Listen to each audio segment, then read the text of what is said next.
The Arizona Game and Fish monthly meeting here in beautiful Prescott, Arizona. Would you all please stand and join us for the Pledge of Allegiance? Commissioner Buchanan. Please repeat after me. I pledge allegiance to the flag of the United States of America and to the republic for which it stands, one nation, under God, indivisible, with liberty and justice for all. Please remain standing for the moment of silence. Governor Katie Hobbs ordered flags at all state buildings be lowered to half-staff from sunrise to sunset on May 7th, 2026, in honor of the internment of retired Major General Glenn W. Bill Van Dyke, who served as Arizona Adjunct General and Director of the Arizona Department of Emergency and Military Affairs from April 1994 until his retirement in May of 1999. Governor Katie Hobbs also ordered flags at all state buildings be lowered to half-staff from Sunday, May 3rd, in honor of National Firefighters Memorial Day, and Monday, May 4th, in honor of Arizona Peace Officers Memorial Day. A moment of silence, please.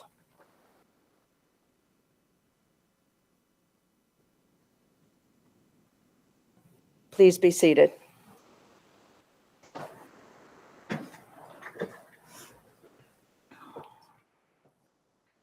Well, good morning, everyone. It's great to see so many people here. I'm sorry we don't have enough chairs for everyone to sit down.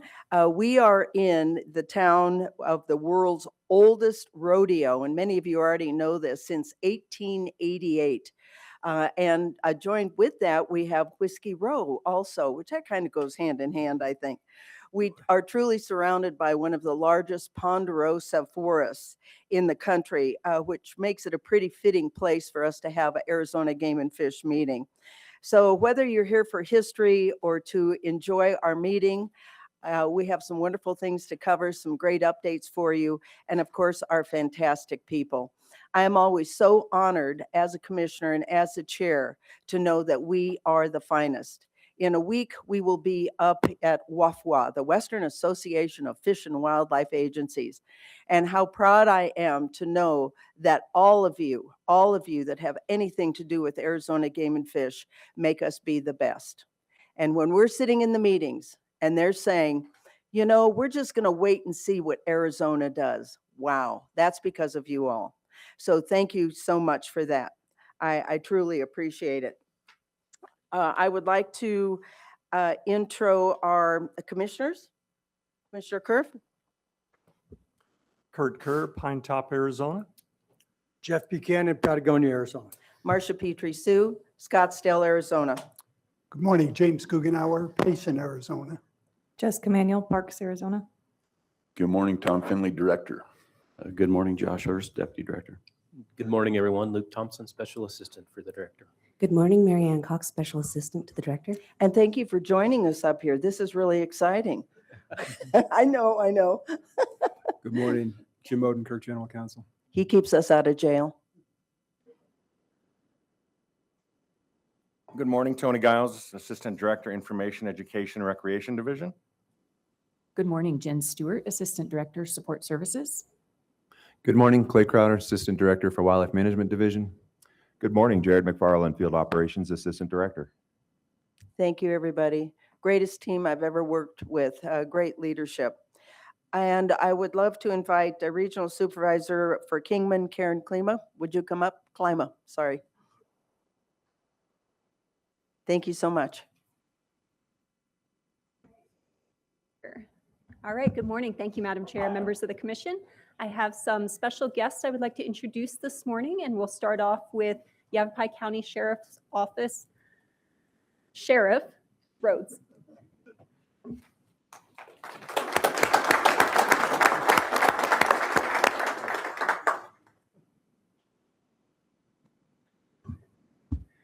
Good morning, members of the Commission, Director Finley, Arizona Game and Fish staff, Yavapai County Sheriff's Office staff. We appreciate you selecting Prescott as one of the sites. Of course, This is an annual event. I think you guys rotate around the venues, but we love having you here.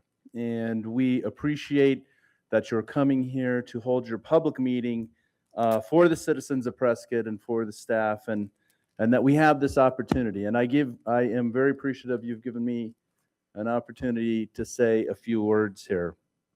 My name is David Rhodes. I am the sheriff of Yavapai County, and I have been here for 33 years at the Yavapai County Sheriff's Office.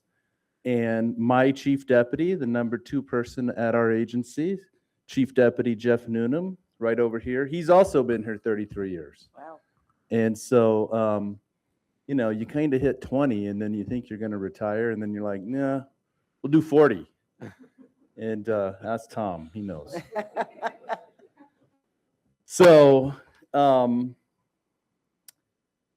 you know, Arizona Game and Fish has a tremendous legacy here in Yavapai County, and a number of the projects that have been done, the antelope relocation, a project that I was involved in as a sergeant at the sheriff's office in 2006, which was 2005, which was the relocation of the Rocky Mountain Bighorn sheep.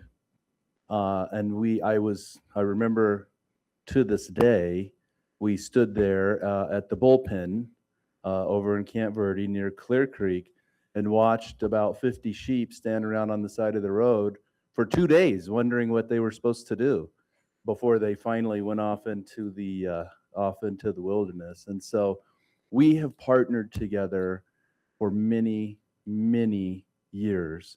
Of course, Director Finley, a former and longtime resident of Yavapai County, former Director Larry Voiles, a resident of Yavapai County, former commissioner, very influential, longtime commissioner Todd Geiler, resident of Yavapai County, as well as my personal prescription eyeglass provider. So we have very, very good connections. And the relationship is stronger now than it's ever been. And I think that there's some obvious reasons and maybe not so obvious reasons why that is the case. This truly, the Office of Sheriff providing primary law enforcement response to the unincorporated areas of each county in the state of Arizona, really only has one other agency that can be found consistently in the remote areas of the state, and that is the Arizona Game and Fish Department.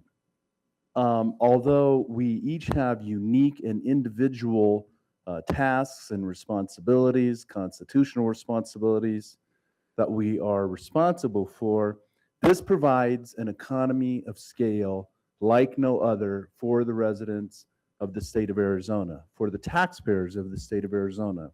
When we can work together to help each other, whether it's wildlife violations, whether it's wildfire evacuations, the misuse of OHVs, which is a tremendous problem here in the state of Arizona, whether it is at the executive level, forming and informing and advocating for smart, common sense public land policy at the federal level, and consistently holding our federal partners and our federal elected officials accountable for providing the access to the public lands that the public deserves and demands. Those are the areas of commonality that we all share, and we're going to continue to share. And that trickles all the way down to the men and women that you see here today that are wearing the uniforms, that actually take the calls, go out there by themselves in the dark, in the freezing cold, in the blazing heat, in the dust, in the snow, and provide that level of public safety to the public that they have become accustomed to. We here in Yavapai County, and I know I speak on behalf of all the sheriffs of Arizona when I say this, we are going to continue to nurture, develop, and enhance the relationship between the sheriffs of Arizona and the Arizona Game and Fish Department to provide even better services into the future. And your acceptance and acknowledgement of us here at your public meeting today, not only me as the sheriff, but my staff and the award that you're going to present is a reflection of that. We appreciate you tremendously. We appreciate the partnership, and we ask that you pass that on down to everybody that works in your organization, whoever may be appointed to the Commission of the Arizona Game and Fish Department, that this is how business is supposed to be done. Any questions?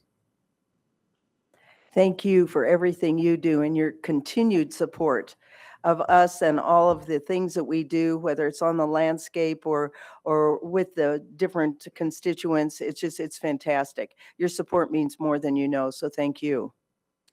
Thank you, ma'am. Thank you very much. Thank you, Sheriff.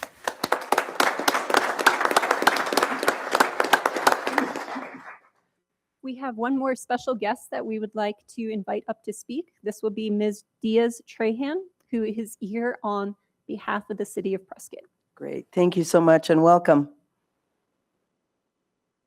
Good morning. I am Christy Diaz-Trahan, the Parks and Recreation Director for the City of Prescott, and I have the honor and privilege of welcoming you to Prescott on behalf of our mayor and our council. As mentioned, this is a fantastic, amazing community, and we hope that you have an opportunity to stay and enjoy. If you hadn't planned on that, come back in July for our rodeo and spend some time on Whiskey Row. With that, again, welcome, and I'll let you get to business. Thank you. Thank you. And Madam Chair, we will have a few more special guests coming, but they'll be arriving about 9 o'clock. So we are done with this part for right now. Okay, just throw something at me when somebody shows up. We're good to go. Great.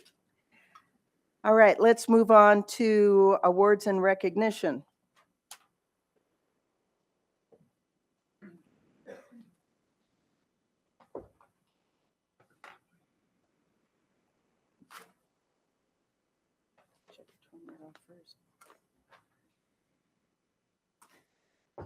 Good morning, Madam Chair. If you could, if I could please have Chief Elms and Brandon Carley, please come forward. Brandon, please bring your family. Thank you.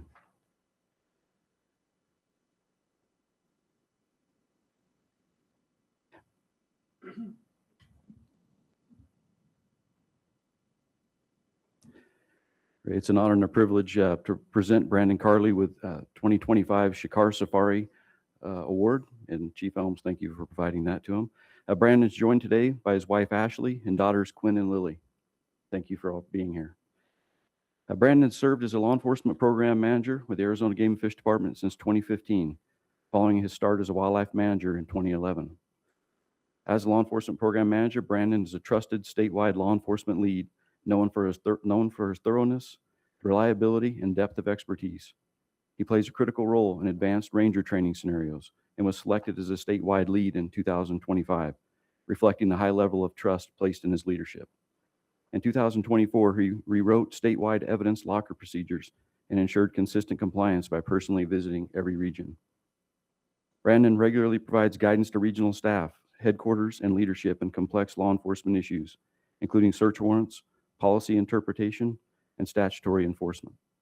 He has received multiple sections. He revised multiple sections of the law enforcement manual, collaborated on boating and firearms policies, assisted with background investigations, and helped modernize public-facing systems. Training and professional development are central to Brandon's work. He serves as the region's primary firearms instructor and is an instructor at the department's Watercraft Law Enforcement School. He's a certified Remington and SIG armor, a member of the ALERT team, which is our Advanced Law Enforcement Rapid Response Team, and regularly attends advanced training to stay current on enforcement trends and technologies. Although primarily assigned to law enforcement, Brandon continues his support in wildlife conservation efforts through his experience and help with wildlife captures, surveys, habitat improvement projects, human-wildlife interaction responses, and assistance with wildlife species check-ins.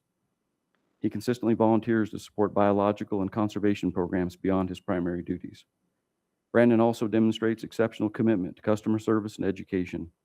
He participates in community outreach events, serves as an instructor for judicial and hunter education programs, and provides internal training on safety and emergency preparedness. He routinely assists the public with off-site watercraft inspections and is widely recognized for his professionalism, compassion, and willingness to always go above and beyond. His sustained leadership and service have earned him a commission certificate of appreciation and multiple incentive awards. In summary, Brandon Carley's experience, his integrity, his expertise, dedication make him a valuable asset to the department. And for these reasons and many more, we are proud to present him with the 2025 Shikar Safari Award. Thank you, Brandon.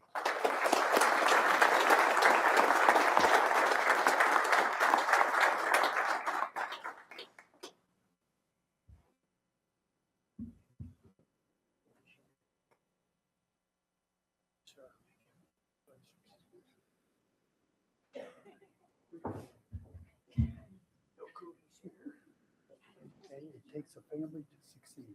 Thank you.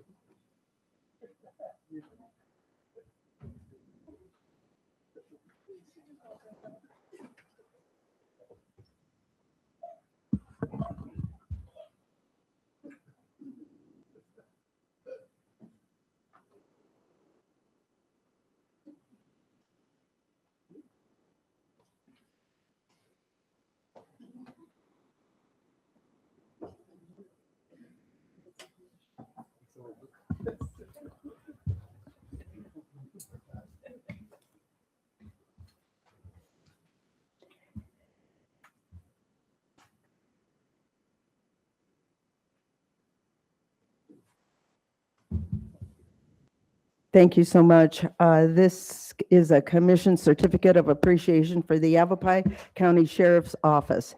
And if I can have Lieutenant Charles Owens come up, Deputy Sheriff Jason Kaufman, and Deputy Esdras Aguedas. Did I butcher it? And tell me how I really should have said it. Okay, that. Thank you for that. The Yavapai County Sheriff's Office, the YCSO, is being recognized for their outstanding service and dedication to Arizona's wildlife. Thank you so much for that, because as you know, that's one of our priorities, is to conserve and protect. It's fabulous. YCSO and the department have similar missions in providing public safety and enforcing state laws, but very different purposes. With that said, YCSO has done more than could be expected from a partner agency to assist the department.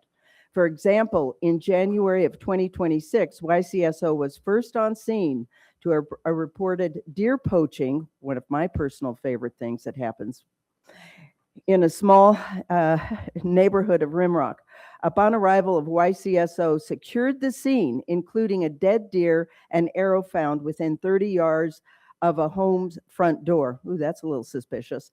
They also interviewed several people in the community, including a vehicle that drove by the scene. This was all done while our officers were dispatched to the scene. Once on scene, the investigation was turned over to wildlife managers, but YCSO was still willing to help. They didn't leave skid marks, they didn't leave.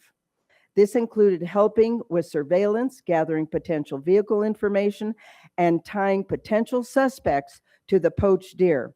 At a certain point, it was determined that a search warrant was needed, and YCSO again jumped into action, writing and serving the warrant with help from the department officers. Even though it was a wildlife case, YCSO, being great partners, were willing and happy to assist. Once the warrant was served, a second unlawfully taken deer was found at the suspect's residence. YCSO even helped contact the suspect several days later. At department investigators found the suspect attempting to kill another deer. This case would likely never have been made if not for the YCSO professionalism and desire to enforce all the laws. YCSO also continues to be the first responders to other wildlife investigations where they gather critical evidence for department officers before arriving on the scene. They also respond to restricted live wildlife investigations and have also been the first on scene for several human wildlife incidents. Those are scary. It's abundantly clear that the department and citizens of Arizona greatly benefit from the assistance YCSO provides. For these reasons, we thank you, the Yavapai County Sheriff's Office, for their outstanding service and dedication to Arizona's wildlife, and we're honored to present them with the Commission's Certificate of Appreciation. Unbelievable. Thank you so much.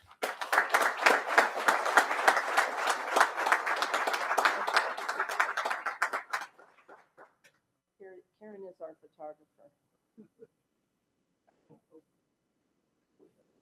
Pretend that you like each other. Oh, Sheriff Rose. Yes.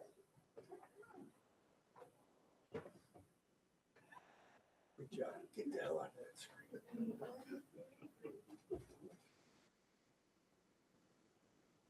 Thank you. Thank you very much. Thank you.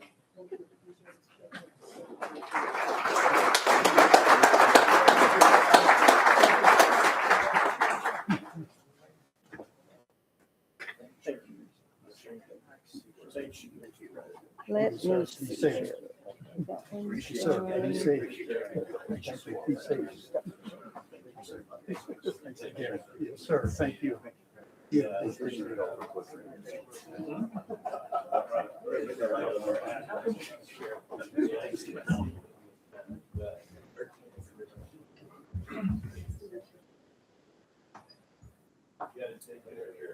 We are so lucky.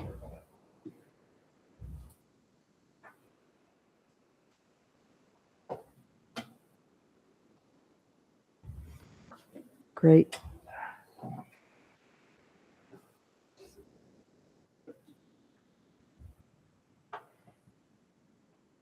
Jake Posek. And are your parents here? Bring them up. Randy and Marcy. Come on down. Feel like Monty Hall. Oh, wife and kids. Oh, I introduced myself. I didn't even know who you were.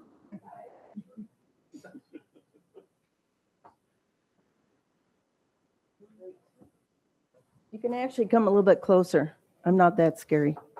Okay. Jake is being recognized for his outstanding service and dedication to the mission of the department. Jake has been employed with the department 25 years. He doesn't look old enough, just saying. With the majority of his time being spent as a wildlife manager in the Prescott area. In that time, Jake has excelled in a myriad of skills required by a wildlife manager. And boy, it's a plethora, isn't it? It's a changing every day. Jake provides his expertise and is seen as a leader and mentor for the region. This can be seen in the way Jake takes younger officers under his wing, and we have some here for us today. He does this during field training officer assignments, but more importantly, does this on his own with officers in his sector. He routinely makes an effort to guide new and tenured officers to the correct outcome. For example, Jake routinely field calls from officers requesting help on complex human-wildlife interactions. And boy, oh boy, have we had a few. Jake helps them work through department policy and works with them to find the answer instead of just providing the answer. This isn't the easiest path or the quickest, but it is the most beneficial for long-term development of department officers. This style of mentorship has created a scenario where even the newest officers in the sector feel empowered and confident in making decisions on their own. Jake also is a team player and displays this in a way he has helped with vacant West Sector Unit 18B. Jake has been complimented numerous times by the West Sector Field Supervisor for his assistance with the vacant district encompassing Baghdad. So basically, you're doing a couple jobs. Yeah, look at yeah.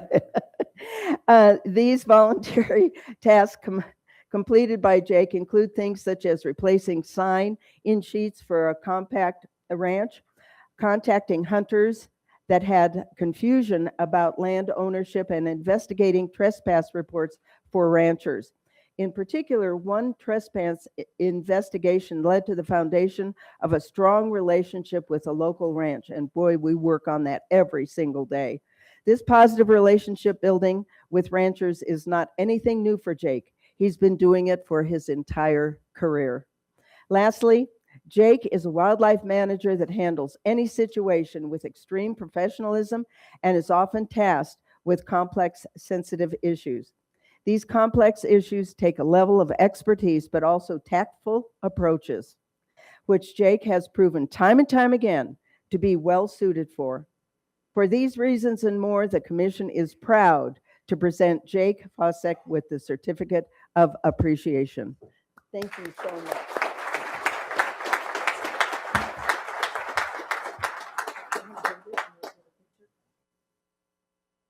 Great. Thank you, Karen.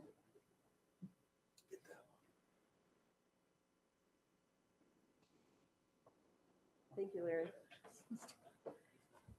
Thank you all. Be sure that you shake the hands of our commissioners and of our executive staff.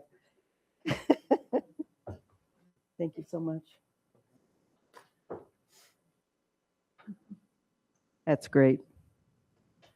Thank you, sir. Appreciate you. I always say it takes a family. Thank you. Hey, cowboy. Good to see you. Thanks for coming. Mom, good to see you. Takes a family, so thank you for doing that.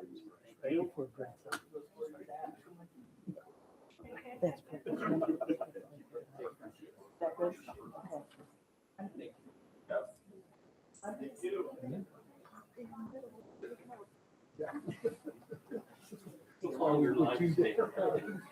Okay. We put the best looking one. That's great. That's what you and Tom did. We put the best looking people. Yes.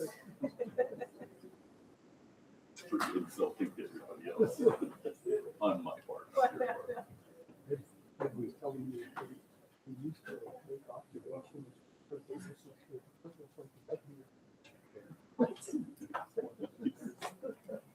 Probably text too.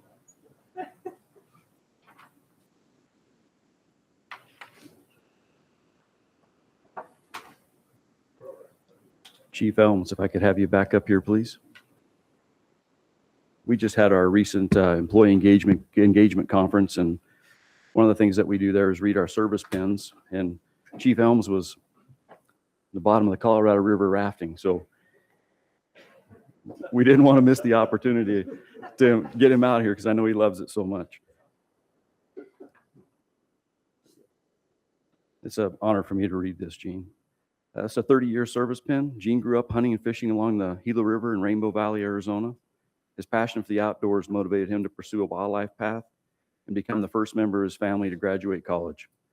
And Gene, I think you set the standard because your boys have completed that themselves. So, in 1996, he was hired by the department as a fisheries intern, and 6 months later, he promoted to the Robbins Butte Wildlife Area Manager. In 2000, he was hired as a wildlife manager and assigned to the Baghdad district.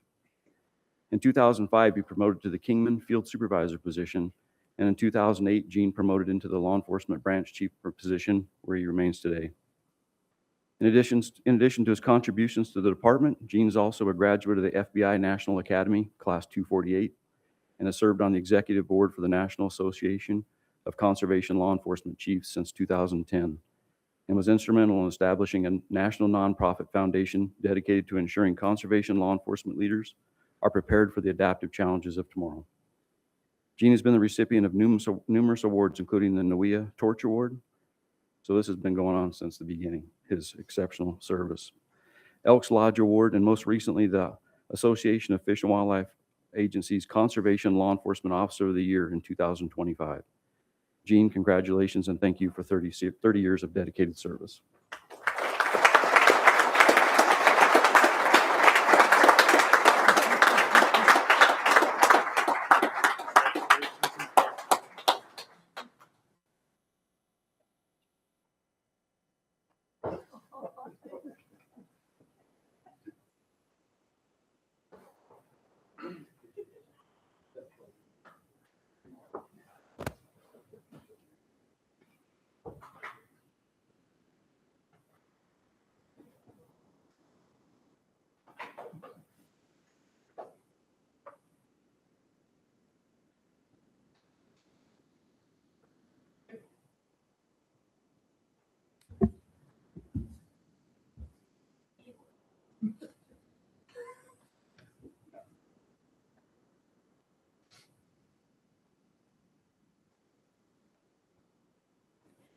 This is really special. Would Tom Finley, Finley,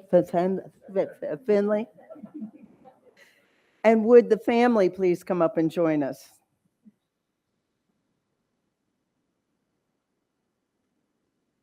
James and Hannah are the kids, and then there's grandkids. Hi.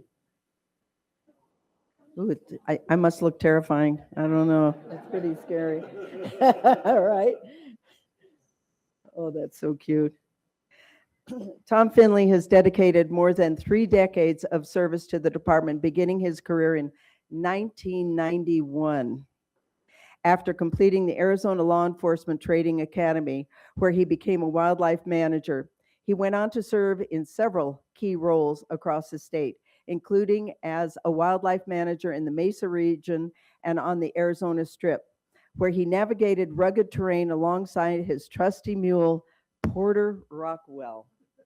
Porter Rockwell, great name, as well as in the Flagstaff area.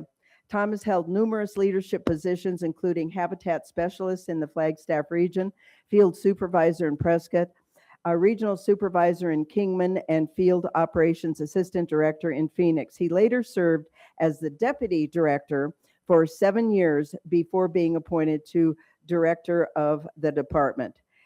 And this is only 6 of the positions. I know there were a lot of others. Over the course of his career, Tom has contributed to a wide range of initiatives demonstrating a strong commitment to conservation leadership and public service. These include forming the department's Fair Chase Committee, and we all know how important that is, leading and implementing the Landowner Compact, a creative access partnership with private landowners, development of a hunter retention and recruitment program that's becoming more and more important, leading the Central Arizona Grasslands Initiative, forming a partnership with the Arizona Sheriff's Association, reshaping the department's law enforcement philosophy, overseeing department's budget simplification initiative, deployment of the Arizona management system, and increasing employee engagement. Whew, man, I need a nap after all that. We all know that these are great careers, but they are only part of a well-lived life. The most wonderful and impactful piece of Tom's life has been his faith and his amazing family. His wife, Terry, son, James, daughter, Hannah, have not only been incredibly supportive, but also part of the mission in every possible way, volunteering on projects, checking catchments, hosting dinners for employees, and you name it. Just if you're on Facebook, just check it out. I mean, it's just awesome. Later, Tom's amazing daughter-in-law, Amy, and son-in-law, Cooper, joined the family and have also been an incredible part of his journey. Tom and Terry have 2 grandchildren, Henry and Everett. I know who they are, Henry and Everett. We got their number. And one on the way, so get ready. Tom is so grateful for the love and support of his family that allowed him to be on this great adventure. He loves them all. Tom has enjoyed and continues to enjoy his career with the department, and he is humbled and thrilled that he gets to work every day with all of you. As you may hear him say from time to time, if he had the opportunity to start all over tomorrow, he would do it in a minute. So Tom, congratulations and thank you for your 35 years of service.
heard about you.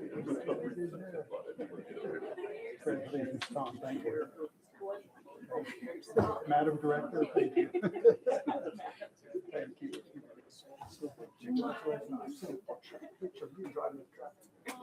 James, nice to meet you. I heard a lot about you. Thanks for all you do. What a great turkey. What a great turkey. And I heard you called it in halfway. I did my part. Good seeing you too. Thanks, Hannah.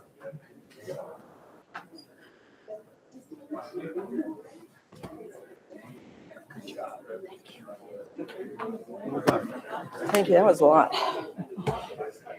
Now, who's this? Oh, no. No, we have swearing in. Okay.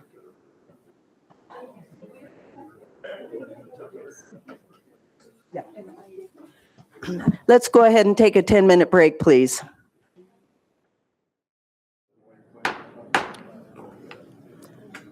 We're coming back to order. And welcome to Director Finley of many, many years. I know, new pin and everything. And our Deputy Director to swear in our wonderful, fabulous new people. Exactly. Okay. You guys could come on up and face the crowd there. I'll read your bios, please.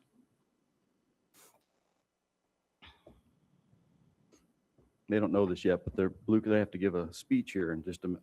Ooh. They don't do that. All right. We'll start with Brandon Kay. Brandon was born and raised in Flagstaff, Arizona. Brandon grew up on hunting and fishing trips with his family across the state. These life-changing experiences led him to pursue a career in wildlife and natural resource management.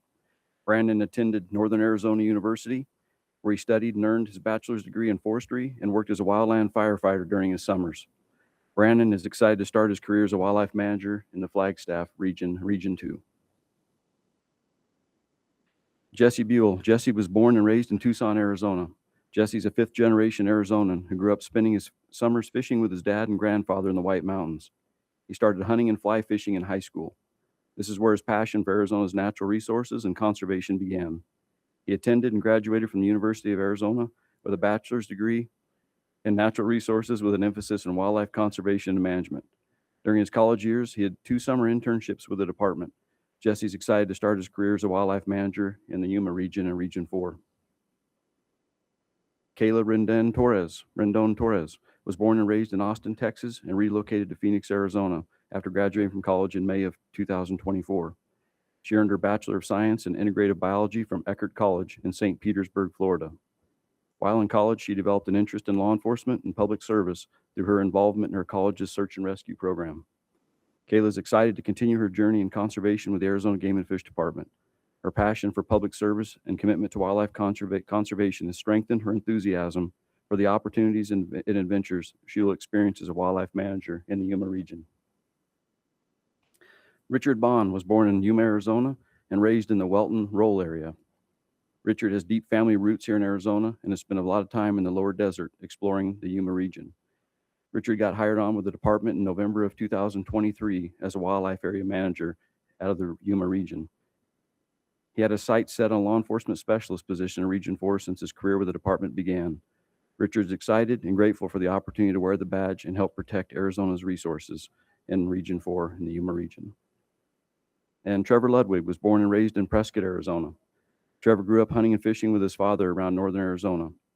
It was within these core memories that he grew a desire to protect these experiences for future generations. He attended Northern Arizona University and graduated with a Bachelor of Science degree in forestry. After college, he worked with his father-in-law on a ranch near Payson, Arizona, learning about land management and the Western way of life.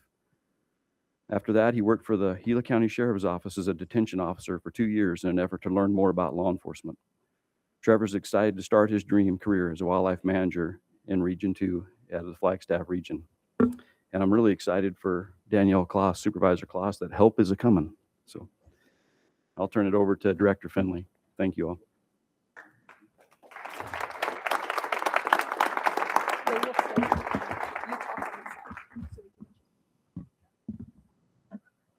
We'll get your back on camera.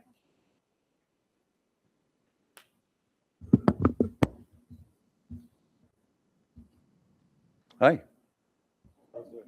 How are you? So we've gotten to speak quite a little bit, haven't we? A little bit, and I was lucky enough to go down there and see y'all get your badges at the academy. It was really a great day. Really appreciate it, and really appreciate everything that you've done. You've all kind of been on a different journey to get here, but each one of your journeys was pretty darn cool. Pretty proud of you for getting here. Just a little bit of the background for you. Your first day with the department was October 27th, is what I hear. Is that correct? Of last year. You all graduated from the Southern Arizona Law Enforcement Training Academy on April 16th. Congratulations to each of you. Quite an accomplishment. You all did really well. In fact, Kayla was selected as class president, which was really cool. Really a neat thing. Also want to recognize 2 department officers who were sent down to serve as recruit training officers, or RTOs, for your class. RTOs are there to support agency recruits and the academy through the duration of an academy class. Even though this is a great development opportunity, those RTOs, Elise Talarico and Matt Braun, were away from their loved ones and put their lives on hold to fulfill this role for the department and for you. I hope they both understand how much we all appreciate them. Could you give them a round of applause? And Elise is here. So.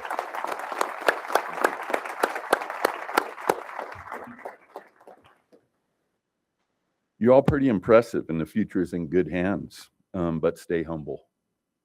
In addition to some impressive life and career experience, you've been backgrounded to exhaustion. All of you have completed a police academy that we just mentioned, spending about 23 weeks in a really gentle and relaxing setting where the staff was nice and loving. Now you're in the department post-academy training for about 10 weeks, give or take an eternity. By the end of this training, one more PowerPoint will be the equivalent of a waterboarding. I think you all know that, right? Soon you'll start field training, and that lasts around 11 weeks, maybe, give or take an eternity. But you'll be so happy to just be out of the field or out in the field away from the classroom by then. It'll be great. Sometime during this, you'll also have a 2-week final evaluation period and a board of evaluators. So there's a lot to get through. And then after all that, you go to your district and you learn so much more. And it doesn't seem possible right now, but the real learning will start after you get to your districts. And that's a really cool thing about this job. So if it's not obvious to you yet, it should be getting obvious pretty quick that there are no finish lines in your life. There are only starting lines, and we'll make sure that keeps happening. But there's a real reason for that, right? It just goes and goes and goes. And all I can say is that it's worth it. 35 years in this job goes by in 2 blinks when you're looking back at it. Maybe not right now when you're being waterboarded, but you know what I'm saying, right? So I'm pretty proud of you that you're spending your life on what matters, because this cause, like they said earlier, I would do it all again tomorrow. I wouldn't want to do all the push-ups necessarily, but I would do it all again tomorrow. And what they say is when you're done growing, you're done living. So keep that in mind through your whole career. Let's talk about the wildlife manager and law enforcement specialist position. The jobs look easy from the outside. And they may have looked easy to you before you got in them, but you're going to find out something a little different, you know. Some people think that the job is really just driving around looking at deer, being pretty cool, not much to do. You're going to find out a little bit different than that too. It's actually, the truth is that the job is incredibly difficult to do. The job touches on just about every aspect of the department's business, everything we do. It requires a generalist approach and well-roundedness in all the disciplines that make up our mission. A biologist with a badge, as they say, and I think you all have heard that. But you also are expected to be a leader within your community and the face of the department, a good representative of the department everywhere you go. And to a lot of people in Arizona, they wish they could be you. If you're doing the job right and they know who you are and they see you in the communities, they're going to be so envious of the position you hold because of the way you conduct yourself. Just a really cool way to make a living, let me tell you. Hopefully you'll find a really long and productive, rewarding career here, but be all in. Don't ever take a shortcut. If there's a hole in you, fill the hole with knowledge, fill the hole with training, do whatever you can do. Engage every responsibility of the job and soak up every opportunity to experience and learn those things. Make everyone around you better. When Larry Phoenix and I came on, This job paid $16,500 a year. At this point in my life, I realized that it wasn't about the money, it was about the days. The most valuable thing I had in my entire life, besides faith and family, were the days that I lived my life. So live them right, if you would. Think about that a little bit. Make everyone around you better and be committed to that. Don't compete with the people that put conservation on the ground. Make everybody else better because you're here. And I think a lot of you are on that path already, so thank you for that. Since our purpose here today is swearing you in as a game ranger, let's talk about the enforcement portion of your job. Please let me remind you one more time that you should organize your paperwork better than I do. Stay safe. Don't ever give up on people. And think about this as you're working on the law enforcement piece of your job: integrity and benevolence before expedience. And expedience is really an enemy. When you're trying to take a shortcut in enforcement, trying to just write a citation for citation's for citation's sake, it's never a good thing. Have a service heart and be proud of that. It's not a demotion to serve the public trust. Have a service heart. Our law chief, Gene Elms, often says, earn your badge. Gene says a lot of things I think are pretty cool, but that's one of my favorites, right? It means there's nobody else to do conservation law enforcement in your district, though we heard an exception today, but usually there's nobody else out there to do what you do. And it's really important that you earn that piece of your work, okay? No, not another agency, not another shift, it's just you, sometimes covering multiple districts, as I think some of you are about to find out, huh, Danielle? So anyways, it's important that you do every aspect of your job well, but the LE portion matters, and it's complicated. Sometimes you may hear our own commission folks say that their job is to catch bad guys. And while that's certainly true, it's only one responsibility of law enforcement, and attention to only that aspect of the job without building trust equity within your community ensures that we won't have the support of the people. Remember, the goal of law enforcement is to change behavior. It's a minimum tool exercise, okay? You have to use discretion, and you have to do it responsibly.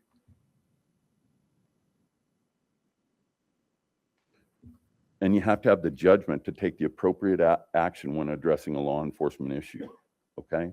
Sometimes the right tool to change behavior is better communication by the department. Sometimes it might be an encouraging talk with somebody. Sometimes it might even be hugging a kid. Here's a little bit more about our jobs. Some law enforcement agencies might contact violators or people involved in unpleasant issues at a much higher rate than they contact people who are having a normal day. With us, it's different. While you always need to be prepared for the worst, many of our contacts with the public may not even be related to a law enforcement issue, and most of our contacts are simply compliance checks, right? You're going to talk to a fisherman who had a license, who was doing nothing but having one of the best days of their lives. That shouldn't change because we entered their days on those types of days. In fact, we hear all the time about how much better a day became when one of our customers ran into one of you. So make that a priority. It's pretty cool. Please remember what you have learned in the academy and your experiences. Sharpen the saw every chance you get. Don't stop when you get to be 64. Read, train, do whatever you can do. Train for the worst while you're living your best life. Your response to any traumatic situation, and I promise you, you will have a response to a traumatic situation in your career, will be based on what you trained to do, not what you aspired to do. And hope isn't a strategy. Stay physically, mentally, and spiritually fit. Make your families and loved ones aware of what you do and be proud of it like we're proud of you. These are thinking jobs. There's a reason we want people like you. Conduct yourself in a way that best preserves the public trust.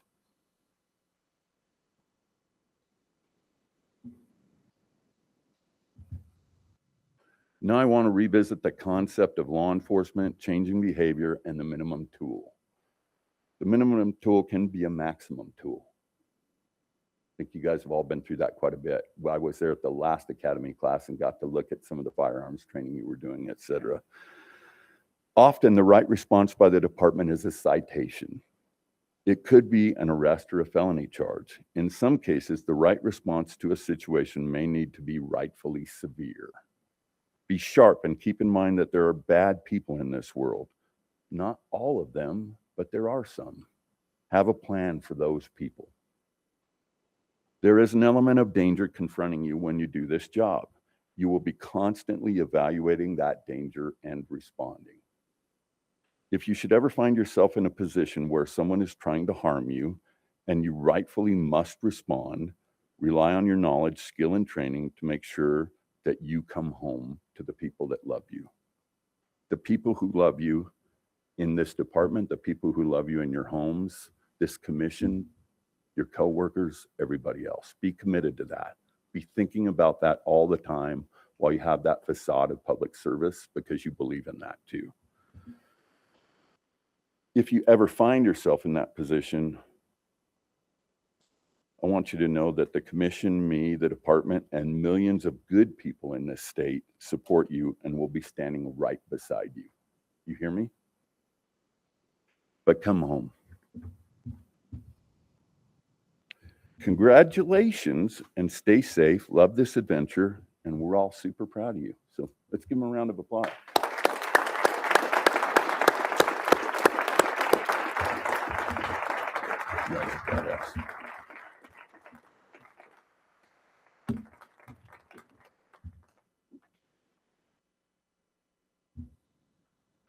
We're going to swear you in now. You ready? All right. Please raise your right hand and repeat after me. I, say your name, do solemnly swear that I will support the Constitution of the United States and the Constitution and laws of the state of Arizona, that I will bear true faith and allegiance to the same and defend them against all enemies, foreign and domestic, and that I will faithfully and impartially discharge the duties of the office of the Arizona Game and Fish Department according to the best of my ability, so help me God. Congratulations to all of you, and I look forward to working alongside you. Thank y'all.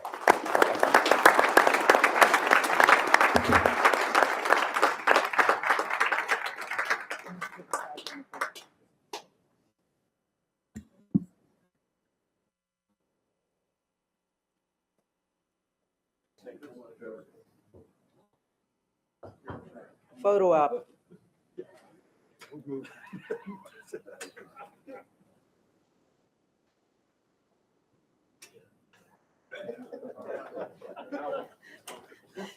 Get out from under the desk. You were very in. Congratulations, it's fabulous. Congratulations. Congratulations. Congratulations. Thank you so much. Be safe out there. Congratulations. Yeah, thank you so much. Congratulations. Good luck to you. Thank you. Congratulations. We're going to take a 5-minute break so that we can congratulate our newest officers.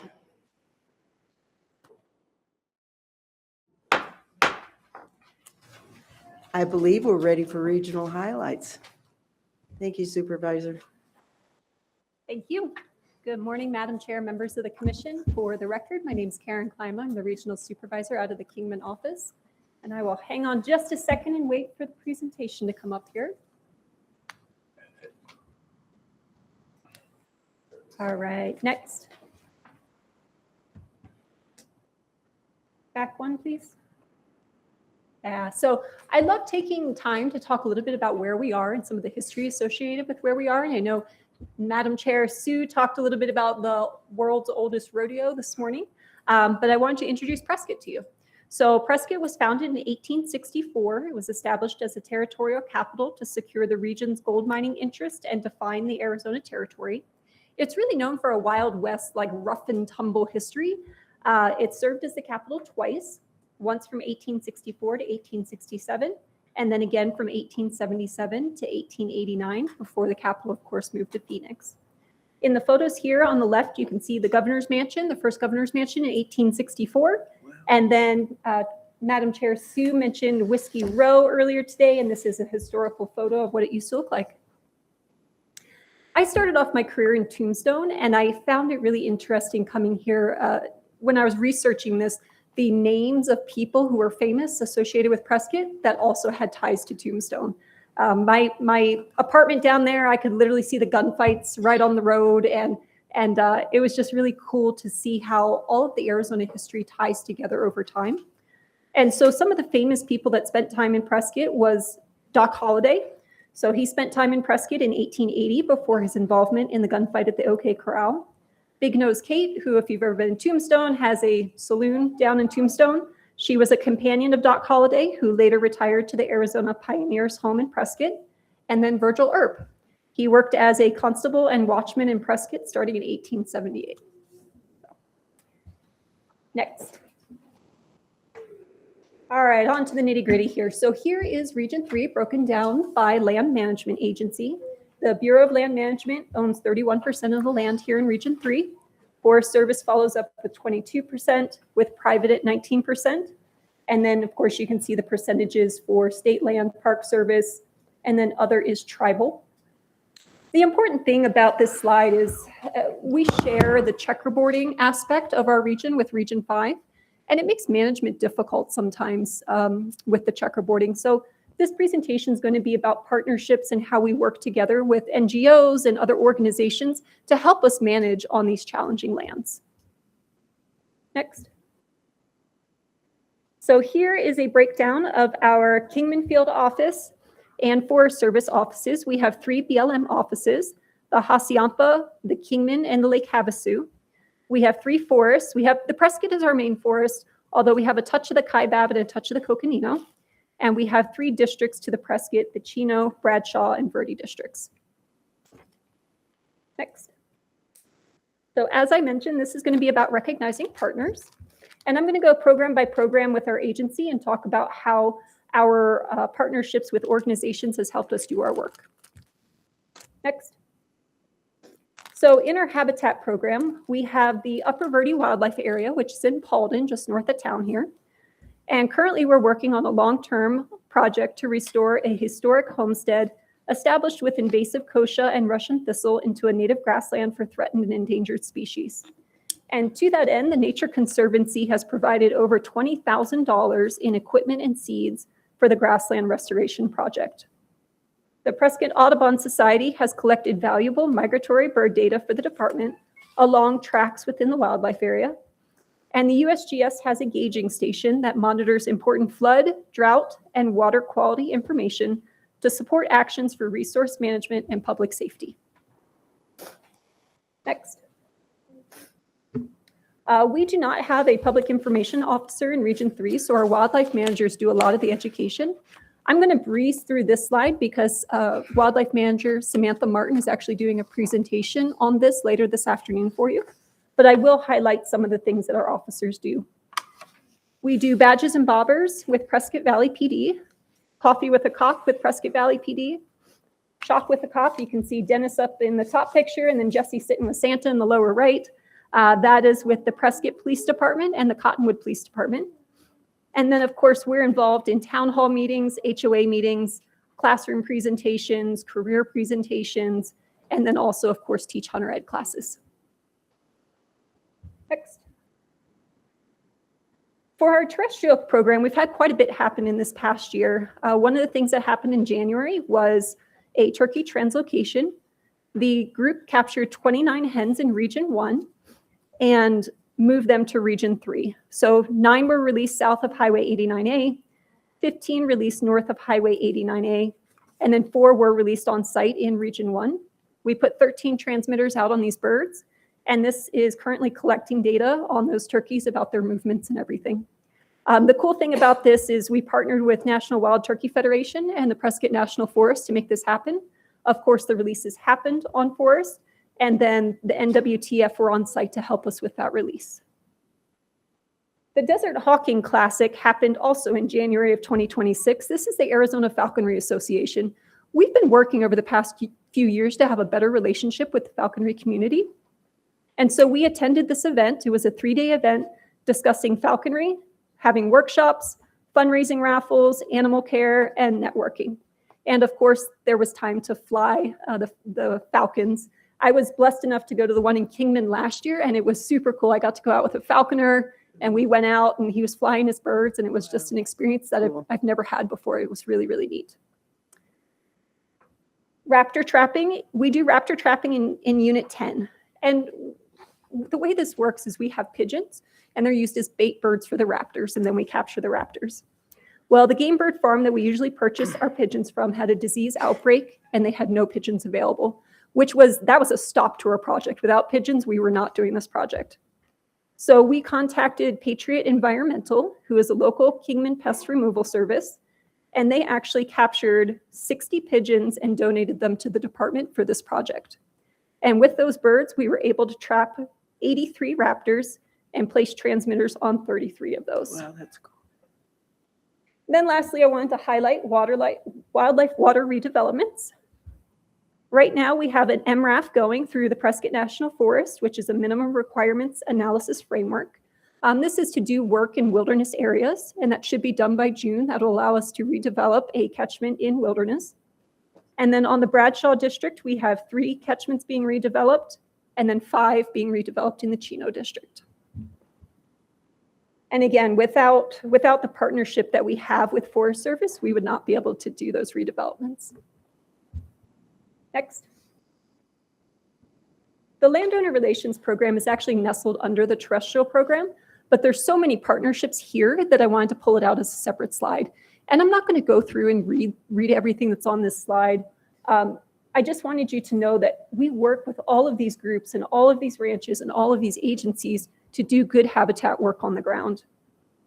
And I would like to point out that I actually missed the Arizona Antelope Foundation under the YCO or WCOs, and I wanted to highlight that one because they are extremely active in our region. We just conducted a fence project about a month ago with Arizona Elk Society and the Antelope Foundation to remove a mile of old fence in 18A. Next. Law enforcement. So we have a law enforcement program. You heard about the award this morning, and I'm going to talk a little bit more in detail about YCSO. They have been fabulous partners for us this year. All of our city PDs are extremely helpful with cases in HWIs. Very frequently, they're the first people on scene because somebody has something going on. They call 911, and the closest agencies come out. YCSO routinely assists us for calls for service that require immediate response. Through dispatch and investigation unit, help to locate a suspect vehicle driving through town just based off a vehicle description. So all we have is a vehicle description. We gave it to YCSO. They worked their magic behind the scenes and were able to identify that vehicle for us, get a license plate, and then we were actually able to make that case, and that was a 20A deer poaching case. This season, we also had a 17B deer poaching case. YCSO was first on scene. They collected evidence and coordinated with us.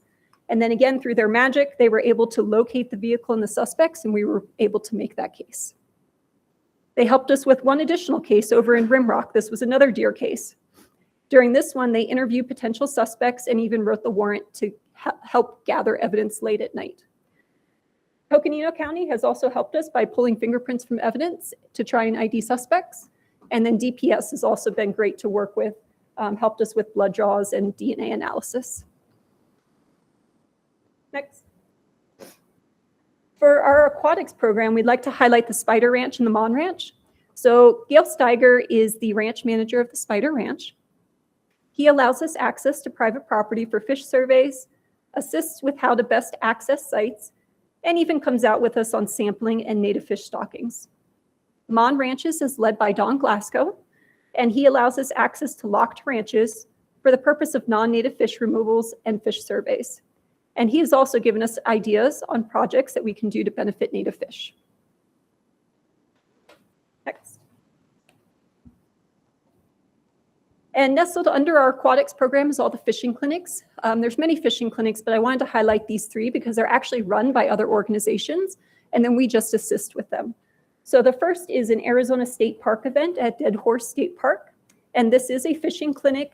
PNF is actually involved in this one as well. They pay for the entrance fee for everybody going to this fishing clinic, And then the state park actually puts the clinic on. This one happened, I think it was either last weekend or 2 weekends ago. It just recently happened. Badges and Bobbers is run by the Prescott Valley Police Department, another great event where kids get exposed to fishing, people new to fishing get exposed, and we assist with that one as well. That's great. And then Fishing for Smiles is an annual event put on by the Dutton Ranch and the Elks Lodge. And that's, they have a free fishing for underprivileged and folks that struggle with various handicapped issues. Next. I'd like to highlight some other partners that weren't on the previous slides. We've been working very closely with the Central Yavapai Metropolitan Planning Organization, SIMPO. Now they're called Y-Plan. And these folks are advocates for connectivity, corridors, culverts, and wildlife protections before development is designed and funding fully set. They've been extremely active in this area, again, trying to look forward with developments and figuring out how to incorporate wildlife designs and wildlife connectivity and how to manage their population so that wildlife is affected the least. The Greater Chino Valley Conservation Leadership Council, again, is another similar habitat planning organization that we've also been very involved in providing data to them. For the city of Prescott, we wanted to highlight Tim Legler and Joe Baines. They are partners on opening Lower Goldwater. They help with the management of existing city lakes and assisted with electrofishing sampling. The Yavapai County Jeep Posse actually received the award 2 years ago here in Prescott from the commission, and they are still helping us to this day with checking wildlife waters and installing ranch bots and maintaining ranch bots. Jake's Butcher Shop processes any seized animals that we get, and then they also provide us with CWD samples. Heritage Park Zoo will actually take our seized wildlife and feed it to their animals. And then, of course, we can't forget the Yavapai County Board of Supervisors. The Board of Supervisors group as a whole is fabulous to work with, but of course, we're in their building today, so we're very grateful for them as well. Next. So in conclusion, I just wanted to say, I think over here, especially in Yavapai County, we have really strong partnerships, and it really helps us be able to do our management here. And we are blessed for that, and we are so happy to work with those organizations. Well, and you do an amazing job with it. And I just love all that outreach and getting the kids involved. It's just great. I love your pictures. Thank you. They're gorgeous. I don't want to go home. I just want to stay here. Yes. So thank you so much for that. Much appreciated. Thank you, Madam Chair. Good. Absolutely. Absolutely. And we have 2 guests that have just arrived. Ed, do you want to come up, please? Ed's going to make me do it. So we have 2 state representatives here, and it looks like Representative Bliss is walking up right now, and we have Representative Wynn as well. How are you? Thank you, commissioners, members of the audience, both live and online. I have my seatmate here. He's the shy one. We just want to welcome you to, we call it Historic Legislative District 1, but today I want to call it Beautiful Historic Legislative District 1.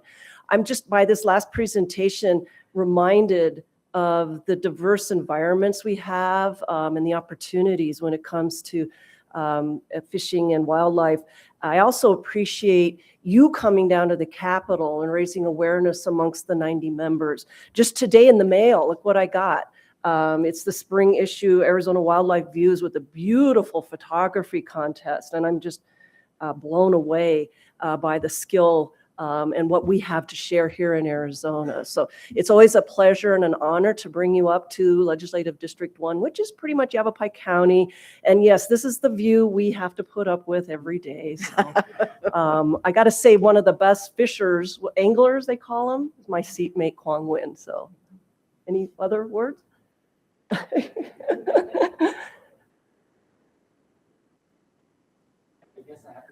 Yes, you do. I have to say something first. They always give us a little blurb about everyone that's going to be speaking, right? I did not realize that you were also a 49er.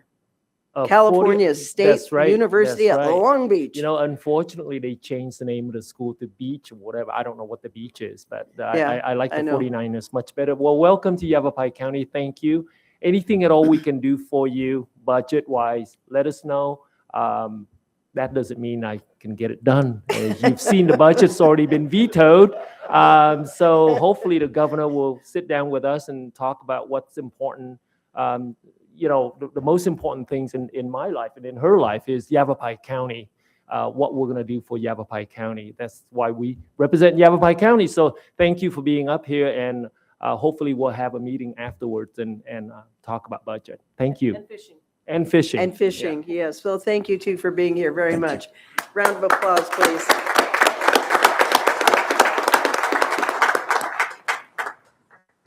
Director Finley?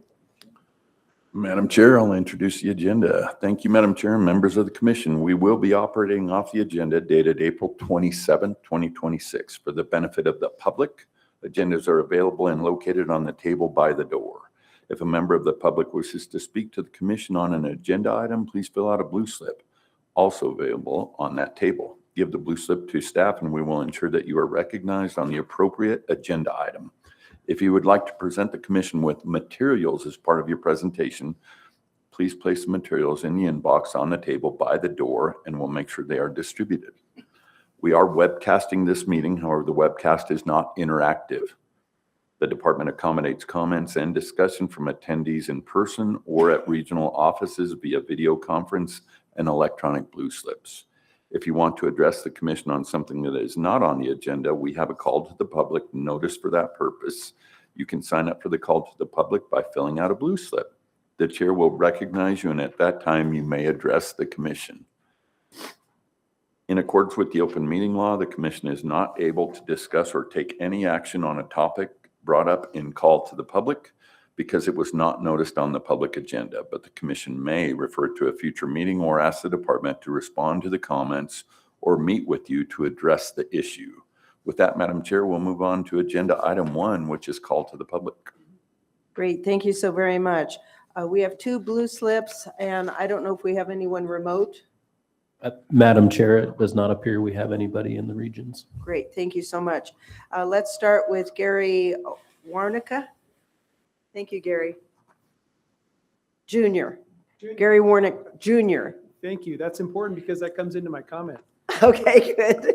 I'd like to take a moment to thank you, first of all, and recognize that hunting and fishing in Arizona is recognized as a privilege and not a right. So thank you all for everything you do to promote and protect that privilege. That's very important. Thank you, commissioners, directors, and even attorneys. Thank you very, very much. Secondly, I want to let you know that I'm not representing any group, although I used to be on the board of the Arizona Bowhunters Association. I'm just representing the rank and file citizen asking a question. This is not a request. It's not a proposal. It's simply a question that maybe you could address at a future meeting or give the results if you've considered this. So I'd like to first describe the proposal that is out there and then ask if you've ever considered this proposal. So according to my research, as early as 2017, other states, specifically Oregon, has considered a proposal called a pass it along provision. In its simplest form, this is a provision that enables folks that are about to be deceased to bequeath their bonus points to family members or other qualified family members, meaning they have a license, they're able to hunt and fish in Arizona. So that's the simplest form of this proposal that's happening in other states is the provision or the ability to pass on bonus points that have been collected through a lifetime of hunting. So I'm an Arizona resident for 60 years. My father has been hunting in Arizona for that full duration of time. He's 87 and I don't know how many days he has left, but he has enjoyed hunting and fishing in Arizona for that entire 60 years. So in consideration of this idea that's happening in other states, whether or not passing on bonus points is a good or bad idea, I don't know. I'd like to discuss it just a little bit, and that is some of the pros and cons. The pros of this idea would be to pass on the heritage of hunting and fishing. That's one idea. And as we've seen in the swearing in of these fine young men and women, hunting and fishing changes lives. And these folks have given and dedicated their careers to it because of what they've experienced as young people. So the pros, one of the pros is the passing on of the heritage of hunting to other family members. Another pro that may be more subjective would be that oftentimes our most elderly members also have the most wealth, and they may be more willing to donate foundational or endowments, those kinds of things, to the Game and Fish if they knew their bonus points were being passed on to the other family members. So it may promote donations. On the con side, we know and can find out mathematically that this will negatively impact what we call point creep. So there are some negatives to this idea. And again, this is not a proposal or a request. It's simply, have you considered it? I wrote a letter to the Arizona Game and Fish Commission in June of 2022 proposing this idea. Some of you may recall that. So the question is, have you considered it? And if you have, can you please give us those results at some point? The pros and cons or whatever you found, so that it may not come up again, or you may just present those results in the future. But thank you for your consideration. Appreciate it. Thank you so much for your words. Christy Diaz-Trejan.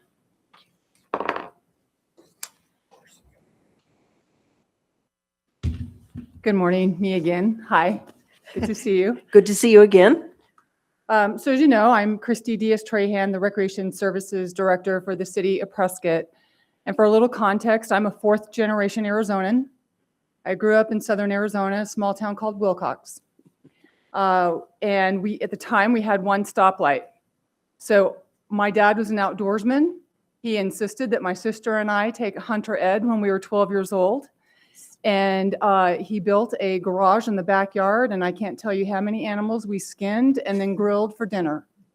That's how I grew up. And as the men and women talked about earlier, their upbringing influenced what they're doing in their career. I have been in the park and recreation industry for many decades and love it. And you know, when you reflect back on that, you realize that power and influence that you have from your family and from growing up. Today, I'm here speaking from a professional perspective representing the region. In 2023, the city of Prescott, Prescott Valley, and Yavapai County purchased Glassford Hill, nearly 3,000 acres of space with the intent for it to be a recreation facility. That acquisition resulted in the formation of Glassford Dells Regional Park. And we have an IGA that solidifies that with the 3 agencies. Under the Arizona Game and Fish Guidance and Regulations, hunting is not permitted, within municipal parks, county parks, regional parks, etc., unless, of course, it's opened by the commission. However, with the designation of a regional park and the IGA, our intent was for it to be a non-hunting recreation setting. Our intent is for it to be recreation, cycling, hiking, general recreation on the site. It's currently ongoing in the construction process, so it's premature to open it. We're still in the process of building it. As a matter of fact, our Over the Hill Gang volunteer group, whose average age is 70 years old, who build our trails, are on the hill today. That's great. It's awesome. But they're out there every day, as well as consultants, et cetera. So the request today is just really straightforward, that Glassford Dells Regional Park be recognized as a non-hunting area and consistent with its designation as a regional park, and that it be removed from areas considered for hunting within Unit 19. We appreciate the consideration. We appreciate you coming to the city of Prescott. And again, you can always stay and hit Whiskey Row and at some point hike the Dells. Thank you. Thank you so much.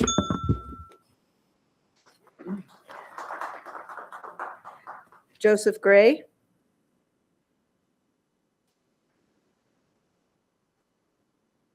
We had a nice conversation, sir. Thank you. We did. Joseph Gray, I'm also a 4th generation, come from a long line of miners and ranchers. So I got an idea what land conservation is. My main input is for your wardens, your wildlife managers. I spent 22 years with the military as a trainer and a leader in a lot of situations. Your program that picks them, that trains them, that brings them up, I've got nothing but applause and thank you for your wildlife managers. Thank you. On the commission side, I want to thank you, even though I don't jump through hoops anymore and getting worse every day. Thank you for trying your best in straightening out the champ and crossbow permit situation. There's a lot, and I mean a lot, of people out there that don't deserve it. And again, I want to thank you for that. That's my 2 comments. Wonderful. Thank you so much, sir. We appreciate your positive attitude toward it all, too. Director? Madam Chair, item 2 is the consent agenda. We have 4 items on consent. Item A is approve FY 2028 proposed budget and FY 2027 amendments. The presenter, if needed, would be Marvin Mendieta, Budget and Payroll Administrator. Item B is license agreement with Sanders Farm for farming forage crops for wildlife at Arlington Wildlife Area. The presenter, if needed, would be Jim Ruff. Item C is conveyance of the Commission's 320-acre Topak property located in Mojave County, Mojave County, Arizona. The presenter, if needed, would be Jim Ruff. Item D is an intergovernmental agreement with the City of Buckeye for the community fishing program at Sundance Lake. The presenter, if needed, would be Scott Girton, Community Fishing Program Manager. Madam Chair, Yes. I make a motion we approve the consent agenda. Need a second? Second. All in favor, say aye. Aye. Any opposed? Madam Chair, item 3, I believe we can get through that before our time certain, is a briefing on research branch activities and projects. The presenter is Esther Rubin, Research Branch Chief. Hi, Esther. Introduce, raise your hand. Good morning.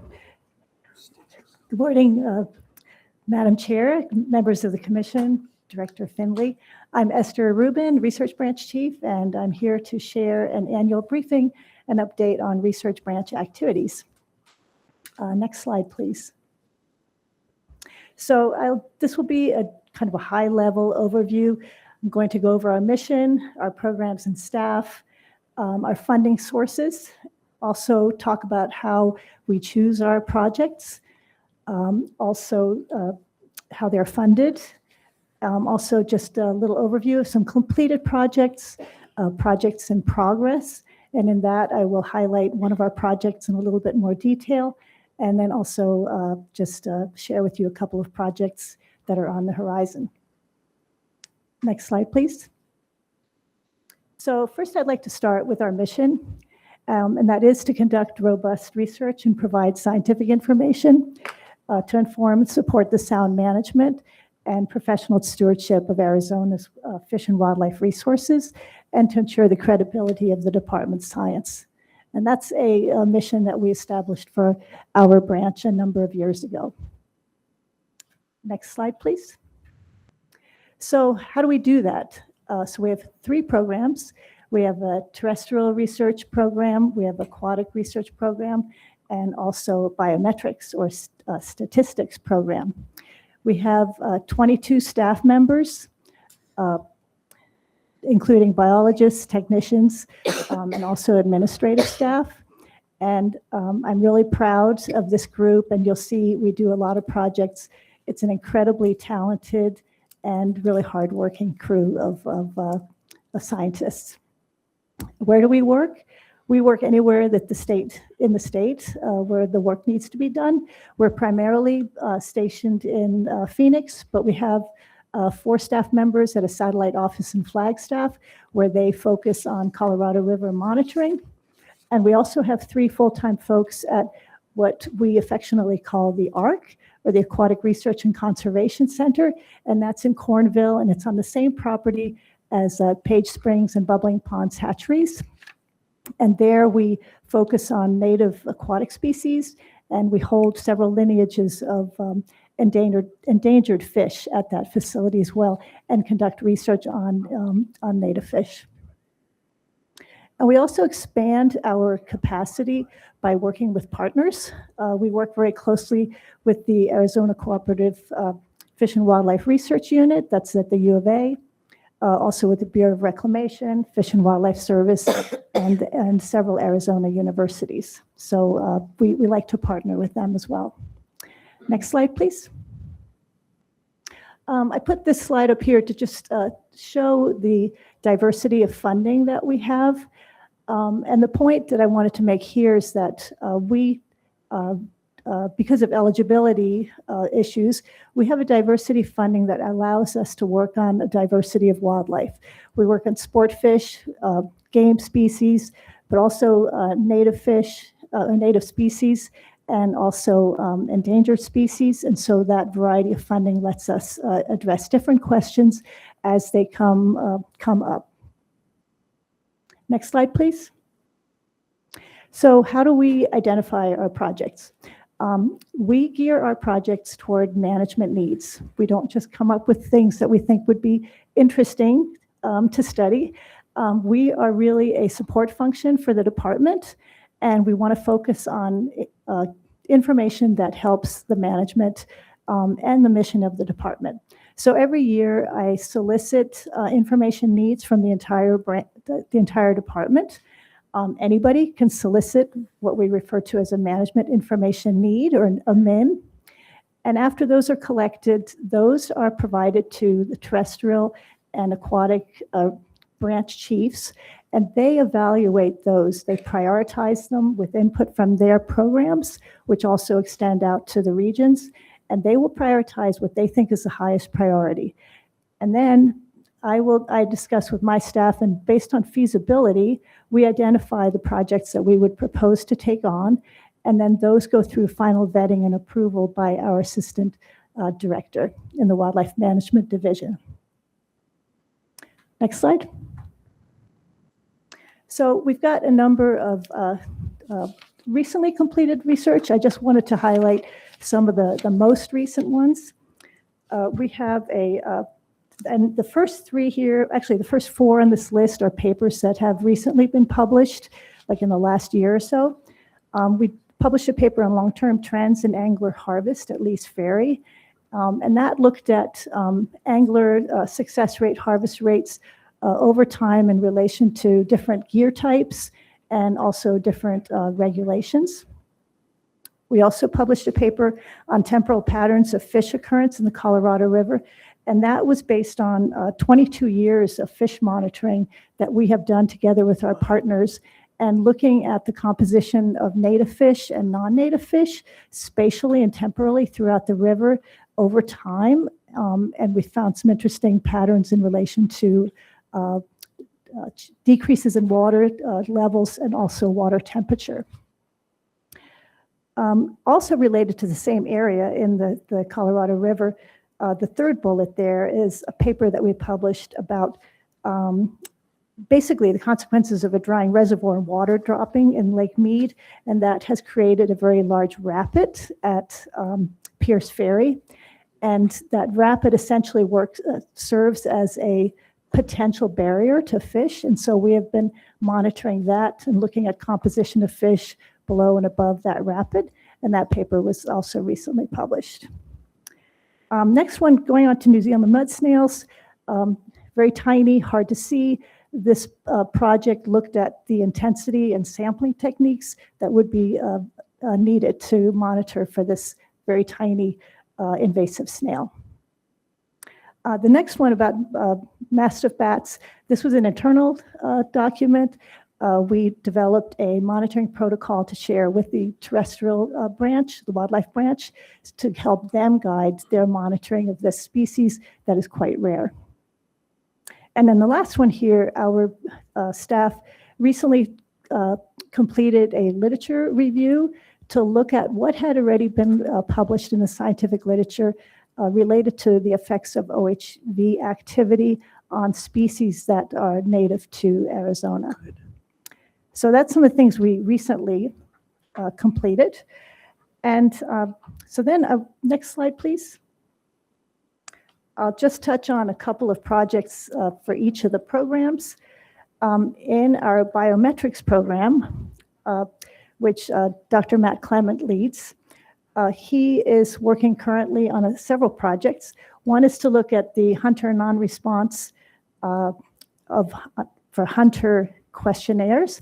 So you know that we send questionnaires to hunters via a couple different means, and not everybody responds, and there is a potential that if the non-successful hunters are more likely to not respond, you could potentially have a bias. And so we're looking at how we might estimate that bias, a potential bias, and how to deal with that. He is also working on techniques for monitoring bobcat abundance with harvest data that the department's collecting already, and also developing a monitoring framework for turkeys. I should say that our biometrician is also very heavily involved in a number of the other projects that I'll be mentioning. So we keep him very, very busy. Next slide. In the terrestrial research program, we have several ongoing projects. One of them that is in sort of the final analytical phases, we're looking at factors that influence or can affect riparian health or the health of the riparian habitats, knowing how important they are for wildlife. We are also doing a project looking at Mexican wolf distribution using existing data. We're looking at how Mexican wolves select their habitat and how that influences what their distribution is and what it could potentially be. We are also looking at American pronghorn habitat use and movement.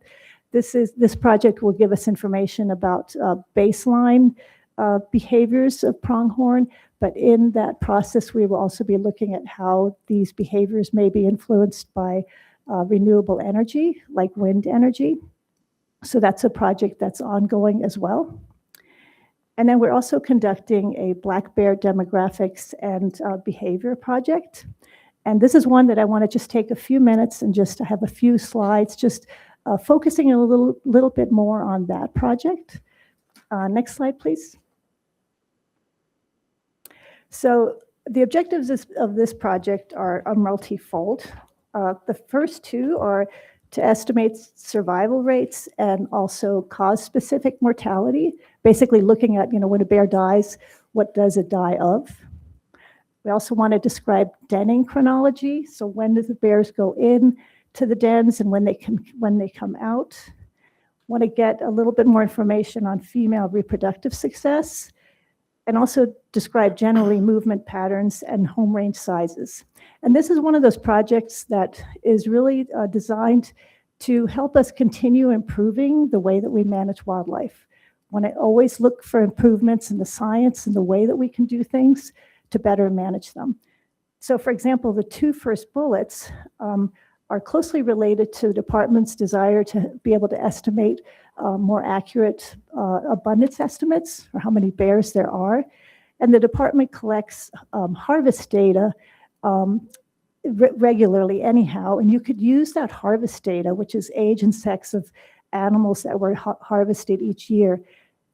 You can use that to estimate abundance if you also have these data on survival and cause-specific mortality.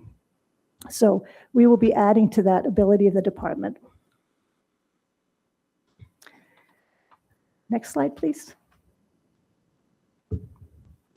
Our general approach is to capture bears and collar them with GPS units, primarily capturing them in large traps.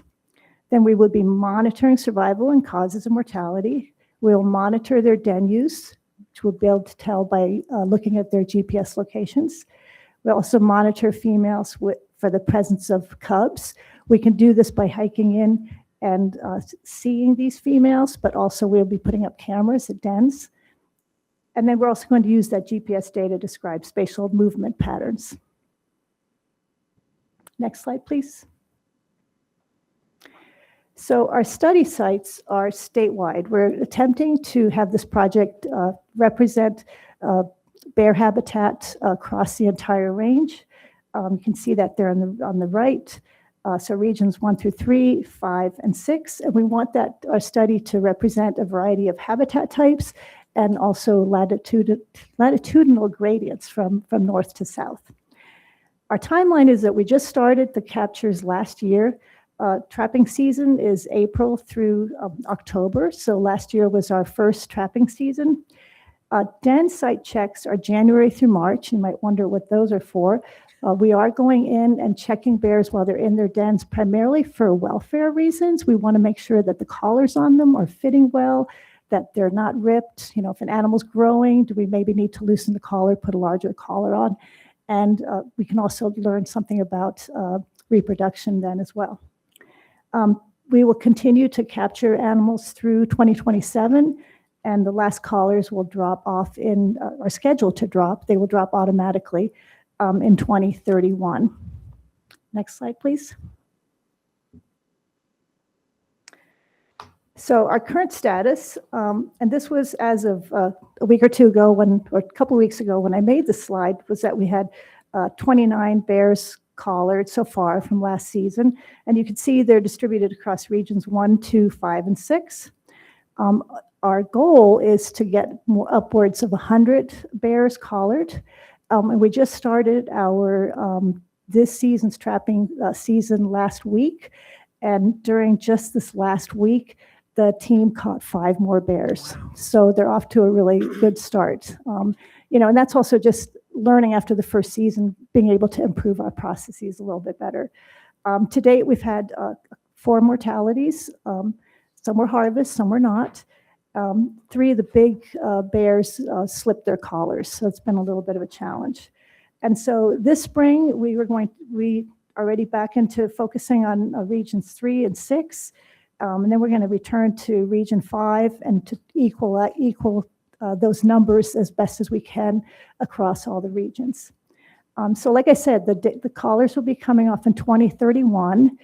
But in the meantime, we will have data coming in. So some initial data on survival, cause-specific mortality, and such will be available next year in 2027. Next slide, please. So then getting back to other current projects in the branch, in our aquatic research program, we've got a lot of folks really working on a lot of work.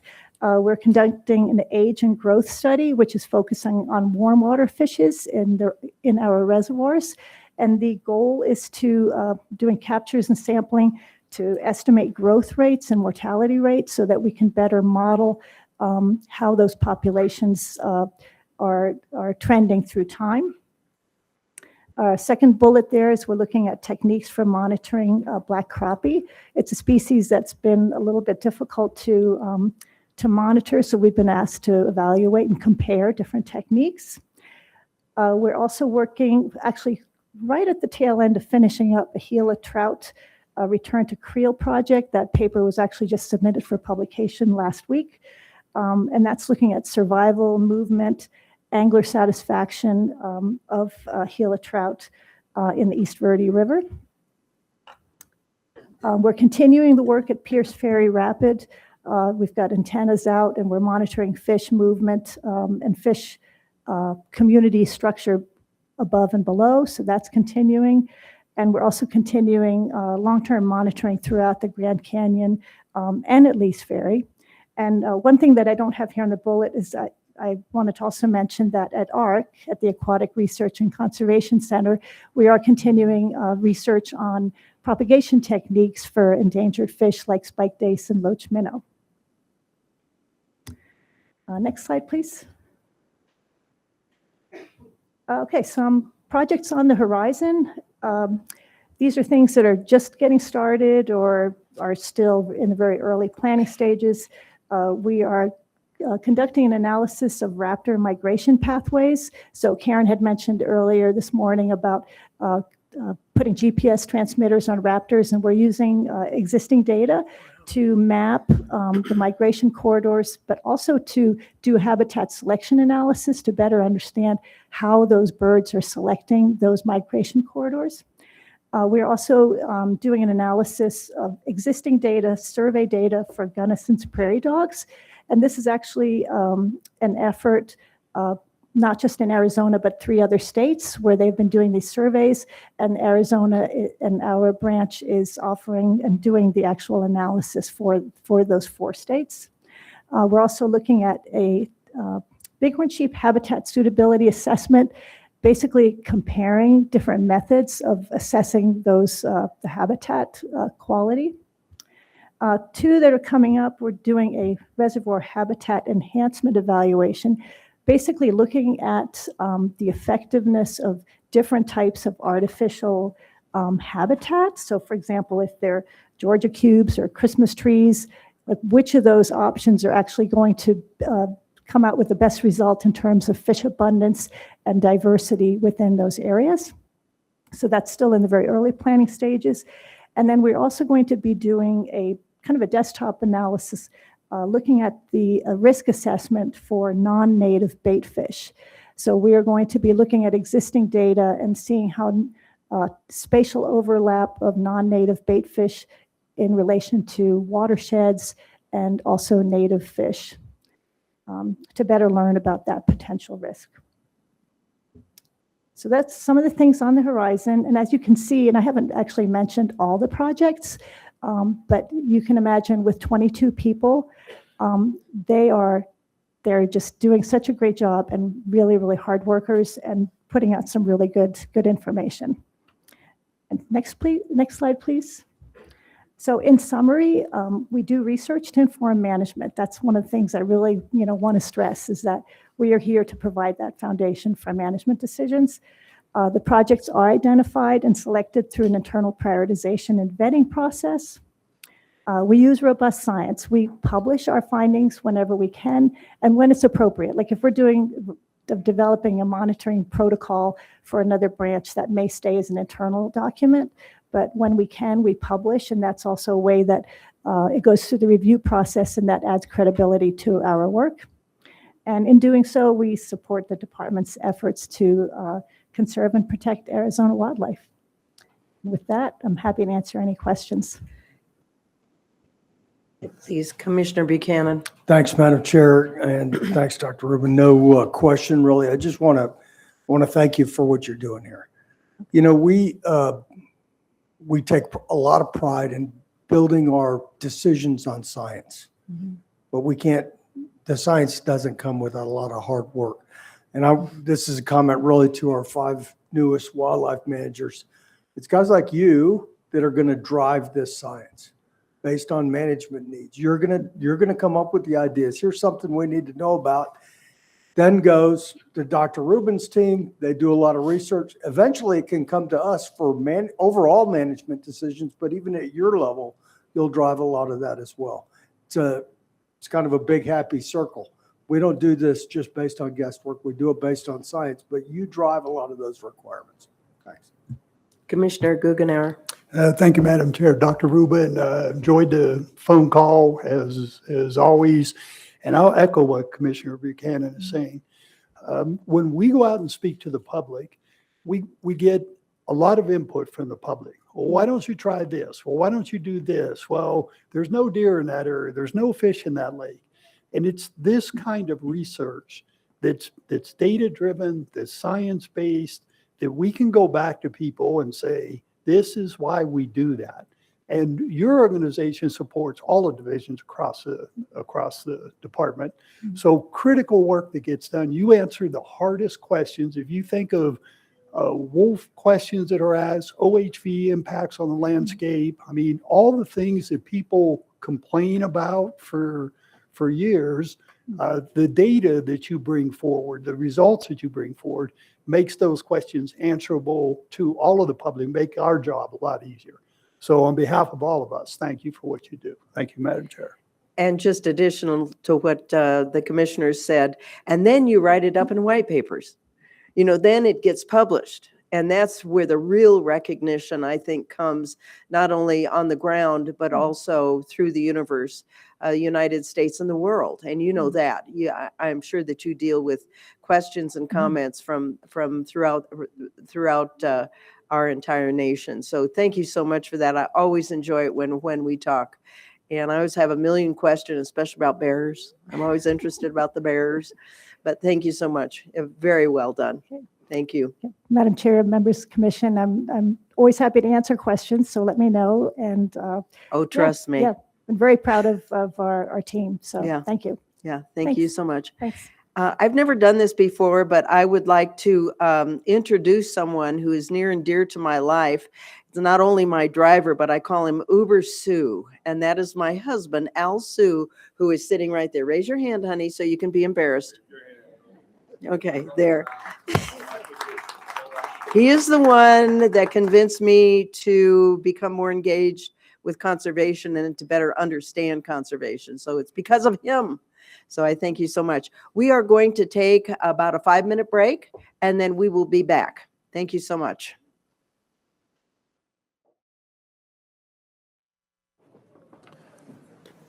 Director? Madam Chair, we're jumping ahead to item 5, hearings on license revocations for violations of game and fish codes and civil assessments for illegal taking and/or possession of wildlife. The presenter is Gene Elms, Law Enforcement Branch Chief. Madam Chair, members of the commission, good morning. Good morning. The department would like the record to show that each of the cases the commission may consider today have been reviewed. It has been determined that all the cases meet the criteria established in Arizona Revised Statutes 17-238, 17-245, 17-314, 17-340, 17-362, 17-363, and/or 17-502 for commission action. The record should reflect that the commission and the respondents have been provided with copies of the original court dockets and case reports prepared by the officers, along with copies of other pertinent material in each of these cases. All of these exhibits may be considered by the commission in order to make a final determination in each of these cases. Please note that each individual is legally noticed for today's hearing. I will read the names of those who are noticed for today's hearing. If you are present, could you please verbally indicate as such for the record? Hunter Munoz. Robert Lopez III. Robert is present.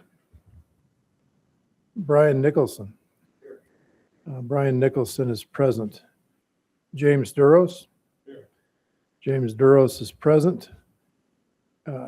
Kevin Varley. Kevin Varley is present. Don Smith. The civil assessment process is not intended to be punitive, but is a process allowing the commission to recover financial damages to compensate the state for any lost wildlife. Hunter education requirements are imposed as a remedial measure to increase knowledge and prevent future violations, and not as punishment. The department is ready to present these cases of possible revocation and/or civil assessment action and have the commission take jurisdiction. I move that the commission take jurisdiction. Second. I have a motion and a second. All in favor, say aye. Aye. Any opposed? And it passes. Thank you. Madam Chair, if it's okay with the commission, James Duros and Kevin Varley are represented by counsel, so I'd like to take them first. Great. And I'd like to open up and introduce both of those dockets, and we'll just have one discussion with that, if that's okay with you. Thank you. Is that okay with everyone? Okay, we're good to go. Okay. First case is docket 2026-0010, name of James Duros, located in Overgard, Arizona. Conviction summary, count A, possess unlawfully taken wildlife. Count B, take wildlife in closed area. The court's the Snowflake Justice Court. Plea on count A is guilty. Count B is guilty. Court accepted the plea. Sentenced to pay a fine of $546.45 on January 27, 2026. Actions to be considered: revocation of license to take wildlife pursuant to AR 17-340, require completion of our education course pursuant to AR 17-245, civil damage no less than $9,983.94 for the loss of one elk pursuant to AR 17-314. Case summary: on November 25, 2025, Arizona Game and Fish Officer Elliot Prokop received information of two hunters that had harvested a cow, elk, and game management unit 4B on the National Forest land, which was an area closed to the take of elk. The reporting party provided the location in which the elk were taken and a license plate for the associated vehicle. Officer Prokop and Arizona Game and Fish Officer Podol located the two subjects, James Duros and Kevin Varley, at Duros's residence in Overgard just minutes after they had harvested the elk. Officers Prokop and Podol took statements from Duros and Varley. Both men admitted to shooting the elk, but neither hunter could provide a consistent location where they shot the elk. Officers seized two cow elk. Officer Prokop and Podol proceeded to investigate the location off the Forest Road 153 provided by the reporting party. At the location, officers located two fresh gut piles, shell casings, tire marks matching Duros's vehicles. DNA samples were collected from the elk seized from his residence and in gut piles found in the field. Additionally, images provided by the reporting party were able to be matched to the surrounding landscape. On November 26th, Officer Prokop and Podol conducted a second interview with Duros and Varley at their residences in Overgard.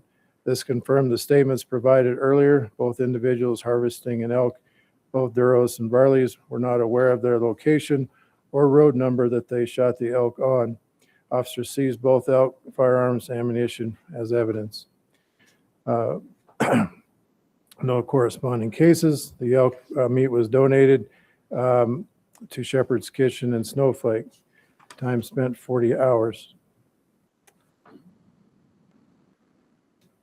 The next case is docket 2026-0015, name of Kevin Varley, located in Overgard, Arizona. Conviction summary: count A, possess unlawfully taken wildlife.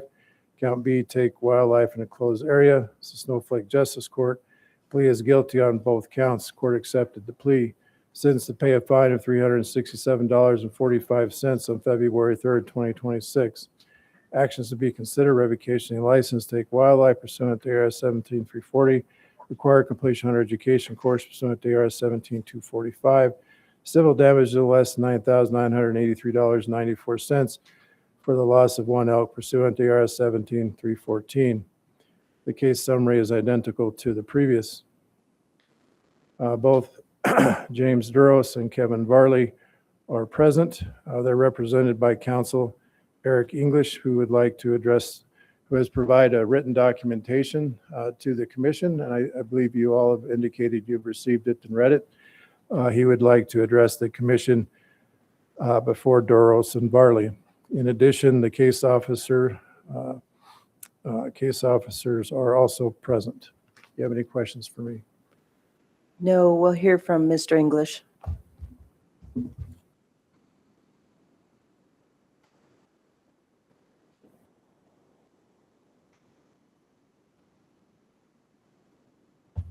Good morning.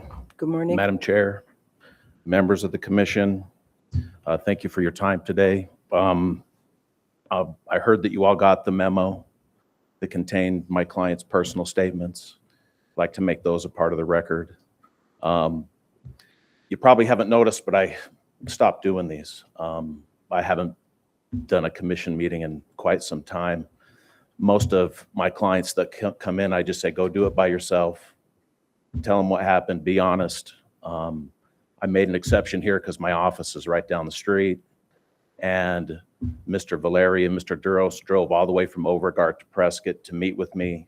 They're both extremely nervous, very scared to speak in public. I have to admit, sitting in front of a big bar like this can be intimidating, even for a trial attorney.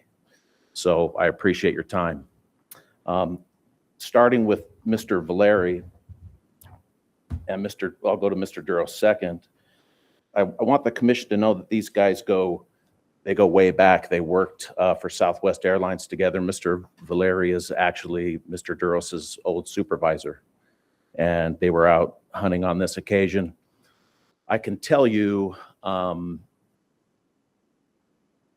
most of these cases, when they go to justice court, the judge at the arraignment typically will say, look, I'm going to enter pleas of not guilty. I'm going to send you to the prosecutor, and they're going to cut you a break. They're going to dismiss one of the two counts. That's going to cut you a break on the fine. That's going to save you a conviction. Well, when Mr. Duros went in for his arraignment, he just pled straight to the court and said, I'm guilty. I did it. I did it. I made a mistake. And Mr. Valeri also pled guilty to both counts. They both admit that they messed up. Mr. Duros was driving, and when these gentlemen came to my office, I told them I can't represent both of you guys. I go, because Kevin, you've got to throw Jim under the bus because you're 75 years old, you're battling cancer, and Jim's driving the car. And he said, no, I'm not throwing my friend under the bus. I won't do it. One thing that I did omit from my memo for Mr. Duros is right prior to this hunt, just like a couple of days before the hunt ended, he was taking care of his father down in Phoenix who was undergoing hip replacement surgery. They couldn't do it in Pine Top. They had to do it in Phoenix. And then he was driving back and forth from Overguard, and real stressful time. He was so excited to get out in the woods. He just didn't do his due diligence. He didn't look at a map, and he's responsible for that. So just in summary,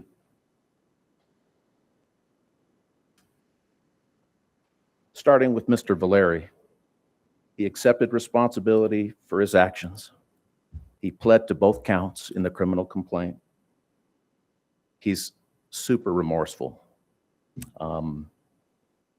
He was honest and cooperative with law enforcement.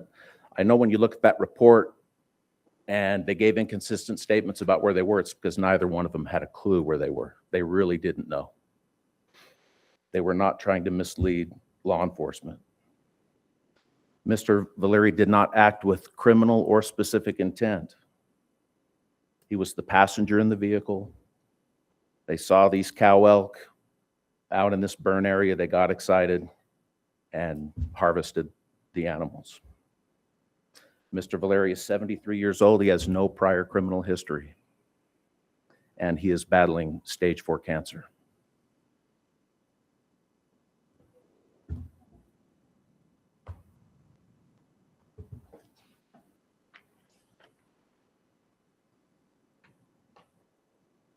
Similarly, Mr. Duros accepted responsibility for his actions up front. He entered pleas of guilty to both counts in the complaint.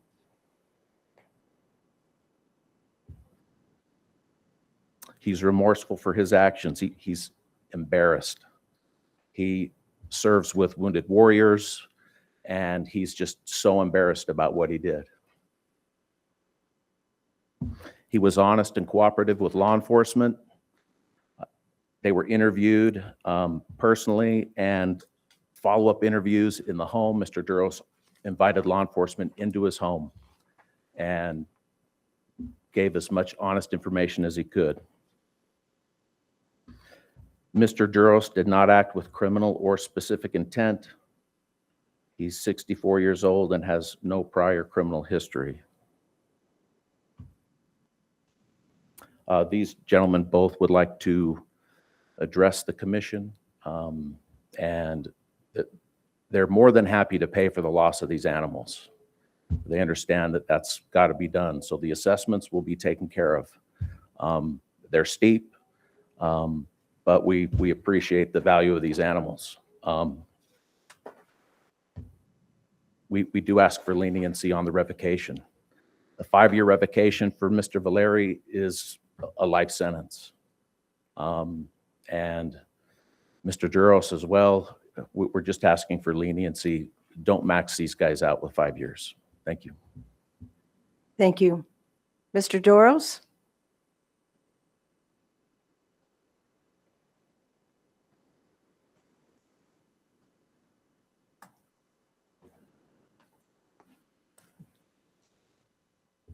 Yes, ma'am. Thank you. I thank you for letting me speak. I'm an Arizona native. My folks were born and raised in McNary. My dad ran a lumber mill for 48 years there. My dad's 91. My mom's 88. I know the rules. My family's big. Most of my family's in law enforcement or the military, and we're talking 30-year plus. So I put in 38 years with Southwest Airlines, so I know the rules.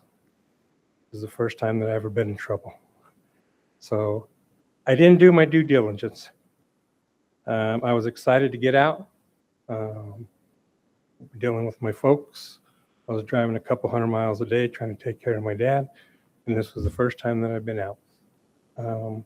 I should have done my due diligence. I was excited. I thought I was in the area where we were, but I didn't look at any maps. I didn't look at anything. So I'm asking the commission for, I did wrong. I'm not saying I didn't do anything wrong. I wasn't trying to hide anything. I explained to the officers when they came to my house, whole 9 yards. I wasn't trying to do anything. It wasn't malicious intent. It wasn't anything. So what I'm asking the commission is for some leniency. I know I did wrong. That's why I pleaded guilty. So. Commissioner Buchanan? Thanks, Madam Chair. Mr. Duros, I have one or two questions. So first of all, I read through the statements and it said that you had an over-the-counter elk tag. Yes, sir. Yeah, so it was an over-the-counter, not a population management hunt tag? Well, I guess they call it it's like a deportation area or what, population where they, it's the area is it's 4B. And so I guess they call it a population management or whatever they want. So But you have to, in order to get that tag, you have to apply for it and then you get notified by Game and Fish. No, that sir, you you got just drawn. buy it over the counter. Buy it over the counter. Okay, but you actually had the tag. Yes, sir. Did you use the tag on the animal? No, I did not. Is there a reason why you didn't? Well, because we killed it late in the afternoon, and with all the excitement, I was in a hurry. I called my buddy, which is a processor in Springerville. So we were racing back to Overguard, and I was trying to get, because I didn't want the meat. It was, the weather's been warm. As you know, we have no snow, no anything. And so I called him in Springerville, and so we were racing back, and I was going to load it up with ice, and I was going to drive all the way to Springerville, which is 80 miles, to get it processed, to get it in a cooler and do that. I'm not a trophy hunter. I'm a meat hunter. I was there. I was just trying to gather food for the season for the family. Well, I want to thank you for coming to appear, because a lot of people in your situation don't. And we don't get to hear what the rationale was. So I appreciate that. Just be aware. Don't know if you'll ever hunt again, but our laws are, if you kill an animal, actually the first thing you have to do is tag it. Yes, sir. Before you move it or anything. That's exactly, I know. I know the rules. Okay. Commissioner Guggenauer? Thank you, Madam Chair. Echo what Commissioner Buchanan had to say. Thank you for being here today. So did I understand, Mr. English, right? You work with Wounded Warriors? I work with Wounded Warriors. I got introduced to them.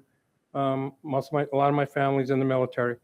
And so I deal with a lot of amputees, PSD, a lot of these people, and my cousins are the ones that introduced me to the guys that still like to hunt and fish and whatever. So I'm not a guide. I'm not anything. I go along with them, just, to be with them, to show them, we go to the areas and whatever, just to be with them, just to work with the military. These guys are, serve our country and do all that. So yeah, that little bit that I can do to help out, it's good with me. Yep, I would appreciate that. Thank you for doing that. A couple of more questions, if I could. So you're in the wrong area. You said that you weren't really sure of your location, but if you've gone back and looked to be able to understand how far from a legal area where you could have used your OTC tag? Well, Were you within yards or miles of that I area? was with, no, I was a few miles. Before, the way they process, the way they gave you the tag is that you just you would buy the tag, but they wouldn't give you any maps or anything. It was for you to get on the internet or the computer and go and try to pull up the maps and everything for that area. Well, come to this year, it changed. Now, when I did go in or whatever, they made sure I had there's a packet now and the tag and everything else. So you do know what area you're in or whatever. Because I guess in 24, 25, I guess they had some trouble up there that people were going around. They were killing elk in different areas and weren't, and these guys were, I guess, were guides and everything else. People were coming from all over the place because these guys could buy the tags over the counter. Yes, yes. And then just one final question. I noted in the report that as part of the evidence was collected, your firearm and ammunition was used as evidence. I want to make sure that got returned to you. Yes, sir. The officer, I have to say something about the officers. They were really nice. They were really cordial, this and that. They respected us. I respected them. No arguments, no anything. I invited them into my house. We sat down. We had a chat just like I'm talking to you. And one of the officers, the officer, I believe he was training a new officer. And so he was mentoring him on how to write the report and talk to us and everything else. And when he did give me my gun back, he met me and he gave me my gun back and everything. He shook my hand. We chit-chatted and he said, Jim, he goes, everybody makes mistakes. And I said, I made a mistake. It's not something that goes away just because the way my family is. They're looking at me like, Jim, what are you doing getting in trouble? What is the deal with you? So that's Okay. it. Thank you. Thank you, Madam Chair. Absolutely. Thank you, sir. Thank you. We'll hear from Mr. Valerie now. All right. Thank you. Thank you all. Thank you.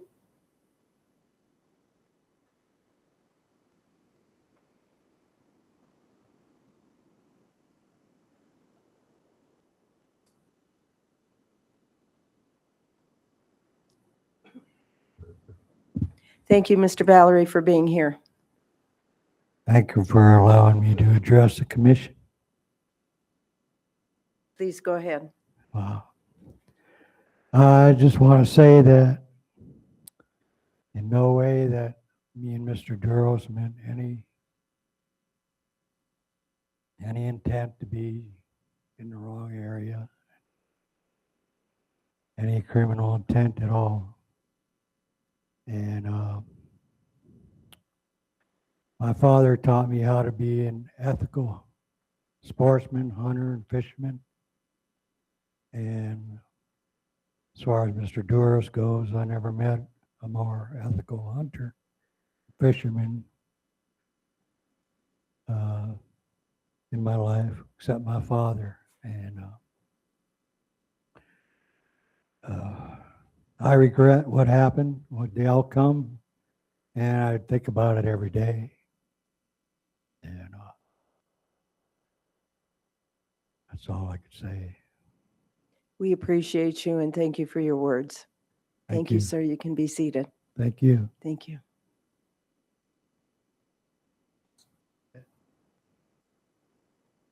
We'd like to hear from the officer, please. Madam Chair, it's Officer Prokop. Thank you, sir, for being here. Could you give us a brief overview? Madam Chair, Commissioners, happy to be here. A brief overview of the case. On November 25th, I received an Operation Game Thief report from a hunter that was scouting for the upcoming bull hunt.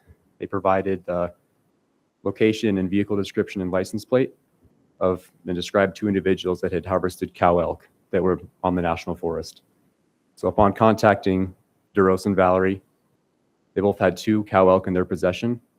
They weren't able to describe where those elk were taken. They had the OTC tags in their possession, not on the animals. Upon doing our investigations, we discovered that the sites matched up and they harvested the elk about 3 miles south of the forest boundary where the elk were, tags were valid for. Do you have any specific questions about the case? Yeah, okay. Commissioner Buchanan. Thanks, Madam Chair. Elliot, so first question really has to do with the behavior of Mr. Duros and Mr. Valeri when you first met them. Were they cooperative? Were they helpful, et cetera? Upon first contacting those individuals, they were a bit nervous, but they were able to answer our questions. And throughout the interview process, they were very easygoing. They didn't have a problem telling their story, and they didn't have any issues. Thank you. Commissioner Guggenauer. Yes, thank you, Madam Chair.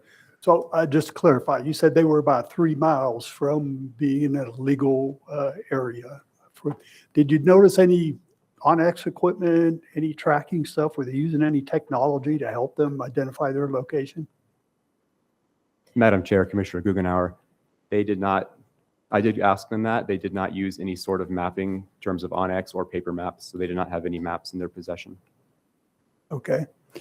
And I want to make maybe just a comment here about reporting parties. A large number of cases that we see are from people who witness a violation and report that. And we can't say enough, we can't give enough thanks to the sportsmen and women that are in the field that help the Game and Fish Department and help us all do our jobs better. I mean, without gut pile locations, license plate information, makes your job a lot more difficult. So kudos to this RP for doing the right thing. Thank you, Madam Chair. Thank you. Commissioner Kerr. Thank you, Madam Chair. Officer, was there, on the road they were traveling, was there any sort of marker that differentiated from the Forest Service land to the BLM or state land that they were supposed to be hunting on? Was there any kind of marker that would tell them that you've crossed on a national forest, you're no longer in your unit? Madam Chair, Commissioner Kerr, on the northern boundary from forest land, they're on Forest Road 153. Upon crossing that boundary, there is a Forest Road sign marking that it is Forest Road 153. Okay. Thank you. Great. Thank you so much. Any other comments you have? Madam Chair, no other comments. Okay. Thank you so much.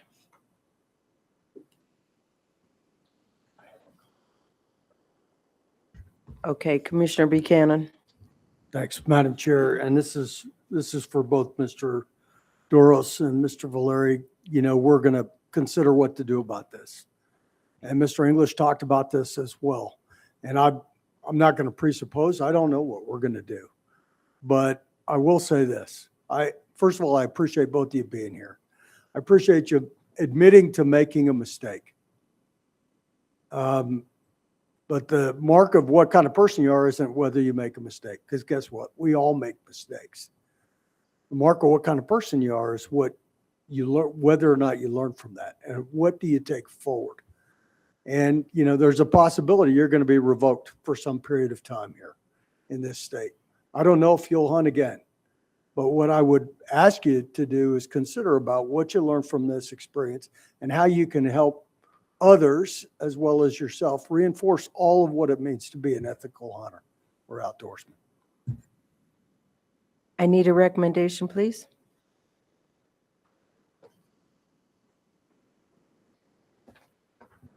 If there's no recommendation. Okay, Commissioner Buchanan. Madam Chair, I move that the license and/or license privileges of James J. Doris to hunt, fish, trap in the state of Arizona be revoked, and that he be denied another for a period of 3 years. That the current license be suspended as of the date of this hearing, and that it be revoked as of the date of the order, in this case assigned by the director. That he be required to complete the hunter education course and provide proof to the department before applying for any other license to hunt in this state. That the department be directed to collect civil damages or to bring civil action against James J. Doros to collect the amount of $9,983.94 for the loss of one elk. And I further move that the director as secretary to the commission be directed to sign and issue a finding of fact, conclusion of law, and an order in this matter pursuant to this motion. I have a motion. Do I have a second? Second. I have a motion and a second. All in favor, please say aye.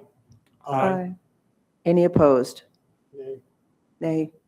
We have a 3, 4, 2 against, so the motion pass, and that's a revocation. Thank you so much.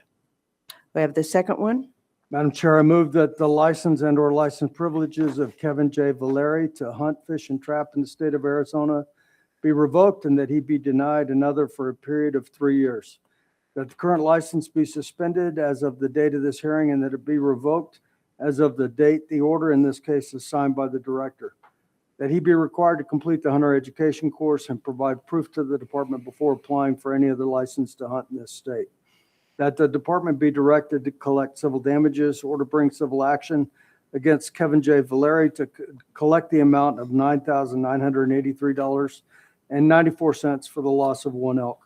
And I further move that the director as secretary to the commission be directed to sign and issue a finding of fact, conclusion of law, and an order in this matter pursuant to this motion. I have a motion. Do I have a second? Second. All in favor, please say aye. Aye. Aye. Opposed, say nay. Nay. 3, 4, 2 against, and the revocation stands at 3 years. Chief? Madam Chair, next case, docket 2026-0012, name of Robert Lopez III from Wilcox, Arizona. Conviction summary, count A, take wildlife in closed season. Reports to Graham County Justice Court. Plea on count A is guilty. The court accepted the plea, sentenced to pay a fine of $380 on January 12, 2026. Actions to be considered: revocation of license, take wildlife pursuant to ARS 17340. Required completion hunter education course pursuant to ARS 17245. Civil damage no less than $5,559.09 for the loss of one black bear pursuant to ARS 17314. Case summary: on August 21st, 2025, Arizona Game and Fish Officer Andrew Wong received a call regarding a hunter who had reportedly harvested a bear in Game Management 31 on August 20th, 2 days before the archery-only bear season opened. Officer Wong and Officer Pelto met with Robert Lopez on August 21st to inspect the bear and interview him about the harvest. Lopez told Officer Wong he had called the department's 1-800 number to check the female bear harvest status in Game Management 31, which indicated the limit had not been met. However, he did not verify the season dates or the legal method of take. He explained that he was scouting for deer on August 20th when he encountered the bear and proceeded to shoot it with his AR-15 rifle, eventually finishing it off with a .22-250. The ammunition Lopez used in the AR rifle was full of metal jacket targeting shooting ammo. Lopez was unaware that full metal jacket ammunition is prohibited for taking big game and admitted that he did not understand the female harvest threshold structure. Lopez was honest and cooperative throughout the investigation. No corresponding cases. The meat and hide were seized and held in evidence. Time spent 15 hours. Mr. Lopez is present, as is Officer Wong. Do you have any questions for me? Any questions for the chief? We'd like to hear from Mr. We'd like to hear from Mr. Lopez.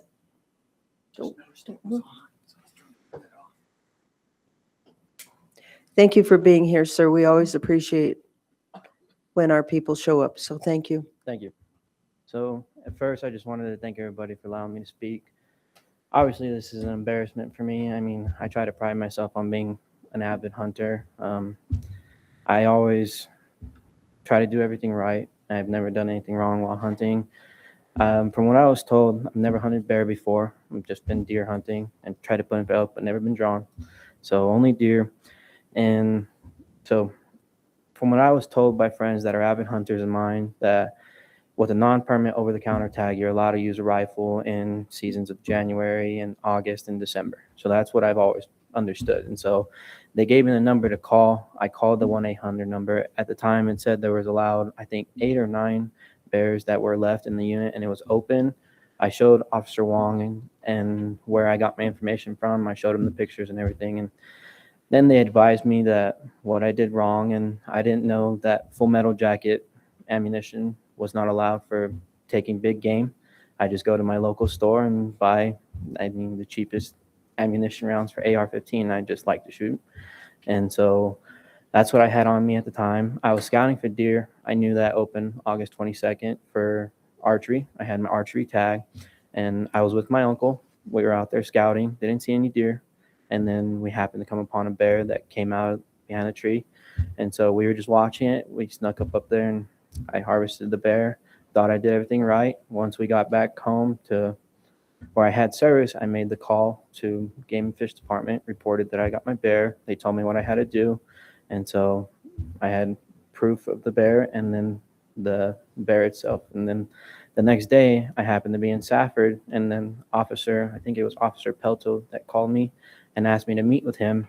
And I met with him, and then he advised me of everything. And then Officer Wong, and they advised me that they were going to take the meat as well. And I told them that it's at my home, and they said that they were going to come that afternoon, and they did. And they took the meat, and then they gave me a regulation book, and they told me where to find my information, how to find it, that the 1-800 number was the number that basically tells you how many bears are left for the season, not that that season is open. So they'll say, yes, it's open, but it doesn't technically mean that the season is open to harvest the bear.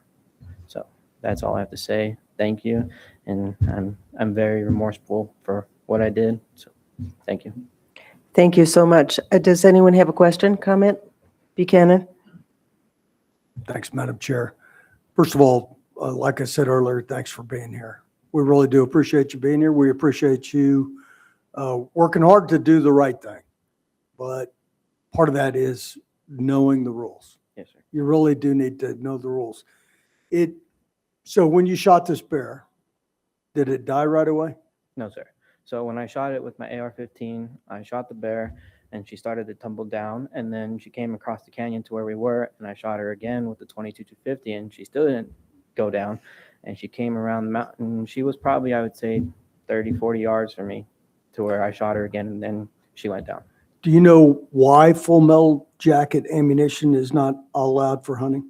Yes, Officer Wong told me, and then when I had the carcass of the bear, they showed me exactly where on the carcass, what they could tell where I shot the bear with the full metal jacket, because it doesn't go through to penetrate to kill the animal. It just basically explodes it and puts it in pain. So they said that's understood why the bear came towards you, because you injured her, so she was mad. And so it's Yeah. understood. Okay. Well, look, like I mentioned to the last group of people, no matter what we do, I would really encourage you to think about this. Yes, sir. None of us can go back before that day and change what happened. Mhm. But we can take this forward as a positive experience and try to help others Yes, sir. learn from your situation. So thanks for that. Thanks. The other thing is, when the season was going to open up 2 days later, what kind of hunting was it? It was going to be archery. It's going to be archery. Yes, sir.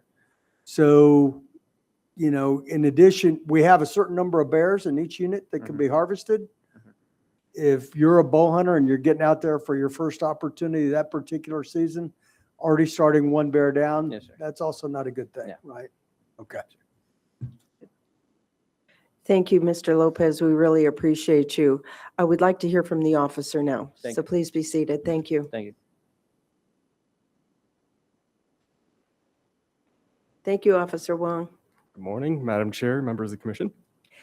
Just an overview of the case, please. Absolutely. So August 21st, around the afternoon, I get a call from my sector mate, Officer Matthew Pelto, about a bear that needed to be checked in before any of my season opened up.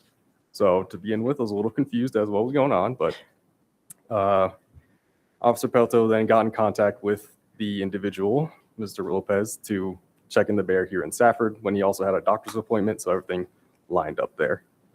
In the check-in, at the check-in in Safford, I seized the hide and skull there, and talked about what all was wrong here, and as well as finding out where the meat was at.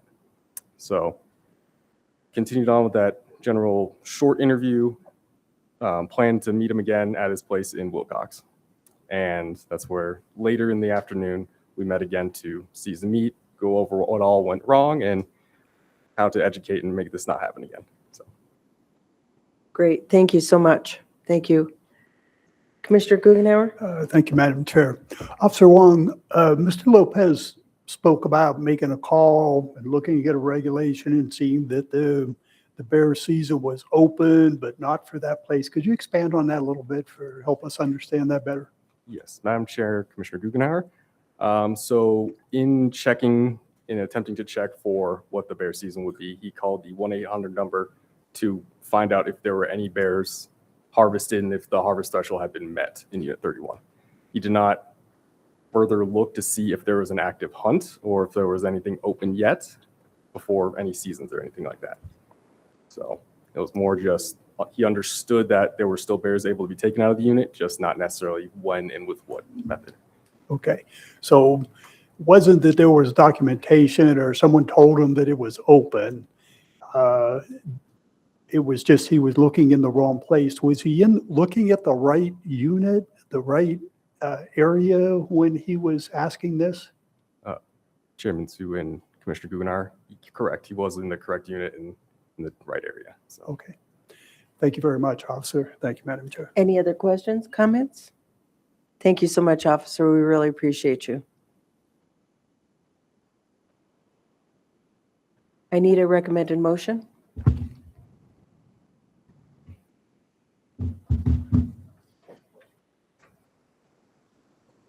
No motion?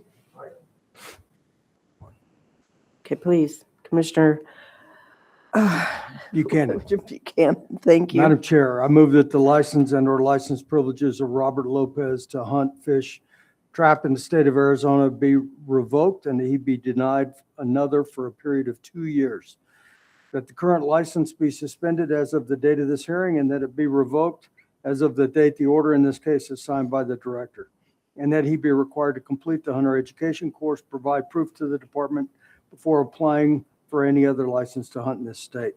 That the department be directed to collect civil damages or to bring civil action against Robert Lopez to collect the amount of $5,559.09 for the loss of one bear. And I further move that the director as secretary to the commission be directed to sign and issue a finding of fact, conclusion of law, and an order in this matter pursuant to this motion. I have a motion. Madam Chair, Yes. before we take a second, I wonder if the commissioner would entertain modifying this to a 1-year revocation. And my justification is that different from the last case, Mr. Lopez did a lot of things right. He called, he tried to find out where the area was. He made a mistake in looking at the book. I've looked at that book and it can happen. I get that part. But even reporting it, I mean, it's got to be strange for an officer to get a check-in call 2 days before the season opens. So if you're, Madam Chair, if I'd you're be willing, happy to alter the motion to 1 year. and Madam Fine, Chair, or the civil assessment stays the same. okay, I would second that. Thank you. Okay, so we have a motion for 1 year. And I have a second? Second. I have a motion and a second. All in favor, please say aye. Aye. Any opposed? 1 year revocation. Thank you, Chief. Madam Chair, next case, docket 2026-0013, in the name of Brian Nicholson from Glendale, Arizona. Conviction summary, charge count A, waste edible game meat, count B, litter while hunting. Courts of Williams Justice Court, plea on both counts are guilty.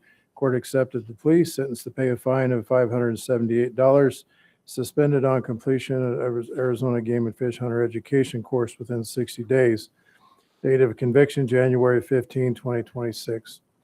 Actions to be considered, revocation taken in wildlife pursuant to ARS 17340, required completion of our education course pursuant to ARS 17245. Case summary, on September 19, 2025, Arizona Game and Fish Officer Stasky received an Operation Game Thief call regarding a bull elk that was harvested and left to waste in Game Management 8. The RP provided good details about the suspect's vehicle, suspect and vehicles observed in the immediate area. Officer Stasky responded to the call and found the deceased bull elk missing the head, back straps, and portions of the hindquarters. The neck meat, the entire front quarters, and lower portions of the hindquarters were left in the field, along with multiple pairs of gloves, paper towels, and disposable knife blades. This was all found approximately a third of the mile away from the road on relatively flat terrain. Officer Stasky was able to determine that Brian Nicholson was the individual that harvested the bull elk. Officer Stasky met with Nicholson on September 28th. Nicholson told Officer Stasky he did harvest the elk with a crossbow at that location and called his nephew to help him pack out the elk. Nicholson stated that he made 2 trips that evening, packing out the head, the back straps, and the tenderloins and portions of the hindquarters. Nicholson stated to Officer Stasky that he left the gloves and paper towels and knife blades because it started to rain that night. Nicholson stated he planned to go back the next day for the rest of the meat, but didn't want to go in alone. There are no corresponding cases. Time spent in this investigation was 12 hours. Mr. Nicholson is present, as is Officer Stasky. Do you have any questions for me? No, Chief. Thank you so much. We'd like to hear from Mr. Nicholson, please. Thank you for being here, sir. Yes, thank you, Madam Chair, Commission. Boy, this kind of makes me wish I'd sent a letter. A little bit intimidating. I've got to open with, I certainly feel the worst for my nephew in this whole situation. No matter what penalties rendered today for me, I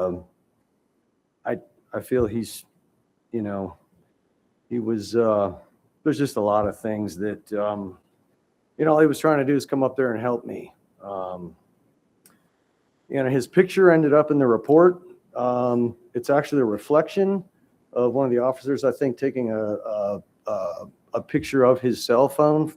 He was offering information at the time, I'm sure. I don't know how appropriate that is. I mean, he's not even, you know, your guy. I mean, maybe, I'm not sure who sees all that or how it all works, but I didn't feel that was, you know, that could have maybe been edited or something. Madam Chair, if I may, Mr. Nicholson, so we're here to hear about facts of the case. The law enforcement techniques that the Arizona Game and Fish Department uses are not subject to what we're talking about today. So if you can give us some information pertaining to the case and your side of it, that's what we're here to hear. Thank you. Thank you. Roger that. Please continue.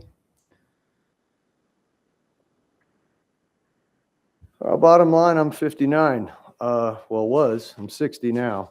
And I'd been up since 2:30 that morning. I left from my house. I had a camp up there. I did leave from the house that morning at 3 o'clock, went to a completely different area of that unit. Actually, a place I'd never been before, got in on the animals and actually backed out of there because there were a lot of cows that were, you know, I was going to get caught by them basically. So I came back to that same area later that evening, and sure enough, I had a little bit of luck, and you know, I hiked in. It was certainly further, you know, the first time I hiked in a third of a mile from the main road, but at any rate, I made 3 trips out that night myself after I'd walked out and drove in and got closer on that closed road. I made 3 trips out myself, and about the last hour of it, I guess I came out of there maybe around 8:30 p.m.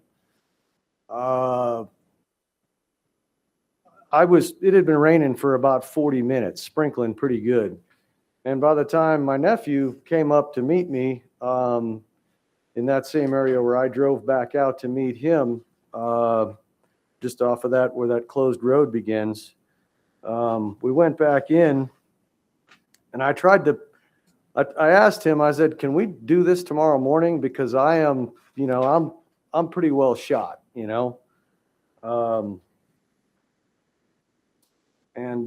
he was all, well, I'm here. Let's, I got to go to work in the morning. I'm going to stay up here with you tonight, and then we'll, I'll go back in the morning. And I'm like, okay, well, we should be able to handle it all. So, but I knew at that point, and we didn't get out of there till like midnight, and it rained. I'd never been so wet ever on a hunt or out in the outdoors ever in my life. And we probably got out of there around 12:30 that night. And I still planned on going back the next morning, but it was to the point where I couldn't move I couldn't really hold on to anything anymore.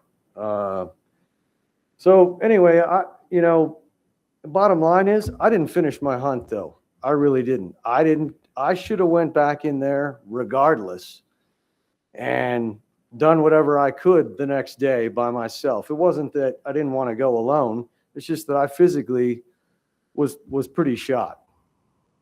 For that, just a couple other little things, if I may.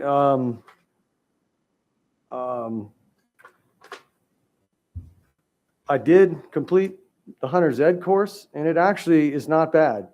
There's countless things that I kind of, tips and little things that you can learn.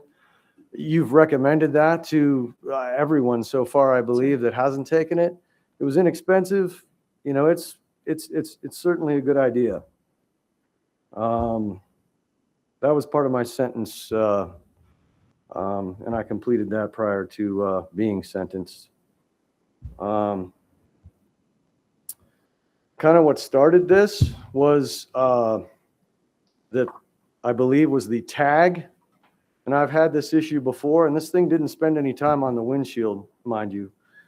You go to peel a tag off and you're out in the field and you're going, okay, I don't have a stapler, what am I going to do to stick this tag on here? Well, I got it to stay on there for about the first 3 hours, and then I put it in my pocket for a while before I carried the head out. I came up with a solution though. Maybe they should have somebody else make them in the future. That's not the first time it's happened. But if you just wrap it around a tine and use a rubber band, they're lightweight. You can throw them in your backpack, that ends that issue. There were other things that I wrote, but pertaining particularly to the case, that's it. Thank you. Thank you, Commissioner Buchanan. Thanks, Madam Chair. I've got some questions. I know, I think Commissioner Kerr does as well. So we heard Chief Elm say that you said that, and it says in the report that you shot this bull with a crossbow. Is that accurate? That is accurate. We actually had about a 60, 70 second stare down with him extremely close to me. So it wouldn't have mattered, the weapon, but yes. Yeah. Did you have a crossbow permit? I'm assuming you did. I certainly did. Yes, sir. Okay. Well, comment number one is, our rules have changed with respect to crossbows. Yes, they have. So make sure you understand that should you decide to hunt with a bow again. I'm trying to sort through what your plan was. Did you always plan to get this elk out by yourself? Or are you going to wait to see if you shot one and then call somebody for help, or what? Well, it's doable. It's just how much abuse you can take in a certain period of time, I guess, is basically what this came down to with me. I try to stay in really good shape so I can, and 90% of the time in the field, I am by myself. I don't ever hunt with anyone else. My nephew's been with me a few times. We've, mostly scouting and such, but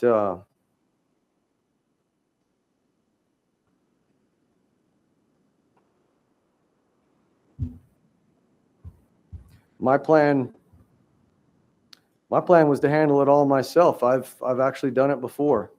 I mean, usually you can carry about, 90 pounds in a backpack, I would guess, at a time. And it can be done. Okay. I don't have any other questions. Commissioner Kerr?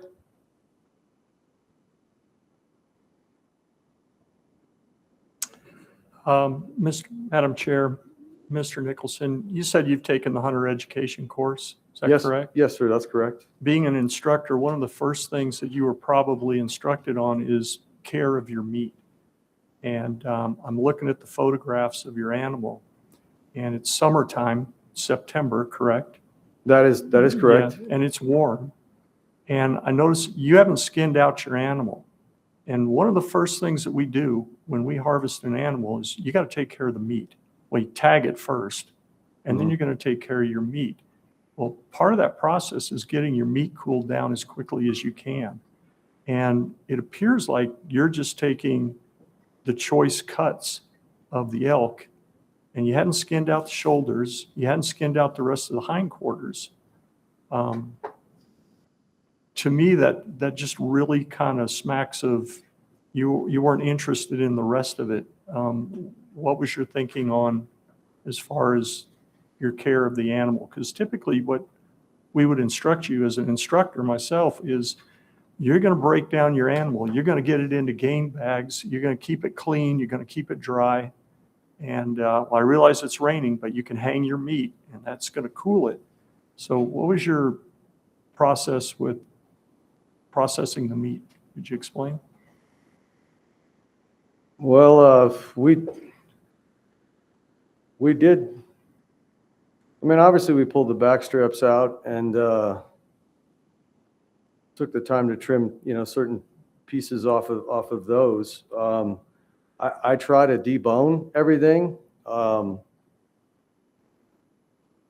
The front quarters typically don't have a lot of meat on them. It takes a little while to cut it off of there, but that's certainly no excuse to leave them unskinned.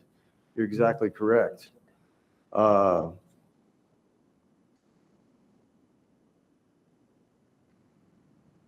Most of the neck was, skin was removed. But yeah, the front side, I did not peel those back. You're correct. Another question. Had you packed out all the meat first and left the head behind, would you have left the head out there for an extra day? That's certainly possible. I mean, it certainly wasn't first. It was after my other two loads that night, when I was still by myself, if that makes any difference. But to answer your question, I see your point. I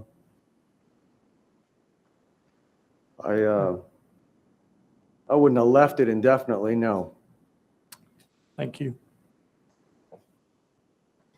Commissioner Guggenauer? Thank you, Mr. Nicholson. Just a quick question, and I'm going to ask the officer this too.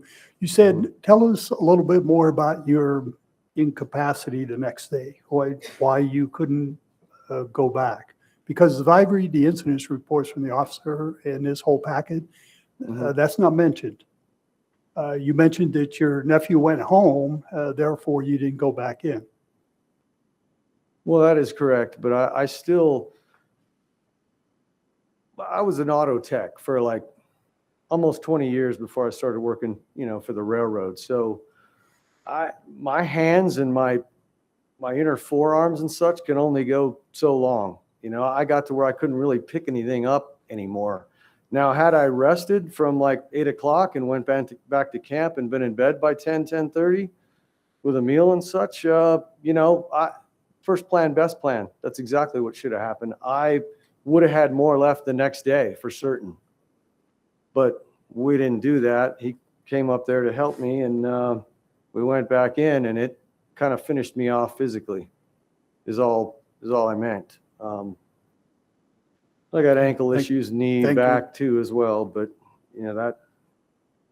those weren't as much of an issue at that point. Sir, I have a comment, is that Yes. I'm going to be 80 years old this month, okay, so I'm old. I've Mhm. hunted all over the world. I've hunted with Mm. people by myself. And the one thing that I have learned is that I have to be in tip-top physical shape so that if I do take an animal late in the day, that I am ready. Or if I'm with someone, when my husband took his desert bighorn, is that it was midnight and we were packing that thing out. And I was exhausted, I was tired, it was hot, and we were miserable. But I had prepared my body and myself and my mind to be able to do that. So I've been a lot older than you on very tough hunts around the world.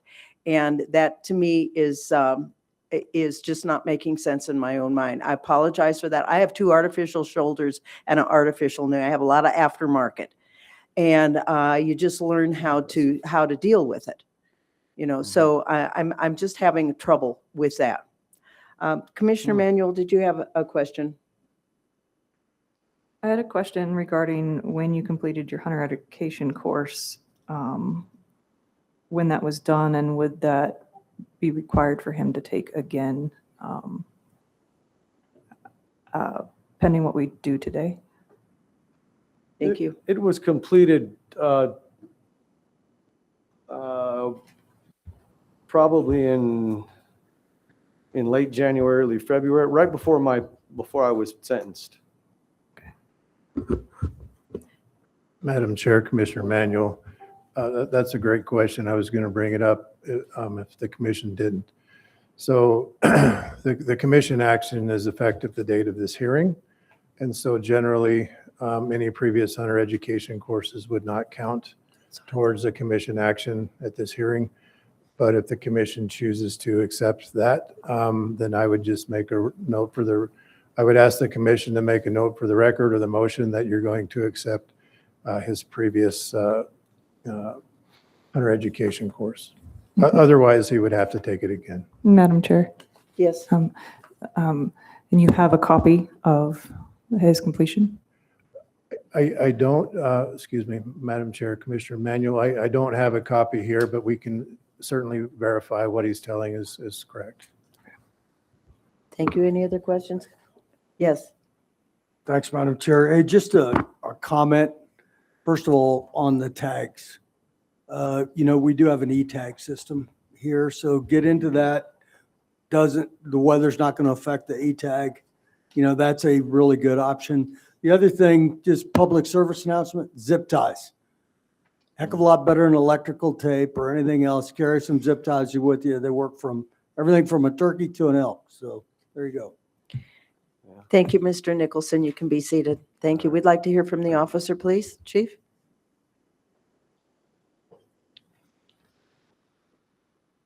Madam Chair, is Officer Stasky. Thank you. Thank you, Officer Stasky. Madam Chair, members of the commission, good to be here today. Thank you. Thank you for taking the time. No problem. A Just brief yeah, overview would be great. brief Thank you. overview of the case. So September 19th, received a call from our OGT hotline in reference to a hunter that found a deceased bull elk near Bill Williams Mountain Game Management Unit 8. Hunter stated that deceased bull elk had the head cut off, back straps cut out, and then portions of the rear quarters cut out as well. I made my way over there, made contact with the reporting party. And again, it matched up with what he was saying. So the bull elk's head was cut off, back straps were taken out, portions of the rear quarters were taken out as well. So upon further investigation, I was able to get a license plate from the reporting party as well, which, long story short, backtracked to Brian Nicholson. We had originally found out Brian Nicholson was the one that harvested that bull elk on September 18th, around 5:30 p.m. And per the interview, he did state, in fact, that he did leave the front quarters. He left the neck meat and then portions of the rear quarters as well. And he also ended up leaving 3 latex gloves, 2 replaceable knife blade packets, and then also some paper towels at the scene as well. So when I asked him about essentially why he left it, he just said, yeah, he failed to come back the next morning to get the rest of the elk. So, Any questions for the officer? Madam Chair. I Yes, do. please. Thank you. So, thank you, Officer Stasky. Just a clarification, make sure I'm reading this right. The court imposed a fine of $578, but it was suspended upon completion of the hunter education class within 60 days. Correct? So he, by taking the course, he eliminated having to pay the $578 fine. I'd have to clarify that on disposition with the justice court, but depending on the context, yeah. Okay. And then going back to my earlier comment, I think you answered it, but I want to be explicit about it. Did he mention that he had physical limitations and that's why he couldn't go back out the next day? Or is it per your incident report that says he didn't have help from his nephew? Madam Chair, Mr. Guggenhauer, yeah, he just stated to me that he was tired the next day and that's why he decided not to go out. I didn't notice any physical limitations. Thank you, sir. Thank you, Madam Chair. Any other comments? All right. Thank you so much, officer. We appreciate you. Thank you. I need a motion, please. Madam Chair, I have a motion. Yes, please. I move that the license or license privileges of Brian Nicholson to hunt, fish, and trap in the state of Arizona be revoked and he be denied another for a period of 5 years. That the current license be suspended as of the date of this hearing, that it be revoked as of the date the order in this case as signed by the director. That he be required to complete a hunter education course and provide proof to the department before applying for any other license to hunt in this state. And I further move that the director or secretary to the commission be directed to sign and issue a finding of fact, conclusion of law, and an order in this matter pursuant to the motion. I have a motion. Do I have a second? Second. All in favor, please say aye. Aye. Any opposed? 5-year revocation for Mr. Brian Nicholson. Thank you. Chief? Madam Chair, it was discussed related to the hunter ed course. I didn't hear any concessions from the commission, so we will notice him he will have to take the hunter education course again. Thank you. Next case is docket 2026-0017, name of Don Smith from Tucson, Arizona. Conviction summary, count A, take mule deer, knowingly permit edible portions to go to waste. Court's a Snowflake Justice Court. Plea on count A is guilty. Court accepted the plea, sentenced to pay a fine of $250 on October 6, 2025. Actions to be considered: revocation of license to take wildlife pursuant to ARS 17340, required completion hunter education course pursuant to ARS 17245, civil damage no less than $3,973.13 for loss of one mule deer pursuant to ARS 17314. Mr. Smith is not present. Would you like me to read the case summary? I don't think that's necessary. Thank you, Chief. In this case, Officer Mark Terrell is present. Let's hear from Officer Terrell. Thank you. Thank you for being here, sir. Thank you, Madam Chair. Madam Chair, members of the commission, thank you for having me. Yes, this investigation started initially from a self-report from Mr. Smith. He and determined through the investigation that he had killed a deer on August 23rd. And then when reporting the over-the-counter deer that he had harvested, he found out that he had killed it in an area that was not open to hunting during that time, which at that time, the person at the office that he had contacted had initiated and asked him to contact our Operation Game Thief hotline to self-report, which he did. And when he contacted our dispatcher had asked him, what he had done with the meat that he had taken the deer, and he responded that he had given it to a friend. When I got the report, contacted dispatch and looked at it, and I saw that he had made that statement. And when I called him that same day, I asked him, where the meat was, thinking that he would tell me who the friend was he gave it to. And he admitted that he had left the meat out in the field. He had only taken the 2 hindquarters, and then later found out that he had tried to give those hindquarters to a friend. They didn't want them, so then he took those hindquarters and dumped those out in the woods as well. Mr. Smith was honest, I believe, with everything that he had told me once I had contacted him. He was cooperative in that he met me at the office, took me out to the area where he had killed the deer in 3C. He had had a blind set up on a tank and shot the deer with a crossbow. We ended up locating the carcass out there. It was 5 days later, so that time the carcass was completely eaten by coyotes or whatever else. There was nothing left. He then explained to me everything that happened, and got his deer blind, and then we went over to where he had dumped the hindquarters, and we found those hindquarters as well, but the animals had eaten those. And then we went back to the office, and when I had asked him for his tag, that's when he had showed me he did not put his permit on the deer. He had used his transportation portion of the tag and filled out the transportation portion of his permit, and put that transportation tag on the deer when he had taken it to the taxidermist and stuff.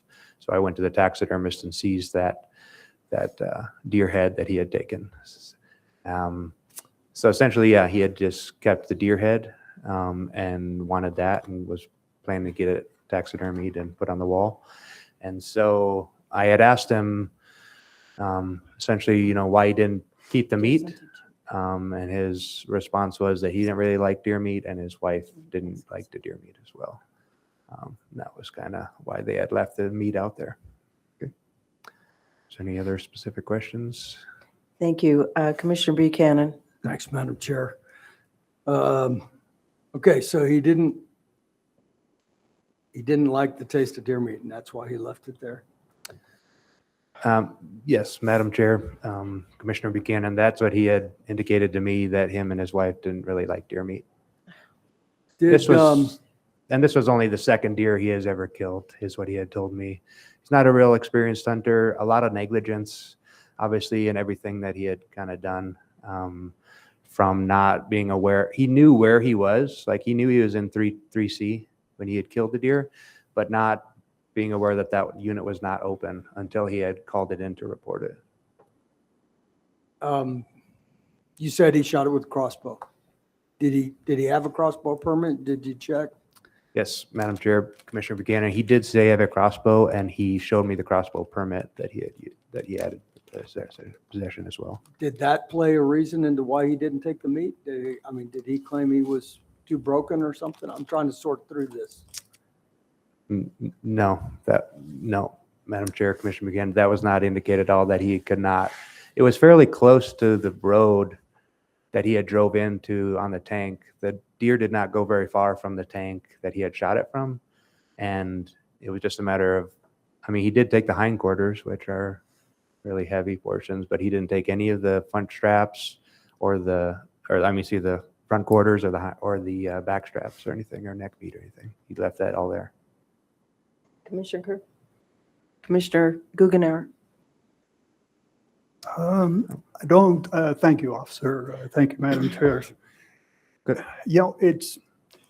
This is curious as I read through this, because to self-report, you have to know that a wildlife manager is going to ask about where the meat is and all that. So I just find it curious that the way this whole case unfolded. But if Mr. Smith is listening, waste of wildlife reflects on all hunters, all anglers across our state. This isn't just about one deer that you leave out there. It's the perception of what hunting is and how important it is, and how heritages are lost when we don't follow those ethos as hunters and anglers out there. So for the public, and Mr. Smith, if you're listening, that's why this is so serious to the department and to the commission. And so, enough said. Thank you. Yes, Madam Chair, Commissioner Guggenauer, I appreciate that. And to further, he was charged and convicted with the waste of edible portion of game meat. There were warnings given for taking the wrong unit, possession unlawfully taken, and then failure to tag with a proper tag. And the reason for those warnings, I guess, in talks with my supervisor and stuff, was to remain consistent with the self-report process that we have.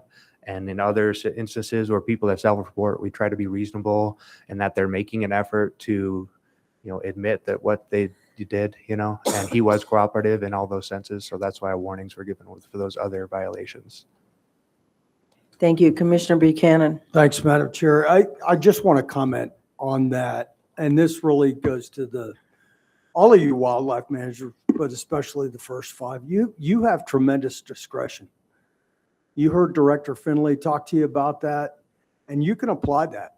You can sort out, what am I going to cite? What am I going to give a warning for? What am I going to give them a hug, a noogie, a kick in the butt? Whatever the case is, that really is up to you to sort through depending on everything going on here.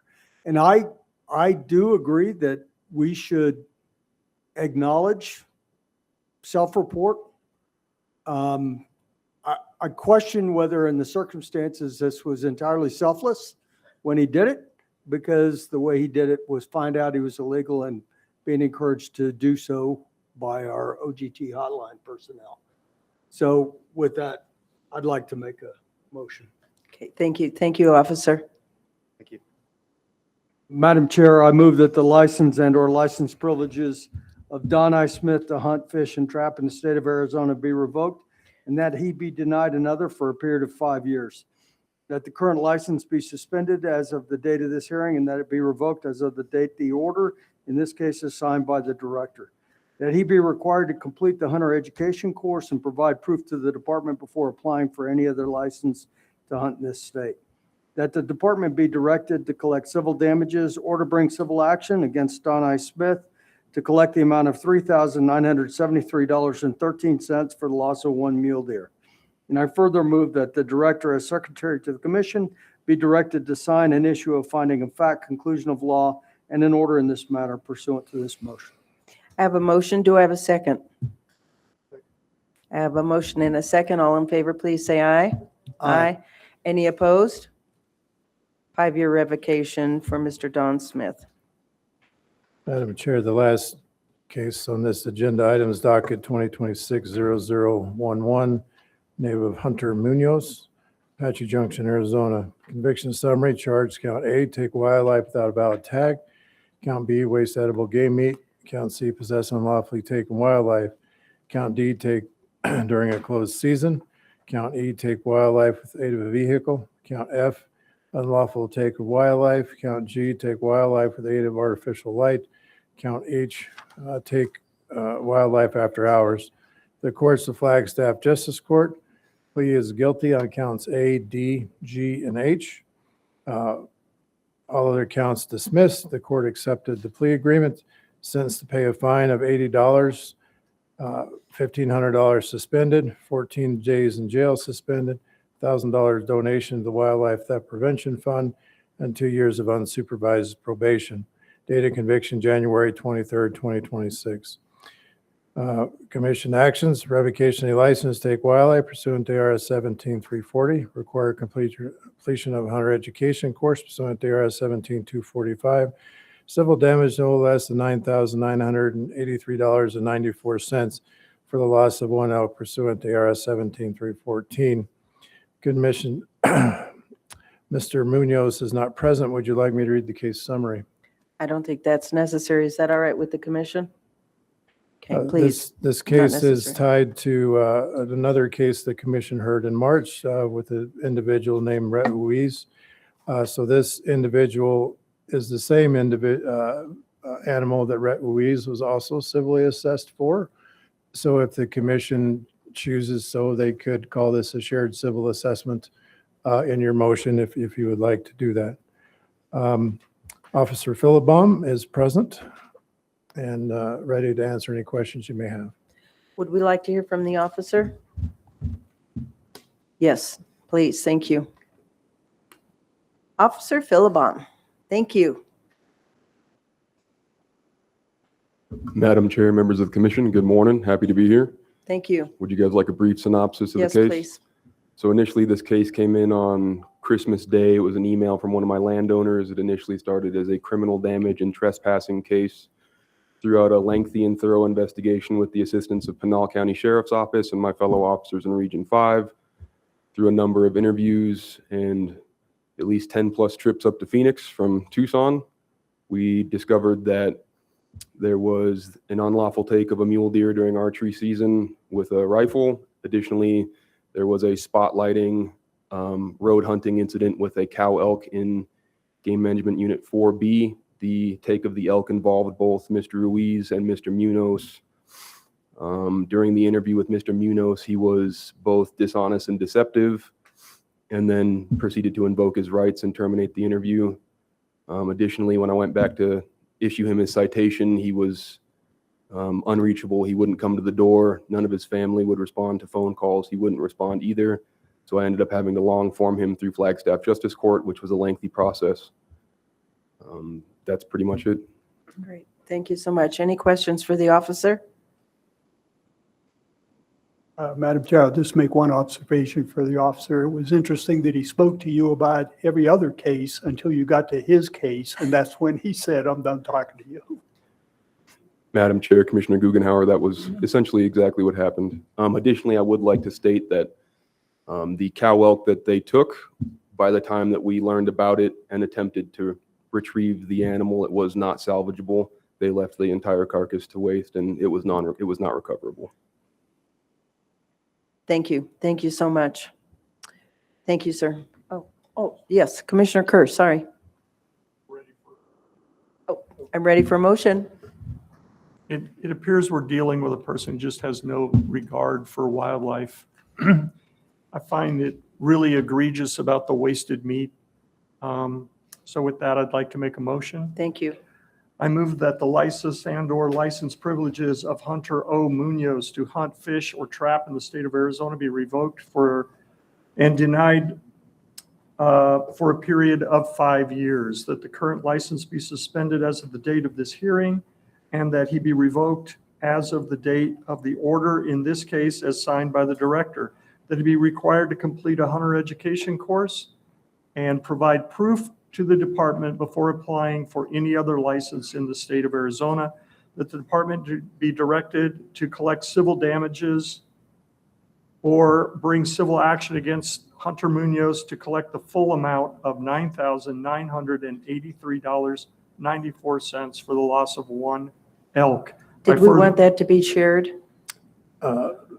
Madam Chair, it really doesn't matter. We can't collect the amount twice. We can only collect it once. Okay. So, Okay. yeah. All right.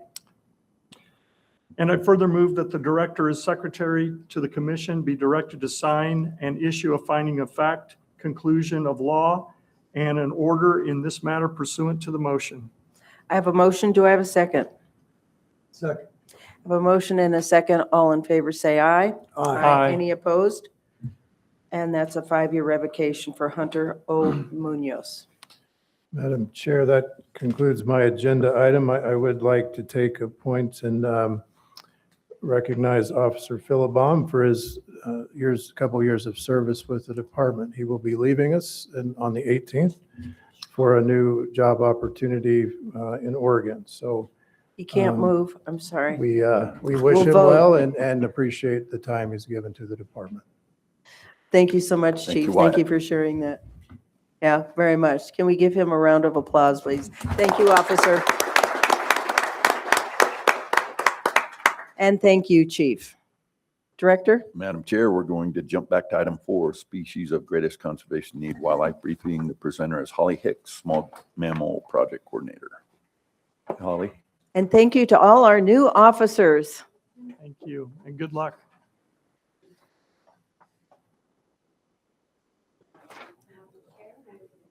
Is your microphone on? Is a little green light on? Now it is. There it is. Thank you. Thank you so much. Good morning, Madam Chair, members of the commission, executive staff. Lovely to be here. Thank you for having me. I am here today to talk to you and give you an update on our black-footed ferret project. There has been a lot of ups and downs, so there's a lot of things to talk about today, so I will just get started. Next slide, please. First off, just acknowledging the entire staff that works on this project that are amazing, the on-the-ground crew, including Jennifer Cordova, Heather Hyman, and David Drever. And then within the agency, we also have a wonderful support staff from the region and at headquarters. Next slide, please. All right, I'm going to start with a little bit of just biology, just We're scientists, and these all kind of apply to what's going to be coming up later. Main diet of a black-footed ferret is prairie dogs. They rely on them both for food and for shelter. They are nocturnal, they're solitary, so they spend the majority of the time by themselves, just overlapping during a breeding season. They give birth once a year and have 3 to 5 kits. They have some of the typical predators you can imagine, owls, coyotes, and badgers, and they're very susceptible to both plague and canine distemper. Next slide, please. Historically, we've had them all across northern Arizona. There are historical records of them from Springerville, north of Williams, and all the way over to Seligman. Next slide, please. Tri-nationally, we have them everywhere from Canada down to in Mexico. There are 36 sites. The national site has not updated it with our newest site, Garland Prairie, which is here in Arizona. So there is actually 36 sites that, even though the map indicates 35, they are an interesting species that they were thought to be extinct twice.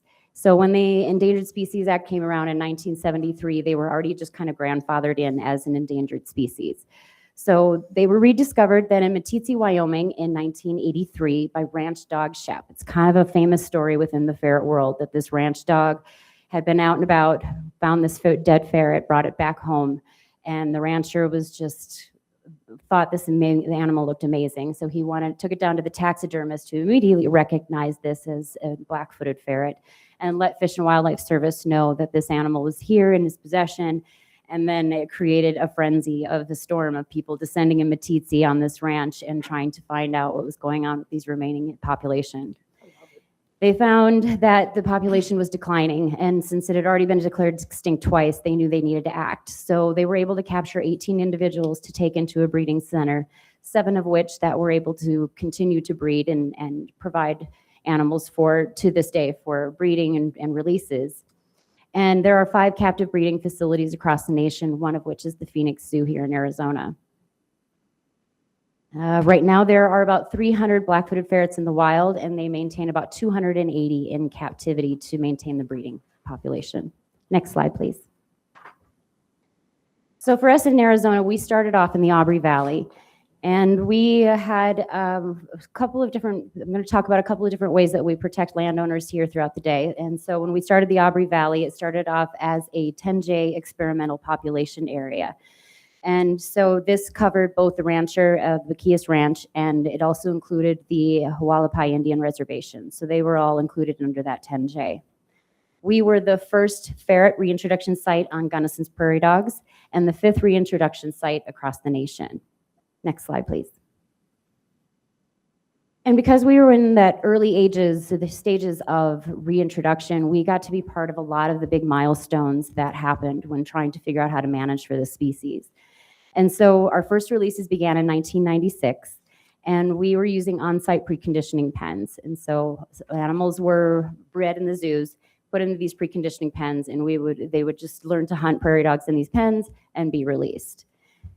And after about a year, we realized that breeding might be a great option to do within these pens as well. Having them born in a wild setting and giving birth in a wild setting is probably more beneficial than coming from captive. So in 2001, then we also then started releasing these ferrets in the spring, prior to when prairie dogs were going to be having pups. So, a little bit easier prey for them.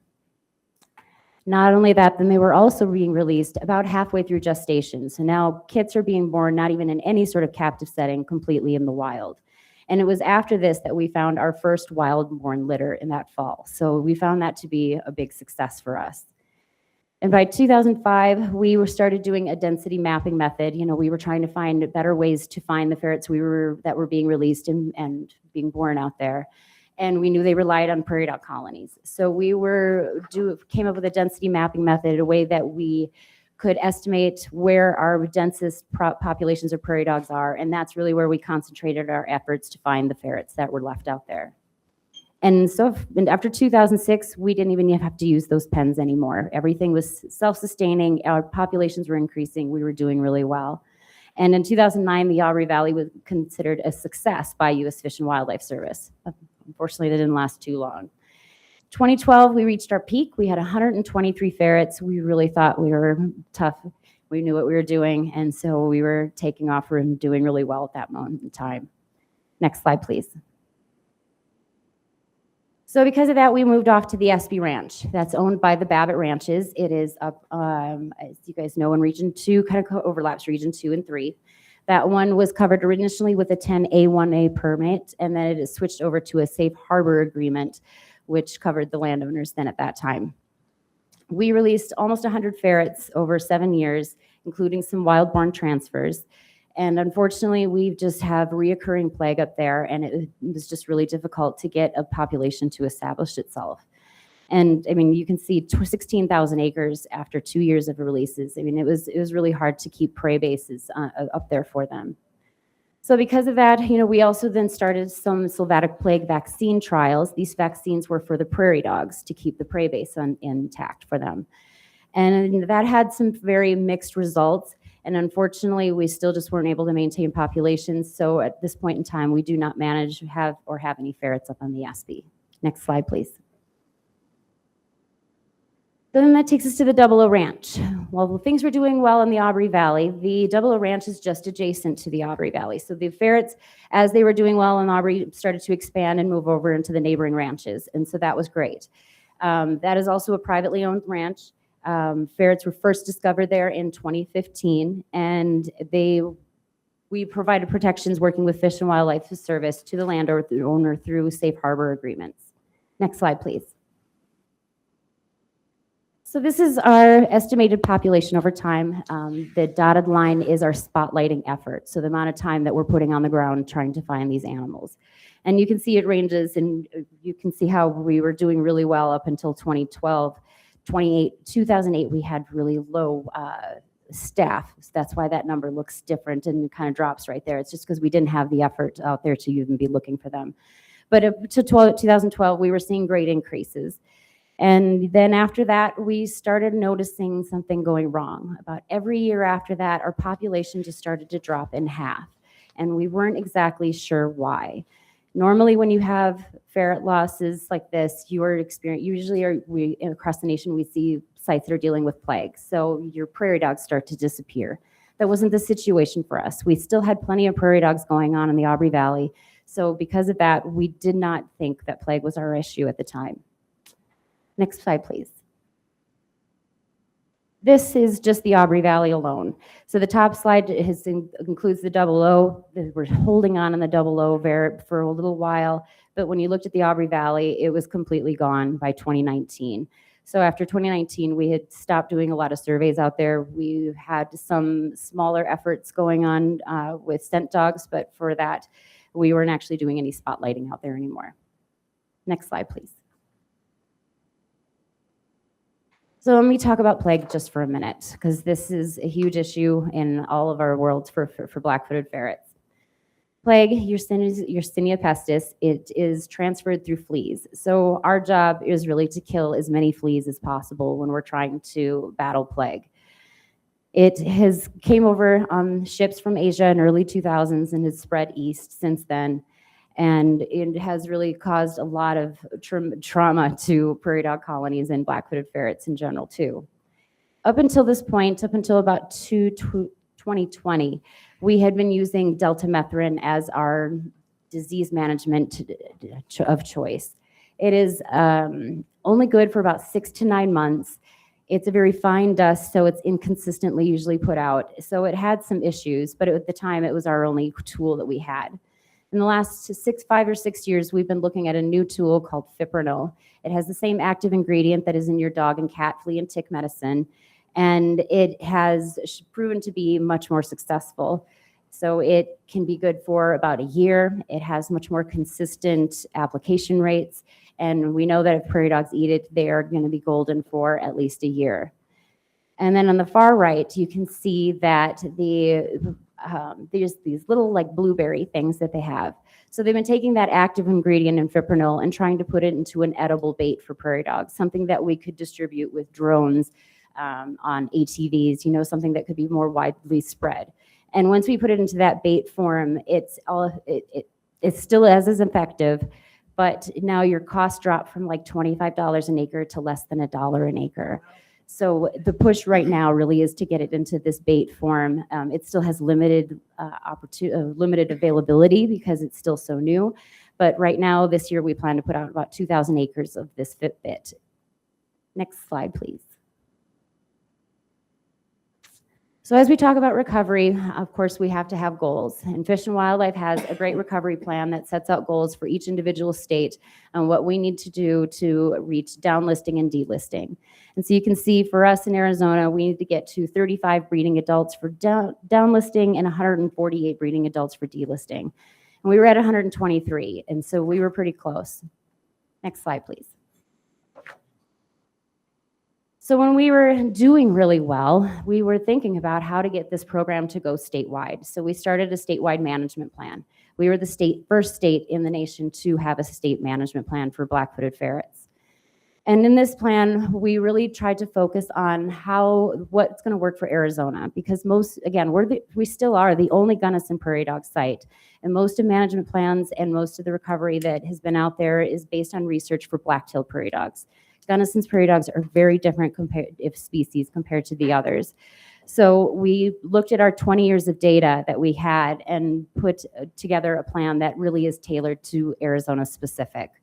And so for us, we have it cushions that Fish and Wildlife goal a little bit with 150 breeding adults. We have an acreage that we want to reach of about 47,000 acres. We want to see 5 populations across the state with at least 30 breeding adults.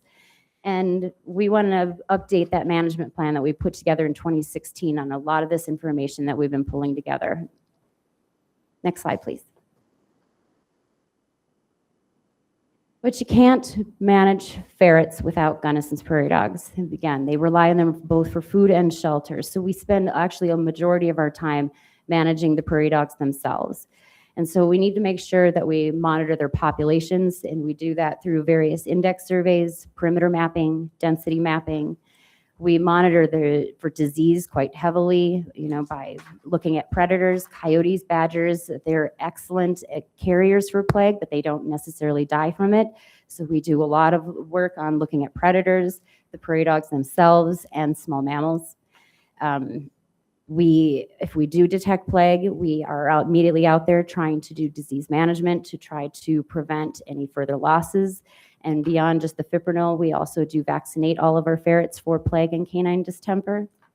And then we also have just some other tools in our tool belts, translocations if necessary, supplemental feeding. And we are one of the few states that have a seasonal hunting closure for Gunnison's prairie dogs. We close it during the breeding season. It allows those juvenile prairie dogs to survive and be that easy prey that ferrets need. Next slide, please. Yes, feed. So for black-footed ferret management, we do a lot of monitoring. The main way that most sites do is spotlighting. Ferrets have a brilliant green eye shine, and they're super curious little critters. So when you go out with spotlights, they just kind of can't help but look at your spotlight when you're out there wandering around. But because they are so susceptible to things like canine distemper and plague, we do still need to have them in hand, trap them, know which individuals they are, and get them vaccinated as quickly as possible. We also have been using scent dogs. Scent dogs are an excellent tool to find black-footed ferrets. With our research that we did with overlapping telemetry, they can find ferrets if they're allowed to look at all burrows 100% of the time. Of course, that goes down as your transects separate, but it's been a great tool. And we've also been starting to get into thermal imagery, which you can see the picture of the ferret in that bottom left is a thermal image of a black-footed ferret. So we also look at, we need to know when we're doing our prairie dog densities, whether or not we can support black-footed ferrets. So when we are doing our density mapping, we come up with what's called a ferret family rating. And so that helps us figure out how many prairie dogs we have out there, and then how many ferrets that will support. So we know whether or not our sites are reaching any sort of carrying capacity, or if there's a room to grow still. We also relied heavily on the captive breeding program. Again, all of those animals that are being released come from a captive breeding program at this point. We have done some wild-to-wild transfers, translocations in the past, but at this point we are not right now. And then health monitoring, of course, is important when we have those animals in hand, looking at to see what kind of shape they're in. We don't do a ton of predator management for these guys. So far, they're pretty savvy when they come out of these preconditioning, but it is a tool that we have if we need it. Next slide, please. So as I mentioned, we had talked a lot about different protections for ferrets. And when we were putting our statewide management plan together and picking out these focal areas of where we wanted to go statewide, it was a piecemeal of different landowners. So we had Forest Service, BLM, private land, state, all these different things. And it didn't make sense to continually be finding these different ways to cover and protect landowners. So we worked with the Fish and Wildlife Service to ask for a statewide 10J non-essential experimental designation. And that was approved back in 2023. And that pretty much essentially takes the protections for black-footed ferrets from endangered to threatened. So it's just giving a little bit of ease and protection for landowners so that as we go statewide with these releases and trying to expand our populations, and as they travel into areas that maybe we don't expect, that they'll have coverages for wherever they go. And that was important for us before we started to look at where we wanted to go next and putting ferrets out in new areas. And this area it is specific to Arizona, but you will see on the map, it does overlap a little bit into Utah and New Mexico as well.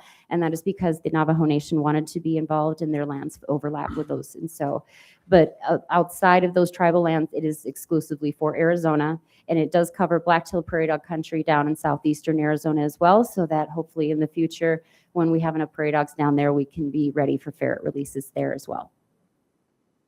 Okay, next slide. So what are we doing now? We are working on a bunch of different projects and trying to update our management plan, which we'd like to have done in the next couple of years. One of the things that I talked about earlier, looking at these new disease treatment studies, we've been looking at new products.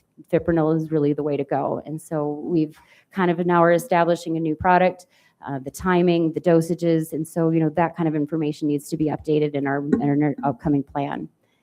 We've been doing genetic research on some of these prairie dogs in the Aubrey Valley, looking at what might be unique there and with these animals and why we missed this decline that happened out there. We've been updating our statewide perimeter mapping so we can update the focal areas where we want to go next across the state for ferret releases. And then we have actually now in the last year started to do ferret releases again, which has been really exciting because for a long time, because we didn't know why we lost them, we were really nervous about doing releases again until we could understand why what we were doing wrong and what we needed to fix. So we are finally back in the ferret business doing releases and we're pretty excited about it. Next slide, please. So our new site that we started just this past year is Garland Prairie. Yes, in Commissioner Manuel's country. And she actually got to come out for the release, which was fantastic. We started looking at this site back in 2016, probably a little bit earlier when the Kaibab National Forest approached us saying, we've got some good populations of prairie dogs. We were interested in ferrets. What do we need to do? So I talked about the plague vaccine trials. We did try them there as well. And again, we had limited success, which was evident in 2017 when we had plague detected. And it really took a hit to the population and we knew we weren't ready for ferrets then. So now we're in rebuild stage. So we continued to monitor for these populations. We were doing dusting then for a while. Now for the last several years, we've been doing fipronil out in these sites. And so we started reintroducing just this past year. And one thing that we want to do differently with this site that no other site in the nation is really doing is we're trying to create what we're calling a nursery site out of this. And it's a site where Garland Prairie will never become something like the Aubrey Valley. We'll never have 123 ferrets there. But it is unique in that it is this kind of mountain meadow and it's almost completely contained by ponderosa pine. So it kind of contains the ferrets in a way, and it's a small enough area that we can protect it with disease management entirely. Places like the Aubrey Valley, when you have 30,000 acres of prairie dogs, it's almost impossible to try to treat that kind of acreage. But when you have 3,000, it's much more manageable. So we're actually treating these entire sites. We started doing releases. We're trying to do them strictly in the spring, right before these prairie dog pups are coming above ground, and really hoping that as they start to breed, we will look at that ferret family rating and what the capacity is, and we'll start doing wild-to-wild transfers out of this site. So not only will we, having wild animals to transfer, which is always better than a captive bred animal, but then you're also going to be taking a lot of relief off the U.S. Fish and Wildlife Service, so that when they have limited numbers of kits available, we don't have to rely on them. We're producing our own. Next slide, please. And a couple other things then, we're also working on this disease treatment study in the Aubrey Valley. One of the things that we did find is we do have enzootic plague going on out there. In this disease management, we were capturing animals year to year, and we actually do have plague, so prairie dogs surviving with plague. Normally 90 to 100% of a colony will disappear in a plague event, and these animals are thriving, and that's why we missed it. This is why we lost our ferrets. And that's why we're confident again that in being able to start doing releases, knowing that what we're battling. So knowing that that's going on, that's really encouraging for our genetic research. If they actually have, the genetic research has been showing that these Aubrey Valley dogs have what they call SNPs, these 44 areas where that is showing survivorship. And so we're looking at these prairie dogs and how we can use them for future management. Can we take these animals and sprinkle them across the state and start getting that gene-resistant genome that they have and get that spread across the state? So maybe we will have more resilient populations of Gunnison's prairie dogs in the future. And with Garland Prairie, as I mentioned, we're starting to do these spring releases and reducing our reliance on fish and wildlife. And we just finished up spotlighting. I didn't get this information because we literally just finished up spotlighting in the last couple of weeks. But we have 4 individuals for sure of the 6 that we released last spring or in March. They are for sure out there. So we have 4 of the 6 still in Garland Prairie, and we had 6 still surviving over in the Aubrey Valley and Double O, and some of them were actually, we had a male and a female caught in the same burrow. So we are seeing good indications that breeding is happening, and we have high hopes that we're going to see kits this fall. Next slide. And that should be everything. One thing I also did not put a slide in here is I did not acknowledge where my funding comes from, and I need to mention I get great funding through the Pittman Robertson Heritage Fund, our non-game checkoff, and those funds are extremely important for my program. So with that, I'll take any questions. Thank you so much. That was just wonderful. And I know we work with the Phoenix Zoo because we've been down there and seen that. I love that. And they get in their little swings and they're swinging around. They let the food out and they're all over the place. What do we do with those ferrets? How do they interact? So the ferrets, they are born at the Phoenix Zoo, and then we have preconditioning that goes on at the Black-Footed Ferret Conservation Center that's up in it's right outside of Fort Collins, Colorado. So all the breeding locations in the nation, they send all of their ferrets to those preconditioned areas, and then they get shipped out to the various sites from there. So traditionally, we usually get the earliest and the latest ferrets. If we do fall releases, we really want to release before our Gunnison's prairie dogs hibernate. So the first kits that are born of the year usually come to us. And then for our spring releases, we usually get the last two ones that are born and end up staying in pens over winter. Excellent. Thank you. Commissioner Guggenauer. Thank you, Madam Chair. Thanks, Holly. Appreciate the call. A couple of comments. The first is kind of building on what Dr. Rubin presented this morning. This is the data. This is the science. This is the people that are on the ground collecting this information. So we are making intelligent decisions here. I mean, your passion about this is obvious, and that's why these programs are successful. So we appreciate that. I also appreciate keeping the eye on the ball, is what I call it. Knowing where the U.S. Fish and Wildlife is, knowing what the impacts of 10J are on these different programs is critical to the success of that, to work within those guidelines. How do we know when we're finished? How do we know we're on the right path? You did a great job of laying all that out for us to understand that you know where it's going, you know what success looks like, and we'll get there. So I appreciate that. And then I was just, one stakeholder commented on your last slide here, said that this reminded this stakeholder of our director and deputy director, that It did not differentiate between the ferret and the prairie dog. So I'll just be clear on there. Commissioner Kerr. Thank you very much, Commissioner Governor. Thank you, How Madam do you Chair. follow that? Well, I mean, you got to admit, it's amazing that something so cute can be so ferocious and effective as a predator. So again, I'm not going to differentiate between everything. Holly, thank you so much for the presentation. It is clear that you're into this.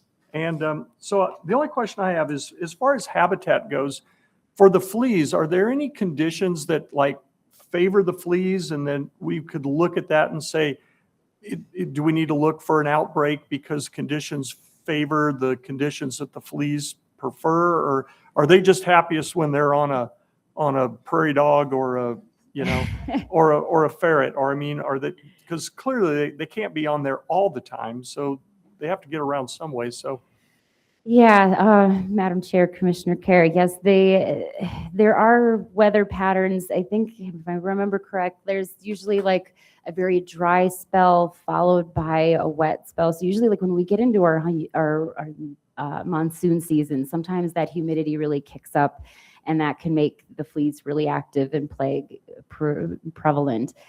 I can't say for sure that's what goes on in the Aubrey Valley because this is such a unique situation for us, but traditionally, yeah, there are kind of some weather patterns you can follow. And there is even a website that you can go on to that is like a plague predictor. And so you can, I don't know how accurate that is yet, but I think it's still kind of new, but it's one of those kind of AI features where if you feed into it more, it's supposed to become more accurate. So we'll see where that goes. great. Well, thank you. And I reiterate what Commissioner Guggenauer said, that, you know, having your eye on the ball and trying to cover the bases as best as we can, that's the kind of science we like to see and can really use. So thank you. Thank you. I appreciate Commissioner Buchanan. Thanks, Madam Chair. Thanks, Holly, for all that you do for us. that. You're welcome. Really do appreciate it. I have a comment and a couple of questions, and so I'll take them in turn. First of all, the comment, when you mentioned predator management, just seems to me that when you look at the type of environment we're talking about, same sort of environment, we tend to find a lot of pronghorns. Of course, we have active predator management when we have an issue with fawn ratios. And so it's just something to think about as you argue for help with Assistant Director Crowder about kind of looking at both pronghorn fawns and black-footed ferrets. If they're on the same terrain, maybe that'll help increase prioritization. Just something to think about. I work quite a bit with April Howard in coordinating her fawn enhancement projects and making sure that we're kind of hand in hand in some of when our ferret areas. So we do coordinate. Great. Second one, I appreciate you mentioning black-tailed prairie dogs. And I know that they're part of the 10J area that was listed. But when I look back at your historical area, it doesn't look like we used to have black-footed ferrets in that area. Is that correct? There are not historical records that we have in Arizona, down in southeastern Arizona, no. But if you look nationally, there are historical records that lead down into Janos, Mexico. So we do know that they came down this far. But no, I can't say we do have explicit historical records of them in southeastern Arizona. Okay, well, we do know that we've had prairie dogs there. We continue to have them. I appreciate all that you're doing there, and I stand by to ready to help you get more access. Appreciate that. The last one really has to do with plague, and I thought I had it until I looked more closely at the slide today and understood we're talking about two different types of plague, sylvatic and enzootic. And I understand that, correct me if I'm wrong, we don't really have a way to treat the disease. What we're trying to do is kill the vector. This is a malaria kind of thing, right? Yeah, I mean, it takes antibiotics to battle the disease. I mean, that's why you don't really hear a lot of people anymore. I mean, back in the early 1900s, there were outbreaks of plague among people, but it took the advent of antibiotics before you stopped hearing a lot about people getting sick from it. but it's almost impossible to go through a prairie dog colony and, give every prairie dog antibiotics when you have plague go through. So the easier route is usually just to try to kill as many fleas as possible. So the black-footed ferrets are getting plague from the fleas. And from eating prairie dogs that are. They get it from consumption as well? Yes, they can. Okay. All right, juice is probably not worth the squeeze. I'm trying to sort through, is there a way to actually help the black-footed ferrets instead of just the prey base when it comes to fleas? I mean, we can't put flea collars on all of them. That's not the point. No, vaccination is really our best way to try to protect the ferrets and yeah, trying to keep their prey base flea-free and plague-free. Okay. All right, thanks. I appreciate everything you're doing here. Thank you. Thank you so much. That was wonderful. You're welcome. Thank you. Appreciate you and your team. Appreciate you all. Thank you. Thank you. Ally. And with that, Director? Madam Chair, that brings us up to executive session. I'm told we need about an hour, so maybe back in here around 12:15. Pleasure of the chair. I need a Or, I'm sorry, motion. 1:15. Pleasure of the chair. Yeah, Madam Chair, I make a motion to adjourn into executive session till 1:15. Second? And I have a motion and a second. All in favor, please say aye. Aye. Any opposed? And we are off.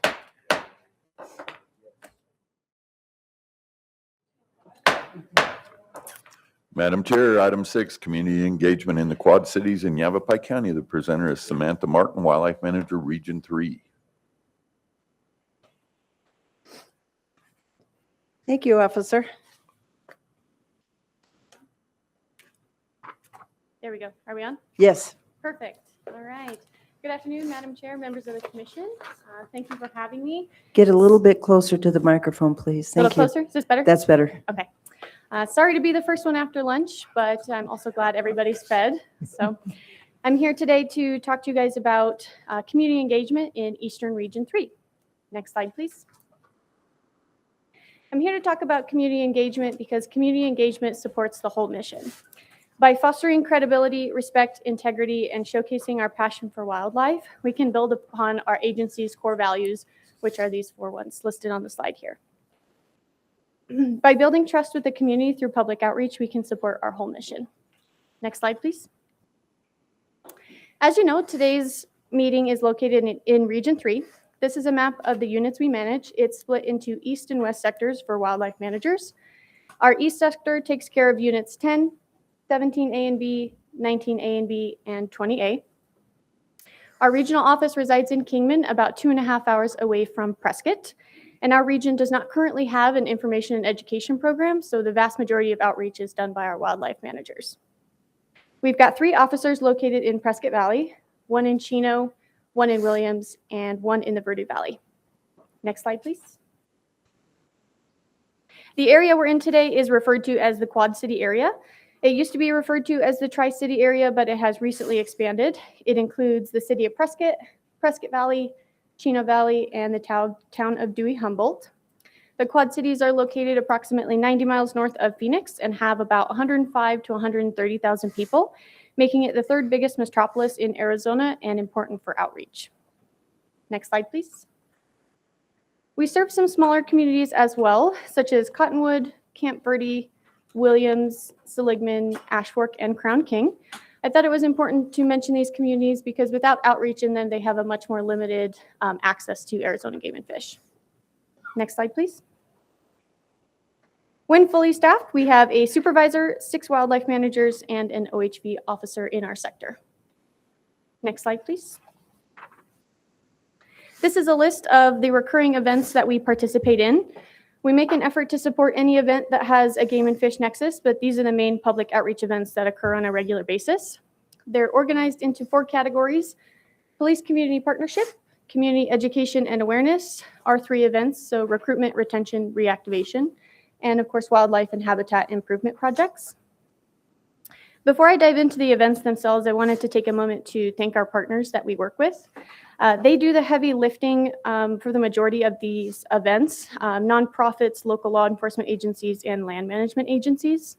I'll mention them individually as we go through the events, but I wanted to mention that our level of community engagement would not be what it is without them. Next slide, please. Next slide, please. So jumping right into police community partnership events. The pictures on the screen are from a National Night Out event, which is an event focused on building camaraderie between law enforcement agencies and the community. The photos on the right are from Shop with a Cop, which is an event that pairs kids with officers to go on a shopping spree around Christmas time.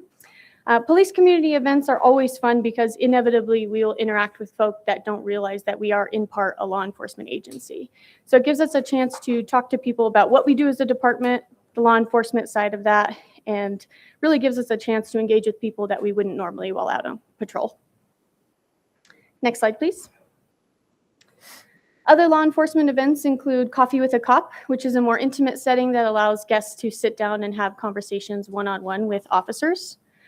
Badges and Bobbers pairs kids with officers to go fishing at community lakes. Of course, this one doubles as an R3 event for us, but we love participating in it because it gets us out to go fishing, of course. We participated in this just last week here at Fain Lake in Prescott Valley, and I got to see firsthand how these events can impact the community. We had a woman come along first thing in the morning and said, "Can you guys help Abuela start fishing? I don't know how to do anything." And Abuela was up parking the car. So of course we get the line baited, get it in the water, get a fish caught in the first 10 minutes. So super exciting, but I was able to talk with her afterwards, and she was telling me that Abuelo has a hard time stringing the rods with his failing eyesight and getting the lures tied on. So these types of events were really impactful for them, and they were looking for more so they could just show up and get fishing. Next slide, please. Under community education and awareness, we're starting off with radio outreach. We partner with KYSA for a biannual radio interview show, speaking about hot topics, giving general public service announcements, things like that.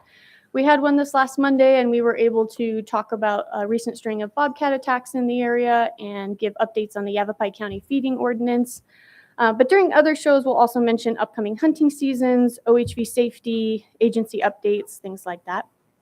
The radio group listed up here will often give us free airtime to run public service announcements, which we are so grateful for. Some of these channels are Spanish stations, so this partnership allows our message to go further and be more inclusive. Next slide, please.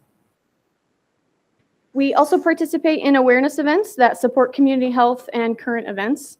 This photo here is from the 2020 timeframe supporting healthcare workers and all of the amazing work they did through that difficult time. Other awareness events include later this month, we're signed up to attend a Don't Get Burned event promoting the wildfire season, preventing wildfires. And so that gives us a chance to talk about how thinning and reducing fire fuels also helps wildlife, and we're going to tie in living with wildlife and that stuff as well. Next slide, please. HOA meetings give us a unique opportunity to provide communities with updates and information pertaining to specific issues that they're having. Sometimes we'll give an overall agency update, and sometimes we'll give a presentation on specific topics like bears or HWIs. The photo on the left was a special project. A colony of bats had moved into a garage, so the sector was able to get together, build some wooden homes, install them on nearby trees to get those bats rehomed. And then later we were featured in their monthly newsletter. Next slide, please. We've partnered with Embry-Riddle to attend career fairs and take students on ride-alongs. These settings allow us to talk to students about what we do and promote jobs within the agencies. They've got a new, Embry-Riddle Aeronautical University has a new forensic biology track, which has really got people interested in what they can do with that and how they can apply it to working for the department. So we've really seen this process come full circle because we had one of those students come out on a ride-along, speak with Officer Fogel at the next career fair, and then she applied to our summer internship program. So really cool to see the impact there. We will also attend career fairs at high schools and envirothons. Next slide, please. Now into our 3 events, really our bread and butter here at Game and Fish. Starting off with fishing clinics, Officer Bagley is heavily involved in helping with our free fishing day on the Verde at Dead Horse Ranch State Park. This event wouldn't be possible without the state park and Prescott National Forest. As you can see, the shores are just lined with dozens and dozens of people having a blast. Prescott National Forest pays for the participants to enter the state park. And then, of course, you don't need a fishing license to fish that day. And we provide fishing poles. So it's really an all-inclusive event. The next one is coming up quickly on June 6th for anyone who is interested. Next slide, please. Hunter and trapper education are part of our ongoing outreach efforts. Our entire sector does a great job, but I wanted to highlight Officer Perskowski. He is the most active WM in the state in the hunter education program. He's certified in hunter, trapper, and now bow hunter education. He's heavily involved in teaching classes in smaller communities like Ashfork and Seligman, and he'll travel across the state to assist other classes. I wanted to give a shout out to our hunter education volunteers. Bob Manhire and his awesome group of instructors have recently brought back in-person classes to Prescott Valley, which has been a need for quite some time. I also wanted to thank the Arizona Trappers Association for being so invested in teaching trapper education and promoting the sport. Next slide, please. Outdoor camps are by far one of my favorite events. These events are educational hands-on programs designed to teach hunting, fishing, conservation ethics, and camping techniques. Our sector wildlife managers will participate in these events in and out of region. Usually we'll give presentations in camp, be mentors for guided hunts, things like that. I'd consider Officer Bagley on the left-hand side there, our resident waterfowl and upland game bird hunting expert. A year or two ago, I was paired with him during the Pintail Slough waterfowl camp over on the Colorado River, and I think I learned more than the kids did that weekend. He's an awesome waterfowl hunter. Next slide, please. The Arizona Mule Deer Organization hosts 2 spectacular events in our area. They put on an outdoor skills camp available for all ages in July and a youth deer camp in October for the multi-unit hunt. They invite us to come out, give some presentations, spend some time with the participants. During last year's outdoor skills camp in July, we had an adult man come out who was just getting into hunting. He asked tons of questions, participated in all of the events, and by the time he left, he felt comfortable to put in for the draw and continue his hunting journey. So we really got to see the impact we had on him that weekend. It's not just the kids who walk away with memories of a lifetime. So the next outdoor skills camp is coming up July 31st through August 2nd. Next slide, please. Classroom presentations give us another more intimate setting to teach kids about our agency and our state's beautiful wildlife. We'll typically take bone boxes or hides to provide a more tactile and memorable experience. Sometimes these topics are themed or at summer library programs. Next slide, please. Whenever possible, we try to include the community and local organizations in wildlife releases and captures. Steve Sams and the local National Wild Turkey Federation chapters have really been instrumental in reestablishing turkey populations in the Bradshaws and Mingus Mountains. The kids in these photos were grandkids of a local Prescott Valley business owner who got involved with NWTF and fell in love with it.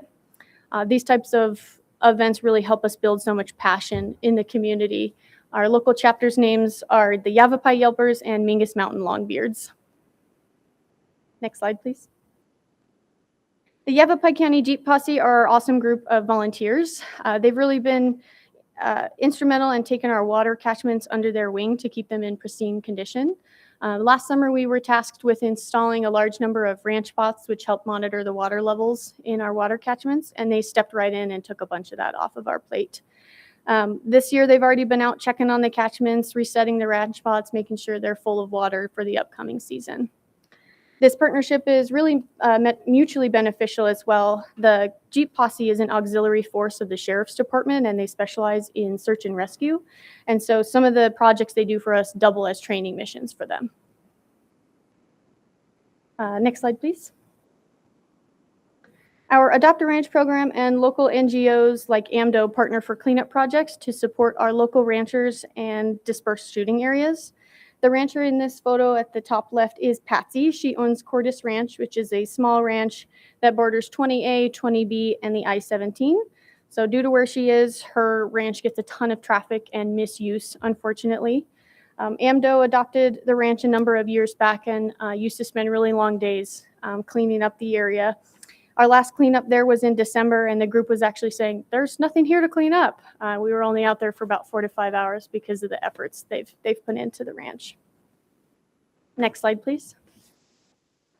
So here's just that same list. Public outreach is one of our many duties as wildlife managers, but we take it very seriously and believe in it. Through it, we embrace collaboration and partnerships to establish credibility, show the public we practice sound science, and manage wildlife in the public trust. We provide world-class service and promote public involvement, and most importantly, recognize and appreciate the public's passion for wildlife. Next slide, please. Lastly, just one final thank you to our many partners. I know I've forgotten some on this slide, but these were mentioned specifically in today's presentation, so I wanted to give them one final acknowledgement. We couldn't reach our constituents without them. Next slide. Thank you. That was just excellent. Thank you so much. And as you probably know, I love outreach because I think the more people that we can tell about what we actually do, people have no idea. They have no idea of the expansiveness of the knowledge and education that you all have, but also how it's applied. So thank you. Job just fabulous done. Thank you. Comment? Anybody? Great. Thank you. Thank you. Sam. Good job. Thank you. Madam Chair, item 7 is state and federal legislation. The presenter is Ed Sanchez, Legislative Branch Chief.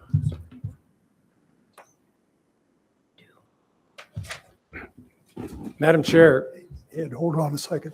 Oh, I have a blue slip.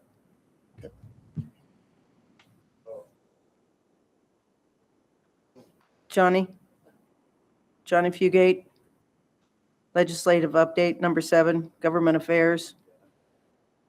Thank you. I hate when I have to go first, Madam Chair, but I'll do it just for you. Thank you, John.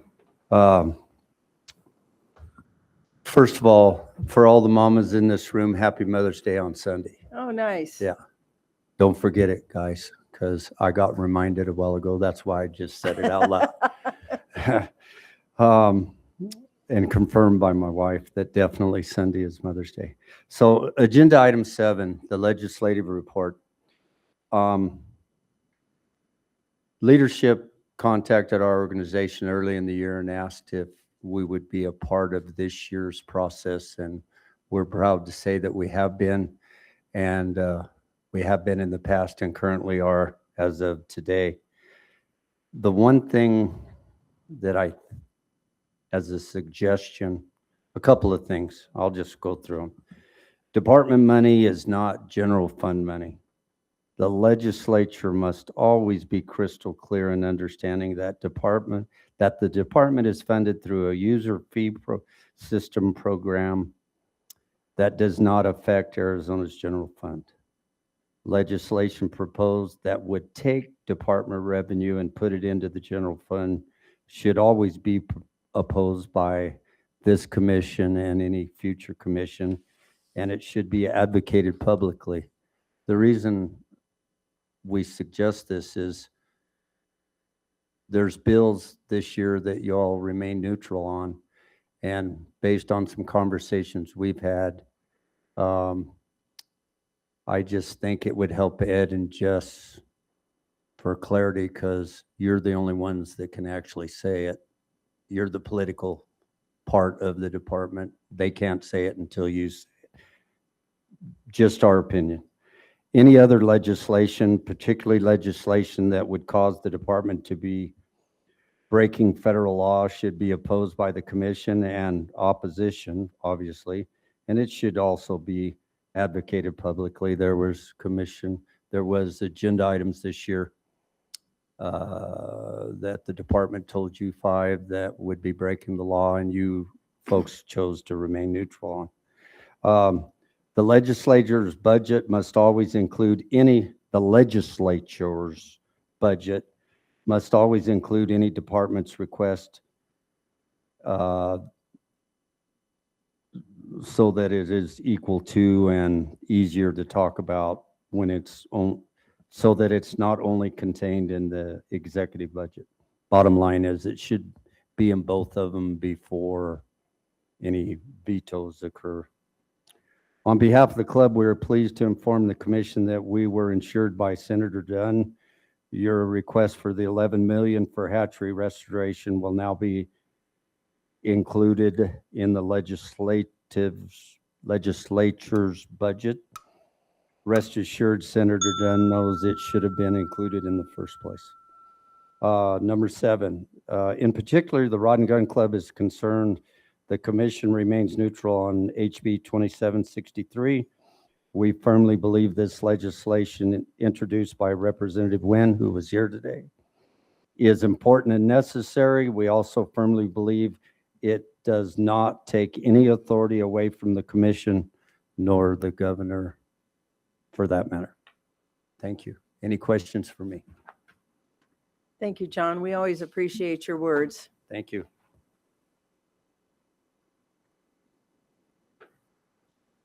Mr. Sanchez. I saw you running around back there. Right, a little bit of chaos for a second, but I think we're okay, Madam Chair. Oh, okay, good. Madam Chair, Commissioners, for the record, my name is Ed Sanchez, Legislative Liaison for the Department, and I'm happy to provide another legislative update, although from our last meeting last month, there's been a lot of activity since then. Although when I start talking about this, really nothing has changed, and we're still at the same place that we are. But it's good that I just kind of bring you an update kind of from this last few weeks, what's happened and kind of where we are now. Next slide, please. So 116 days. We've gone into in the 20s and the 30s the last few sessions. So hopefully that'll end soon. But we're going to continue to watch, and especially now it's budget time. So it's really what we're hearing that leadership and governor's office are beginning already discussions on the budget. So we'll see what happens. Next slide, please. So just some key milestones I wanted to remind the commission about. January 16th is when the governor released her executive budget. And in that budget was the department's full request on the department budget and the appropriation. April 27th, the House and Senate each introduced 16 identical bills, so a total of 32 bills, but 16 identical that they worked through the process and actually voted on the House version of those bills. That was on May 4th. And just to mention that there were sweeps in the heritage and watercraft funds. But since the May 4th, May 5th, the governor quickly vetoed all those bills. So now where are we now? So the next step is that the House and Senate have adjourned till June 1st. Although if there happens to be, as I mentioned, they're talking about the budget right now. So if there happens to be a deal that's made, usually what happens is that they call them all back and get the deal done and then end the session. So, and that's where this interest will be too, also about how quickly that happens. If they'll allow some time for other bills to be passed, give a few days more for the other bills to pass. And so I think it's still relevant for me to kind of go through some of the bills that I've been showing you these last few months. Although nothing has really changed, it's just kind of just reminders of what may pop up near the end of the session. Next slide, It's a please. lot, so I appreciate the recap. Thank you. So HB 2787, the federal nullification, the Mexican wolf reintroduction bill. This was going to the governor's office from last month's commission meeting, but it wasn't officially vetoed by the governor at that time. So I want to let you know that was the nullification bill that wouldn't allow any state agency, including the department, to take any administrative action with the Mexican wolf program. So that has been vetoed, and we'll see what happens for next session. Next slide, please. And then NB 2763, the shooting range closure conditions bill by Representative Wynn that was here earlier today. That is it's on its last step. So one more vote in the Senate, and it'll go to the governor's office. Again, we don't know whether it'll even get there, depending on what the agenda for the budget and sine die is. Next slide, please. Same with SB 1280, the public monies Mexican wolf, called the Wolf Pup Bill by Senator Farnsworth. It passed the committee of the whole, so it has one last final read in the House, and so we'll see if it gets there. It gets the final day on the floor. Next slide, please. SB 1050, the Veterans Lifetime Parks Pass legislation. As you know, this was SB 1155 that would expand the complimentary license to veterans. That has two more steps in the process. Actually, really three more steps. A couple steps in the House to add the amendment, the favorable language that the commission supports, make sure it gets it correct, and then a final vote in the House, and then it has to go back again to the Senate. So this is something where does this really have enough time to get across the finish line, even if the legislature gives themselves a few days to go through bills. So we'll definitely be watching this. Next slide, please. HB 2257, the Watercraft Distribution on Monies Fund. This is the shifting of percentages on the Watercraft Fund. This also has a few steps in it to go, so we're going to be watching that closely. Next slide, please. And so, can we go back, please? I just wanted to say that now, with all this going on, we've already started more advocacy, reaching directly to leadership, the governor's office, and then key legislative members to invoke on them the concern from the commission that we need to get our budget approved, all our appropriations approved, and we're at work at doing that. And next week is going to be key to just kind of remind them about the value that the department brings to the state. Next slide, please. And then a quick federal update. House and Senate are still continuing. The appropriators are having meetings, committee hearings on budgets and markups. I wanted to address specifically the farm bill that was passed out of the House. Actually, 224 by 200 votes. They talk about there's actually like 14, 15 Democrats that voted with the Republicans, which is actually kind of a good thing. Usually it's very partisan, but wanted to point out a couple of things. I know I mentioned some. Well, actually, we missed the slide last month, didn't talk about it. The language that prohibits dogs with hunting was struck out of the farm bill a couple of weeks ago. So that amendment language never got into the final farm bill that passed out of the House. So that's good news. The other piece I want to talk about was allows for multiple forms of evidence. Oh, I'm sorry. Next slide, please. Oh, wait, I'm sorry. Take it back, please. I'm sorry. I'm not reading it well. This is, oh, here we go. Okay, so I don't know whether this is written right, but there's legislation that was amended by Representative Gosar regarding the Mexican wolf. That got in the Farm Bill. It wasn't a surprise to that. And in addition to, there's another amendment that was added by Representative Crane regarding the white sage fire, expediting the process with the Forest Service and other federal managers, and also about the Dragoon fire. Was it Dragon fire? Thank you very much. Thank you. The Dragon fire that actually it was legislation specifically sponsored by Representative Crane that actually passed the House.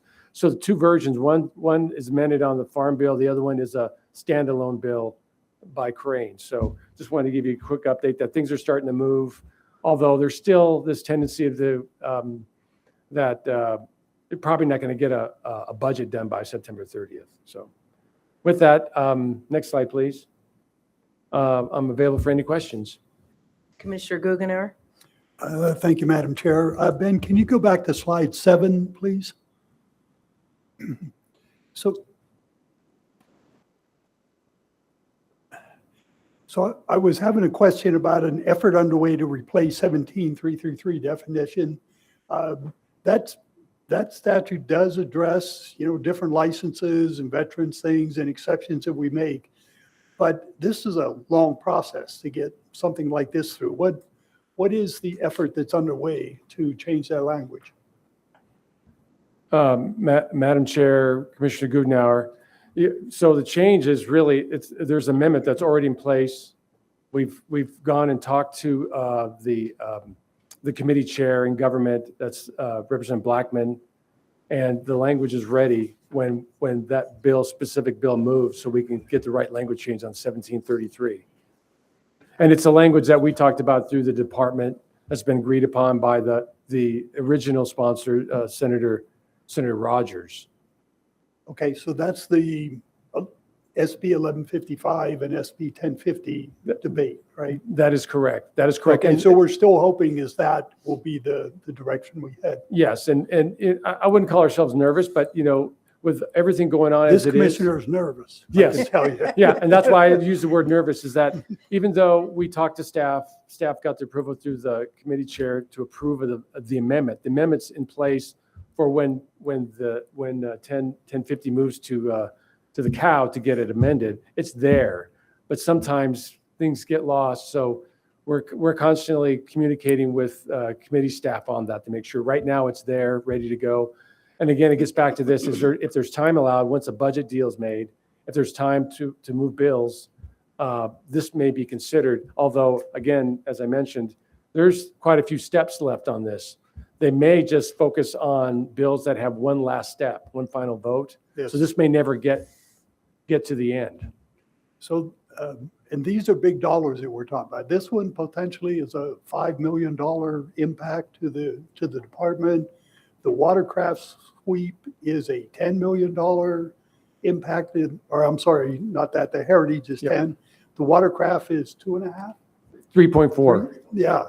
So these are big dollars, big impacts that, a self-funding agency, they work towards. And I know I'm preaching to the choir here, but I hope we continue to get that word to our representatives so they understand this. Thank you. Madam Chair and Commissioner Goodenow, yes, that's very, you're absolutely right. It's a definite message point that we're going to consistently deliver to the governor's office and to leadership. And again, they're in a challenge that they're about $330 million in the red. So they're looking at cuts in different parts of state agencies. And so I think that's when they make that final decision, what they're going to do to get that balanced budget. Great. Thank you. Thank you. Thank you so much, Ed. And I just saw someone walked in, not a strange face around here, Dr. Geiler, Commissioner. Did you want to say a few words to us, or? Well, I'll say hello to you. Okay, good. Thank you.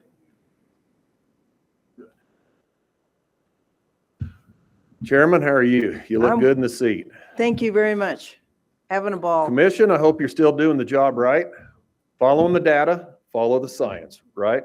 Yes. But I need to speak to the director for just a second, maybe the deputy director, if I could. Can I have just a short second? You can have as many seconds as you like. And it plays into the hand of the commission as well. Director, deputy director, it's come to my attention that we have a little issue with some of our new recruits that we have coming in. And first of all, I interrupt the most efficient optometric and ophthalmological practice today to listen to you do the oath with the new folks coming in. That is still one of the coolest parts of the job. I thoroughly enjoy that, and I hope that every one of those new folks take that and literally ingrain everything that you've said into their being. But the one thing that I worry about with those 5 young people that came up today is that they're going to have a problem stepping out into the real world as professionals. And wherever the game management units that they're in, we're going to have a problem with housing. And trying to get our game wardens housing is something that has been on my mind. We've talked about it ad nauseum over the last 2.5, 3 years. But I was talking with a local bank here in town, and I spoke with Supervisor Klima in the past, and so I did not forget. I'm doing better. But I don't know if there is a mechanism where you and the deputy director and I might make some inroads with first responders and law enforcement with some of our local Arizona banks, Glacier Bank's based out of Yuma. That might be a good spot to start. But we might start to think about how we're working so hard with these kids. They're coming out of school with a 4-year degree. They're having to go into the Game and Fish Academy. It's obvious that they're committed to the ethos of Arizona Game and Fish. But is there a pathway and a possibility that the 3 of us might get together and start looking at a way to approach some of our local financial institutions and start facilitating an easier pathway for these folks to get housing so that the department doesn't have the turnover down line. I just throw it out there as an idea. It's something to just chew on. I know I'm catching you flat-footed. I've never done that before to either of you, so I apologize. First time, but at least this way I'm not getting the hook when I'm in my comments. But it's something where I was talking with the local Foothills Bank folks, and there was a little bit of interest there. They don't know their end of it, so they're looking at it. And I think if it's all right with your blessing, I might just keep pushing the buttons a little bit. But with the financial investment that you had with the 5 people up here today, I think just a little planning, looking at the far horizon and keeping them on the payroll and keeping them in Arizona would be advantageous for the department. Other than that, Odenkirk's asleep on the end. I'll yield my time back to the chair. But thank you, guys. It's good to see you. And he didn't even have a blue slip. No, I didn't, but I'd like to welcome you to this little enclave, this mountain enclave. The only step beyond this is heaven. We call it purgatory, but it's the city of Prescott. So thanks for coming to Prescott. Thank you so Madam much. Chair, Dr. Gallagher, before you leave, you give us hope. You look 10 years younger now that you've gotten off the commission. There's hope for us going forward. Well, I had to step off the commission so I could maintain and hold on to whatever hair I had left. So Not working up here, brother. you signed up for 2. I'm just pointing that out. Thank you so much. Director. Madam Chair, do you know an eye doctor for Commissioner Guggenauer? All right, Madam Chair, item 8 is State Federal Lands Planning Update. Presenter is Callie Cavalcant, Habitat Evaluation and Lands Branch Chief. Hello, Miss Egg Provider. Yes, good afternoon. Okay, this afternoon I have a short presentation for you for state and federal lands planning update. For the record, Callie Cavalcant, Habitat Evaluation and Lands Branch Chief. First slide, please. Okay, my first update for the commission is regarding the Heber Wild Horse Territory Management Plan. So early this year, the Apache Sitgreaves National Forest released the final environmental assessment, finding of no significant impact, and signed their record of decision after many years of working to finalize the plan. The plan provides them the vehicle to begin management of this horse population. Current estimates for the area put the population at over 2,000 animals, and the plan establishes an appropriate management level of 50 to 104 horses for the Heber Wild Horse Territory. In April, so last month, the Apache Sitgreaves National Forest Supervisor released a notice of intent to impound unauthorized livestock on the Black Mesa and Lakeside Ranger districts. They also declared their intent to begin removing and impounding livestock after April 27th, under the premise that the existing horse population is not the progeny of the original herd and therefore not entitled to protection under the Wild and Free Roaming Horse and Burros Act. Instead, they are taking the position that these animals are the progeny of feral and unauthorized livestock that escaped when the infrastructure, specifically fences, burned during the Rodeo Chedesky fire in 2002. Horse advocacy groups filed a request for a temporary restraining order that was granted and then later dissolved on the 1st of this month. The forest has announced their intent to postpone the gather activities until later this summer, and we'll continue to keep the commission apprised of any updates as we receive them. Next slide, please. So my second and last update shifts to horse and burro management by the Bureau of Land Management. The BLM has initiated gathers throughout the state. They're focusing primarily on the Lake Pleasant and the Black Mountain herd management areas, with the goal of reaching appropriate management level for each of these areas. They shared their intent to gather throughout the state and will continue to do so until they either reach appropriate management level or until available funding is exhausted. As I shared with the commission last month, the appropriate management level for Arizona is in the range of 1,500 to 1,900 animals. And currently, the population is estimated at approximately 16,000 animals, or almost 8.5 times the size of appropriate management level for the state. So we do look forward to supporting the BLM's efforts to reduce the ongoing overpopulation of burros across the state. And with that, that concludes my presentation unless the commission has any questions. Commissioner Guggenauer. Yeah, Madam Chair. Callie, appreciate the hour-long conversation. And just so you don't feel alone. I was thinking about this afterwards. I used to have the same hour-long conversation with Clay and with Luke before in this role. So even though it was that long, it usually takes that far. Hey, I applaud what the BLM is doing here with the borough management. And I think that we ought to recognize that as a commission. We talked before about commissions working on some of these things. I think this is a good opportunity to have a motion for the chair on behalf of the commission to write a letter to BLM saying that we support their activities to get to AML levels for the boroughs and to continue to work on their projects there. I have a motion. Do I have a second? A second from Commissioner Manuel. All in favor, please say aye. Aye. Any opposed? And so that goes on our action. Thank you. Thank you, Luke. Thank you, Callie.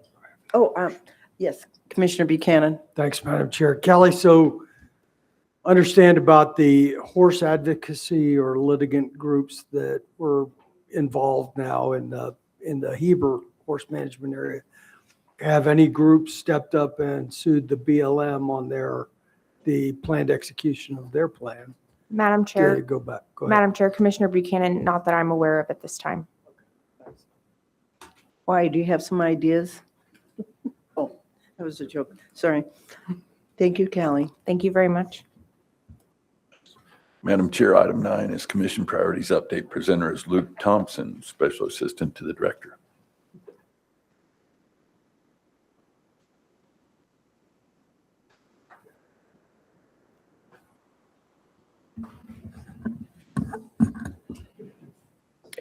Madam Chair, members of the commission, good afternoon. We'll have Ben pull up the presentation here. We will get an expanded report from Dennis Vogel regarding the fair chase priority for the commission. Did want to highlight a few pieces in this report. We've been talking over recent months of the consistent efforts of the department that are leading us towards success of the identified metrics on the report. And a couple highlights this month. If you look at slide 7 in the report, April's engagement was incredible, 4.4%, well over the industry standard. We're talking 285,000 plus engagements in April. It's a 20% increase. Some of the key pieces that in April were the wildlife cameras at the wildlife areas, Copper State Draw, wetland restoration, etc. We're continuing, if you move to the sport fish slide 16, we continue to be on track for meeting our annual goal of 730,000 pounds of sport fish recreation statewide. If you take a look at slide 21 with the landowner contacts, our field operations personnel continue to be on track to meet the goals associated with landowner contacts. We've talked in previous discussions with you all the importance of those contacts and what that means to be making those across Arizona in our rural communities, and really what that means for our wildlife manager program and being a part of our communities, not just being seen as an outside entity. We spoke about that this morning as well with the new wildlife managers. And then finally, a couple other pieces. Engineering and habitat branch continue to move down the pathway of evaluating the long-term infrastructure needs within the commission's portfolio of deeded and managed properties across the state. We've discussed that as well with the desire to ensure that those properties continue to meet the purpose and intent of the acquisitions. Then finally, if we go to slide 42, Ben, quick update on the Willard Springs overpass. Construction has resumed on the Willard Springs overpass. There's also been progress on some of the wildlife fencing. While it's not completely constructed, there has been some of the infrastructure, T-posts, et cetera, placed along 6 miles of I-17 along the Willard Springs overpass. And then the department has been able to identify the funding for 25 collars. Excuse me, I might have said the wrong slide, Ben. My apologies. Slide 47 was the very last one. The department has been able to identify the funding for 25 elk collars to be deployed at or just after completion of the overpass to be able to evaluate the efficacy of those efforts. As I understand it, we are still on track for the overpass to be completed sometime this fall. The deployment of those collars and the timing of that effort has not been identified, but we are on track. So with that, we'll pass it on to any questions. We have the ADs as well as some leads available, and then we'll transition into Dennis for the expanded report. I just have one question on the wildlife overpass. Any word on what's happening with Rio Verde? Madam Chair, we do have Keith Knutson down in Phoenix available for that. As I understand it, those conversations, the board has requested that the city goes back and evaluate some of those aspects related to wildlife movement before they make a decision on where and how much to allocate Great, towards that. because I know they've got the money. Madam Chair, this is That's Keith usually Newsom the in big hump. Phoenix. Thank you so much. And I do believe that Keith is working to chime in if he's available. Hi, Keith. Are you there? Good afternoon, Madam Chair. Yes, I'm here. Good. That video's pointed at a weird angle, but we That's just okay. met. We'll look at the ducks. We can hear you. We just met with them last week, actually, ma'am, and they did the feasibility study, and they came up with pretty much the location that we all thought would be, so they're moving forward with that. So they've identified that, and they're just going to brief their board of directors soon on the progress they're making on that feasibility study. Excellent. That's great. Any idea of when they will start construction, or do they have to wait for that feasibility? Madam Chair, they're still waiting for that feasibility, and I still think it's a couple years down the line, so because they'll have to get the budget approved after going through all the engineering designs and everything like that. Super. Thank you so much for that update. Appreciate it. Yes, Commissioner Buchanan. Thanks, Madam Chair. And Luke, I'm not sure if this is best to go to you or to Larry, who happens to be in the room at the time, but I know that as we're starting to look towards the beginning of the end, if you will, on Willard Pass, or Willard Springs, the overpass, and thinking about elk collars and everything, that's great. But I know we have plans for 2 more crossings in Region 2, both in the parks, east and west of parks on I-40. And those are conceptual based on identified need. Are we getting any traction? Is anybody talking about actually starting to try to move forward with funding? Yeah. Madam Chair, Commissioner Buchanan, I think we'll bring Keith back up on the screen and he can address that. Hi, Keith. Hey, Madam Chair, Commissioner Buchanan. Yes, so that is Kachina Village area along I-17 and along I-40 are our next top priorities for wildlife overpasses. They've been identified, and we've actually done engineering designs up to 60% for those overpasses. But as you know, the overpasses are millions of dollars, and right now we're waiting for the next pilot program from the federal highways to be released to apply for funding for that next effort on Kachina Village. It's supposed to come out any day. Jeff Gagnon looks and gets his contacts involved to see when that's coming out, but as of now, it hasn't been released yet. Great. Thank you so much. Appreciate it. Oh, yes, Commissioner Guggenauer. Yeah, don't go away, Keith. Hey, Ben, could you go back and look at slide 46, please?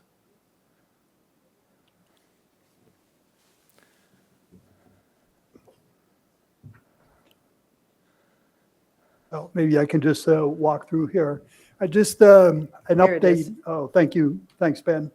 So some of those is kind of hard to read in green, but they're funding for collaring of wildlife so that we can start to track movement of animals, so that we can decide where overpasses need to be in place. A week and a half ago, the chair and I got to sit in on the AZSFWC meeting, and Governor Hobbs was there. And we talked to her about a lot of different subjects, but one of them was these overpasses. She was significantly interested in doing that and what Game and Fish's role was. So Keith, timing is everything. We were able to talk about the funding for these collars and why it's important and how we work with ADOT to communicate where the location is. Specifically, the governor was talking about the I-11 corridors, because we know there's going to be work being done there, and that's right where the department is today in figuring out where those corridors are and where the overpasses need to be placed. So I just want to give you a shout out, Keith. You did a great job here. The governor was very pleased to hear that the department is engaged in this and working for it. She was pleased that the commission had this as a 10th priority and talked about that for probably 15 minutes. So good job by everybody. Madam Chair, Commissioner Guggenauer, thank you. I'll pass that on to all the team. Thank you for doing that very much. Thank you. Thank you, Keith. Is that it? Madam Chair, if there's no other questions, I'll bring Mr. Any Fogel other up. And questions? he'll provide our expanded report for Fair Chase. Thank you so much. Fair Chase. Coming up.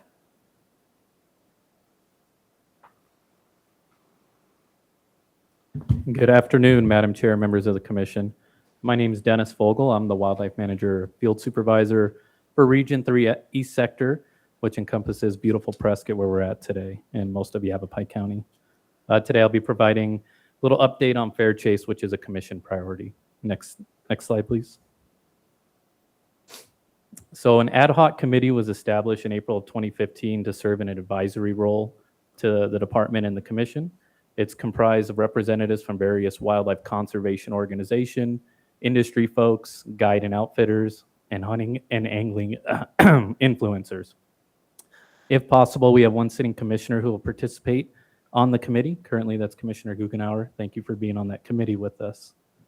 We have two primary objectives of the committee. That's to continually monitor and evaluate evolving and emerging technologies.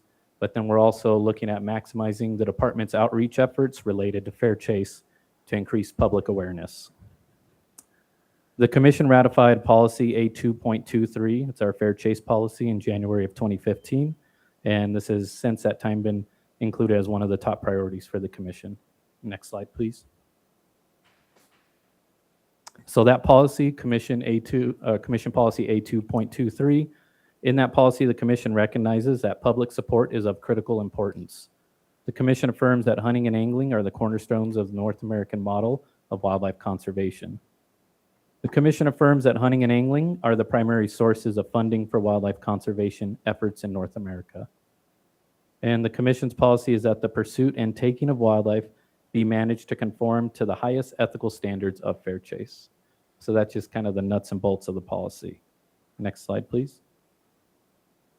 And then we have a definition in the policy, that the definition of Fair Chase. The Commission defines Fair Chase as the ethical, sportsmanlike, and lawful pursuit and taking of free-ranging Arizona wildlife in a manner that does not give a hunter or angler improper or unfair advantage over such wildlife. So on the surface, that may seem like a simple definition, but when you dive deep down into it, it's kind of complicated. It's hard to define what's unfair or improper, especially in this context, especially if you ask 10 different people, right? So with that said, all aspects of Fair Chase can't be regulated by rule or law. And so it often falls on the code of ethics of each person, each sportsman, to conform to Fair Chase. And so this quote below kind of summarizes that. It's by Aldo Leopold. It says, "A peculiar virtue in wildlife ethics is that the hunter ordinarily has no gallery to applaud or disapprove of his conduct. Whatever his acts, they are dictated by his own conscience, rather than a mob of onlookers. It is difficult to exaggerate the importance of this fact." So this quote explains the importance of each sportsman's code of ethics and essentially just doing the right thing, not just the legal thing. And so that's why Fair Chase can be complicated. Therefore, education, like we touched on the last slide, is super important to gain maximum compliance with Fair Chase. Next slide, please. So when we have Fair Chase, we have policy conditions that the Fair Chase Committee kind of looks at. So the Commission recognizes that newer evolving technologies and practices may provide hunters or anglers with an improper or unfair advantage in the pursuit of taking wildlife, or may create a public perception of that improper or unfair advantage. So by policy, improper advantages include the conditions below. So there's 3 bullet points here. And so our Fair Chase Committee, when we're looking at a new technology, these are the 3 bullet points that we look at to decide if it conforms with Fair Chase or not. And so those bullets are a technology or practice that allows a hunter or angler to locate or take wildlife without acquiring the necessary hunting or angling skill or competency. Second bullet is a technology or practice that allows a hunter or angler to pursue or take wildlife without being physically present and pursuing wildlife in the field. And then the third bullet that we look at is a technology or practice that makes harvesting wildlife almost certain when the technology or practice prevents wildlife from eluding take. So to give you guys a few examples here, you've got night vision, thermal vision. Those are illegal to be used in the state of Arizona for the take of wildlife. They don't conform to fair chase. They don't really provide a fair chance for that wildlife to elude take. And you can see them at nighttime when they feel the most safe, right? That's a lot of time when wildlife are active. You can see them behind trees, different things like that. So it doesn't conform to fair chase standards. And then on the right, the picture there is a live action trail camera. Another great example with the live action trail camera. You don't have to be present in the field to locate wildlife. You can be sitting on your couch and locating wildlife in real time, and that doesn't conform with fair chase policies. And so again, that's unlawful in the state of Arizona for the take of wildlife. Next slide, please. So our Fair Chase Committee is comprised of 21 members. We have representatives, which include 1 city commissioner, 11 department staff, 9 members of the public, and wildlife conservation groups. The committee meets quarterly to discuss and evaluate new and emerging technologies. We also meet quarterly and discuss about outreach efforts related to fair chase. Committee members are then selected to attend trade shows and expos to identify new and emerging technology that could influence fair chase principles. And so some of those shows include our SHOT Show, which everyone's heard of, Western Hunting and Conservation Expo, and then the ICAST trade show. So we have a member of the committee attending ICAST trade show here in July to check out what technology is out there. And then we sent members earlier in the year to SHOT Show and the Western Conservation and Hunting Expo. I wanted to highlight here that we're there to look at new technologies, but while we're there at these different trade shows, we're not there just for that. We're there to build relations with industry folks and also to spread the message of fair chase. Believe it or not, a lot of these organizations and companies practice fair chase. They may not even totally be familiar with it, but a lot of their technology or advertisement revolves around fair chase. So being able to meet with them, share that commonality, and try to figure out a way to collaborate to spread that message has been something we're trying to work on. So example, SHOT Show this year, we were able to collaborate with Tradition Firearms and Burris Optics. They were really excited about spreading the word of fair chase, so we're hopeful that we'll be able to capitalize on that later on in the year. Next slide, please. All right, so when we evaluate technology, like I said, we go through kind of those 3 principles that we look at to evaluate if the technology conforms with fair chase. In the last year and a half or so, these are some of the technologies that we have evaluated. I know it says it on the slides, but all of these technologies were not found to violate game and fish policy related to fair chase. So they were found to be legal for the use and the take of wildlife. So I'll give you an example. We've got a ProTracker arrow game recovery system that allows a hunter to have a device on his arrow when he shoots a deer. It embeds a tracker in the animal, and then it helps to lead with efficient recovery, right? So we don't get wasted game meat, that kind of thing. So we didn't find that violated policy. There's some new electronic game calls that have an ultrasonic speaker that play high frequency sounds not heard by humans. Again, not too much different than your regular game calls. So that was found not to violate policy, and so they are legal to be used. There's live scope forward facing sonar. I'm sure a lot of fishermen have heard of that. It's just kind of a more advanced fish finder that can see maybe 200 feet or more in front of the boat and provide a little bit more detailed image. Again, that was found not to violate policy, so it is legal to be used. We looked at a Garmin A1i Pro bow sight. So that bow sight essentially has a rangefinder built in. When a hunter ranges a deer, let's say, based on his arrow and the speed of his bow, it then creates a shoot to point, kind of like a red dot.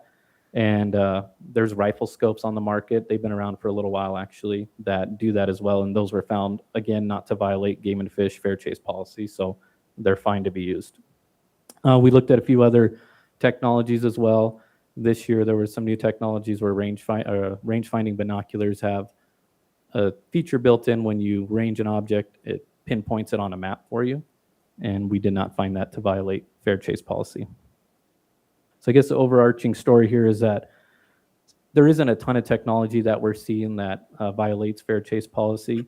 And so we're definitely keeping our our ears open. We're going to these trade shows. We're talking to folks. But again, it's not something that we're looking at dozens of technologies every year that could interfere with fair chase. Next slide. So outreach, highlight a little bit of that. Last year, August 18th through the 24th, we had Fair Chase Week. Hopefully you guys saw some of those posts. Our goal in that was to promote a culture of fair chase through social media storytelling. Our media team created a forum to collect fair chase stories. We also had a fair chase toolkit that our partners could utilize to put on their social media platforms to talk about fair chase. And so during that week, we published a story every day to the week, and we targeted Facebook, Instagram, Twitter, and X. We got a 3% engagement rate, which is above the government average. So we were happy with that. Just of note, in 2023, we had a over 4% engagement rate. That was our best yet. But again, we were still happy with that 3% rate, which equated to about 7,400 engagements. And that consists of likes, comments, shares, saves, or clicks. And then Fair Chase content was shown to users approximately 250,000 times throughout Fair Chase Week. So we're definitely hitting a good segment of the population, but we want to improve on that. Next slide. So like I was saying, hopefully you guys saw these posts. Here's 3 examples of the posts that we did for Fair Chase Week. The first one on the left is Region 1 Regional Supervisor Aaron Hartzell. And it doesn't talk about any specific hunt or harvest. It just talks about the joy of going hunting and then the field care and taking care of the meat after the harvest, and how that to him is what's doing the right thing, being part of Fair Chase, and then of course enjoying the table fare. The middle story is from Cody Johnson, a Region 1 wildlife manager. That story, he discusses a pronghorn antelope hunt that he had, where, as you guys know, pronghorn are in the open grasslands. They're hard to get close to, especially with archery equipment. And he had several opportunities at some longer shots that his archery equipment could likely, harvest an animal. But due to his belief in fair chase and his ethics, he chose not to take any of those long shots, waited till he got an ethical shot that he felt comfortable with, and then was able to harvest a very nice pronghorn.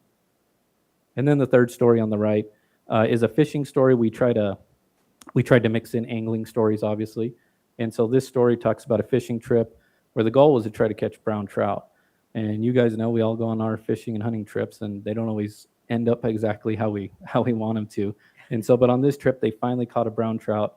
The boat was really happy, and it was perfectly legal to keep the fish and take it home and eat it. But the boat decided, just because of how rare it is, at least on that fishing trip, to catch a brown trout, especially one like that they released it in hopes that maybe they could catch it again, or maybe catch some of the offspring later on down the road, because they felt that was the right thing to do. Next slide. And then here's a few posts from some of our partners through Fair Chase. On the left, we've got Chris Rich here. He's also on our Fair Chase committee. And then on the right, which is a pretty cool story, is from Camp Verde News. So local to Yavapai County, a news outlet that promoted a story about fair chase. You know, that's not someone that you might think would post a story about fair chase, and probably hits a different segment of the population than we usually interact with. So pretty cool to be able to kind of get out there and get the fair chase story to some other folks that probably would never hear about it. Next slide. So moving forward, our outreach this year, we're going to have Fair Chase Week again. It's going to be August 17th through the 23rd. We're going to do a very similar concept to what we did last year, but this year we're going to focus more on partner participation. We really would like some of those groups that we built connections with to have some Fair Chase posts and kind of do some cross-referencing posting. And that you can see that hashtag there, I am Fair Chase, is kind of what we ask people to use. So if anyone searches that hashtag, they can find it. We're going to continue with the storytelling aspect from our wildlife managers and department staff, show photos of people hunting and fishing with genuine stories. We feel like that relates the most to the public, and with our engagement rates, you know, we feel that obviously that is working. A couple other things that we're looking at. You guys see we've got our slogan here. It says, hunt hard, hunt fair, I am Fair Chase. Of course, that only relates to hunting. We're looking at a slogan for fishing. I'm a pretty simple guy. I said, why not just do fish hard, fish fair? But I think our team was looking for something a little more creative. So if anybody has an idea, please let us know. And then we're working on stickers and that kind of thing, so people put on their water bottles. We can hand them out at events to kind of just continue that fair chase story. Okay, next slide. And before I open it up to questions, I'll leave you with this quote from Aldo Leopold again. It says, "Ethical behavior is doing the right thing when no one else is watching, even when doing the wrong thing is legal." So a fair chase can be complicated, and I think everyone has a little bit different interpretation or lands somewhere a little different on that sliding scale related to fair chase. So when I explain fair chase, I try to keep it simple and explain is doing the right thing when nobody's looking. It's important because we can't regulate all aspects of fair chase like we talked. And that's where outreach and buy-in from outdoorsmen is so important. So we get self-regulation of fair chase and just keep it simple to having people do the right thing as it relates to wildlife conservation. So I'll leave it open to questions. A quick comment. Thank you so much for that. I love everything about fair chase. That was very well explained. Thank you.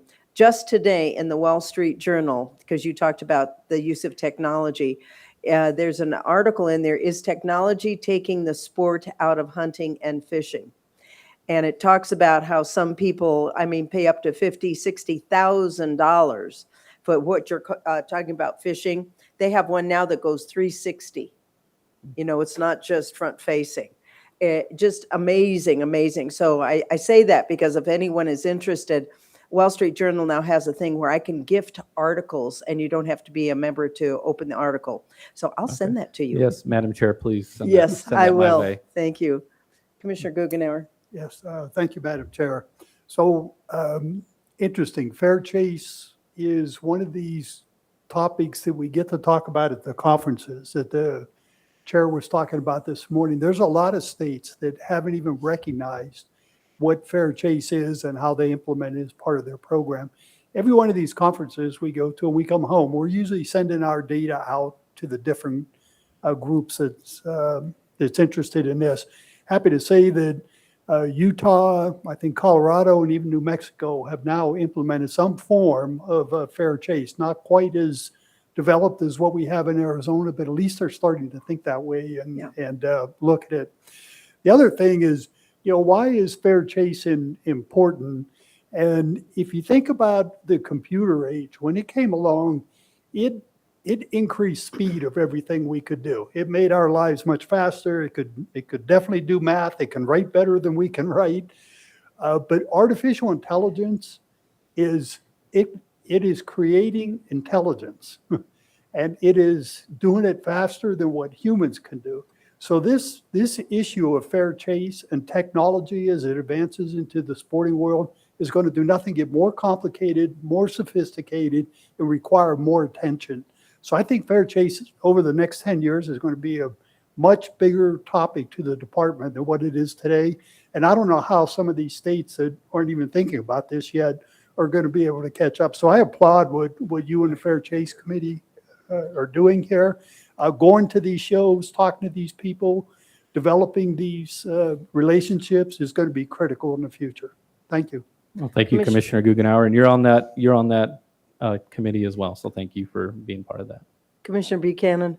Thanks, Madam Chair. And I want to echo what Commissioner Guggenauer said. I'll just tell you on AI, it doesn't take much imagination to think that before long you can add some variables in and pretty soon predict where to go set up for an elk or deer, all these kinds of things. And then we're running into questions about unfair advantage. On the bigger issue with ethics, I think your focus is exactly right. And you're retaining it there. And the huge impact, first of all, it's the right thing to do. But secondly, it's a key linchpin of public support. If you go back and you look at our statewide surveys, what people overwhelmingly support in our state is legal, ethical hunting and fishing. Okay. And so when we have, we talked about it today with some of the revocations and, leaving meat in the field. That's not a technology issue, but we all think it's unethical. It's also against the law, which is a little bit different thing. But I really appreciate your focus. I do want to talk about technology for a second because there's there's a relationship, but it's not one-to-one, and it's not a direct relationship between what you do in the technology committee and what we do in rulemaking. I think what you do certainly informs us, but it's not exactly the same. You had the picture of the live action trail camera, and by your rules or by your technological evaluation priorities, that would clearly be an unfair advantage. But a regular trail camera would not.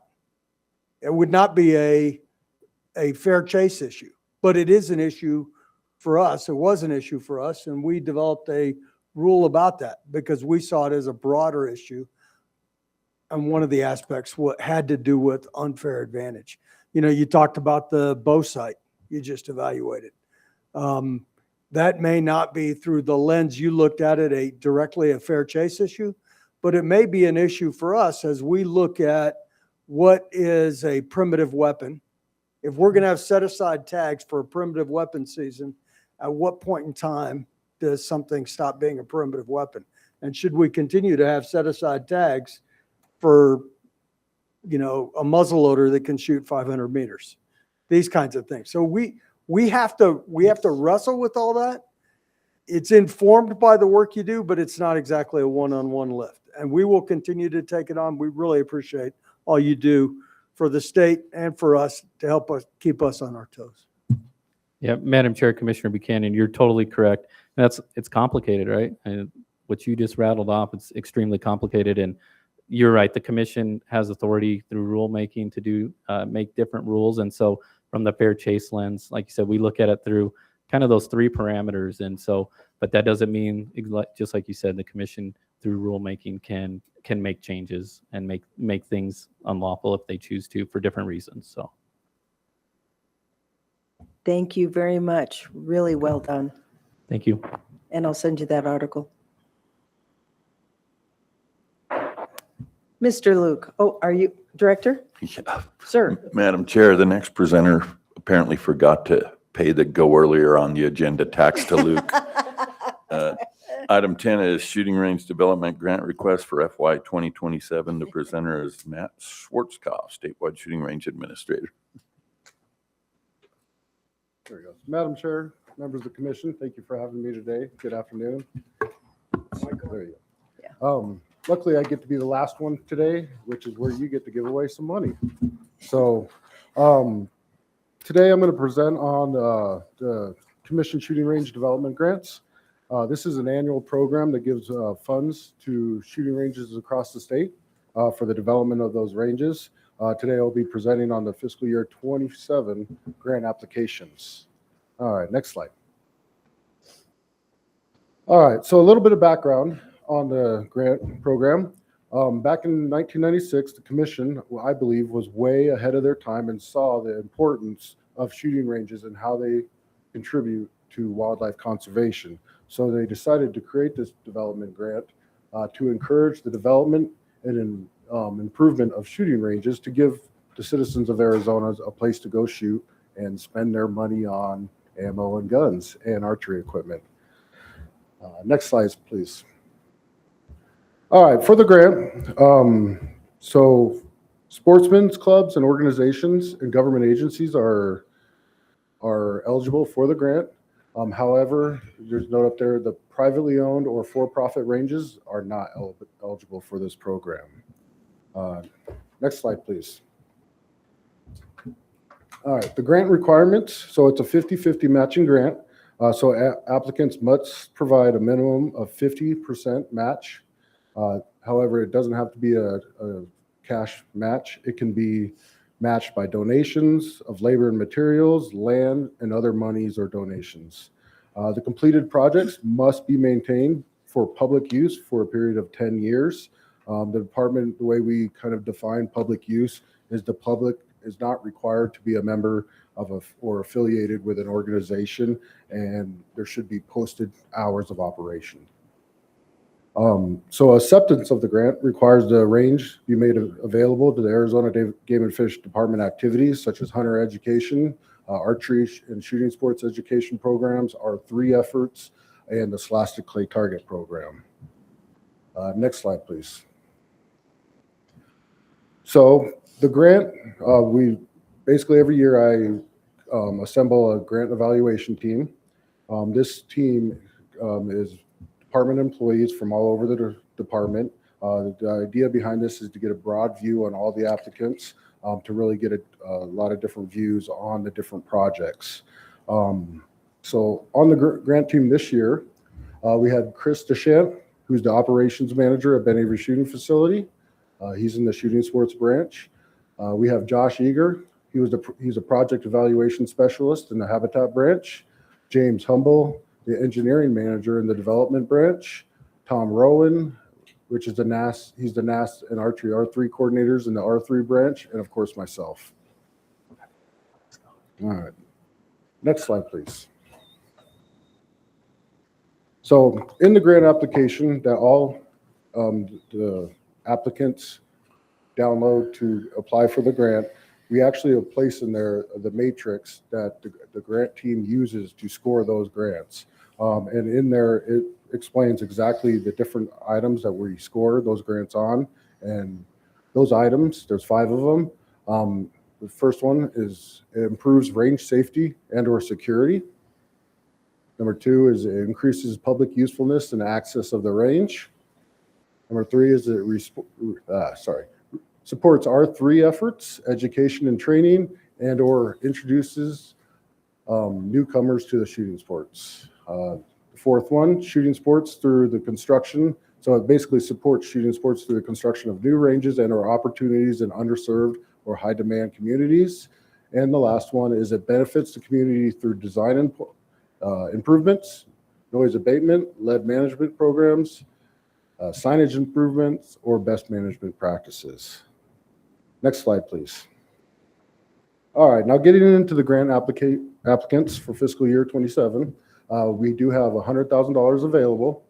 The applicants can receive to elect partial funding, or can elect to receive partial funding. Sorry about that. For the fiscal year 27, the department received 9 applicants requesting just under $203,000. The department will ask the commission to vote to approve 6 of the applications. Next slide, please. All right, the first application is from the Mojave Sportsman's Club. The Mojave Sportsman's Club is the operator of the 7-mile shooting range. They have requested $16,000 to repair the roofs on bay 9 and 10 at the 7-mile shooting range. Those are 2 of the bays that the public are able to go use. The department will be recommending funding the total amount requested. Next slide, please. The next applicant is the Sierra Vista Rod and Gun Club. The club is actually the operator of the Sierra Vista shooting range, obviously outside of Sierra Vista. They have requested $26,907 to replace the canopy on range 4 at the Sierra Vista shooting range. Range 4 is actually their public shooting range at the facility. The department will be recommending funding the total amount. Next slide, please. The third one is the White Mountain Shooters Association. They're located in Show Low. They are the operator of the Second Knoll Target Range. Last year, the department built their 300-yard precision range at the facility. They are requesting $9,111.50 to basically install the concrete bases to put the target frames in for the shooters that can use that. They actually open that range to the public, I believe, 3 weekends a month. And then, of course, they do other public events and shooting events on that facility as well. The department will be recommending funding the total amount for this application. Next slide, please. All right, the next applicant was the Tri-State Shooting Park. Tri-State Shooting Park is the club that operates the Tri-State Shooting Park in Bullhead City. They have requested $50,000 to install ADA bathrooms at the rifle and pistol range at the facility. The department will be recommending that the commission fund $31,968.50. Next slide, please. The next applicant is the Northern Arizona Shooting Foundation in Flagstaff. That is the range. They operate the Northern Arizona Shooting Range. They've requested $10,000 or $10,020 for the purchase of a new trap machine and to replace the old doors on the trap houses and other improvements at the trap and skeet range.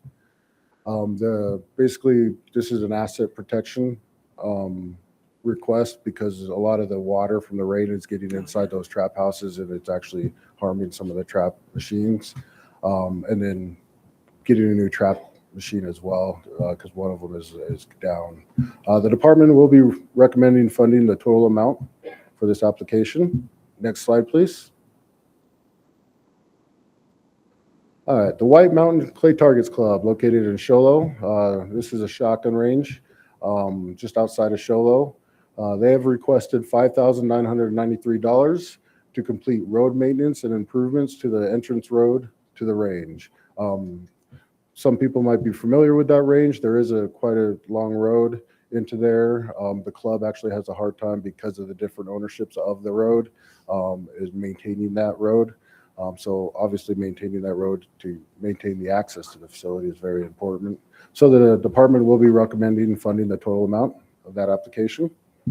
Next slide, please. All right, the Yuma Trap and Skeet Club at the Adair Shooting Range. They requested $50,000 to upgrade the lighting on 3 trap and skeet fields and install new lighting on 2 additional fields at the Adair Park. The department will not be recommending funding this application. Next slide, please. Yuma County. Yuma County requested $15,000 to upgrade the berms and backstops on the law enforcement range at Adair Shooting Park. The department will not be recommending funding this application. Next slide, please. And the Northern Arizona Shooting Foundation, they submitted 2 this fiscal year. Their second one, they're requesting $19,900 to upgrade and install a wireless system on the Sporting Clays course at the Northern Arizona Shooting Range. The department will not be recommending funding this application.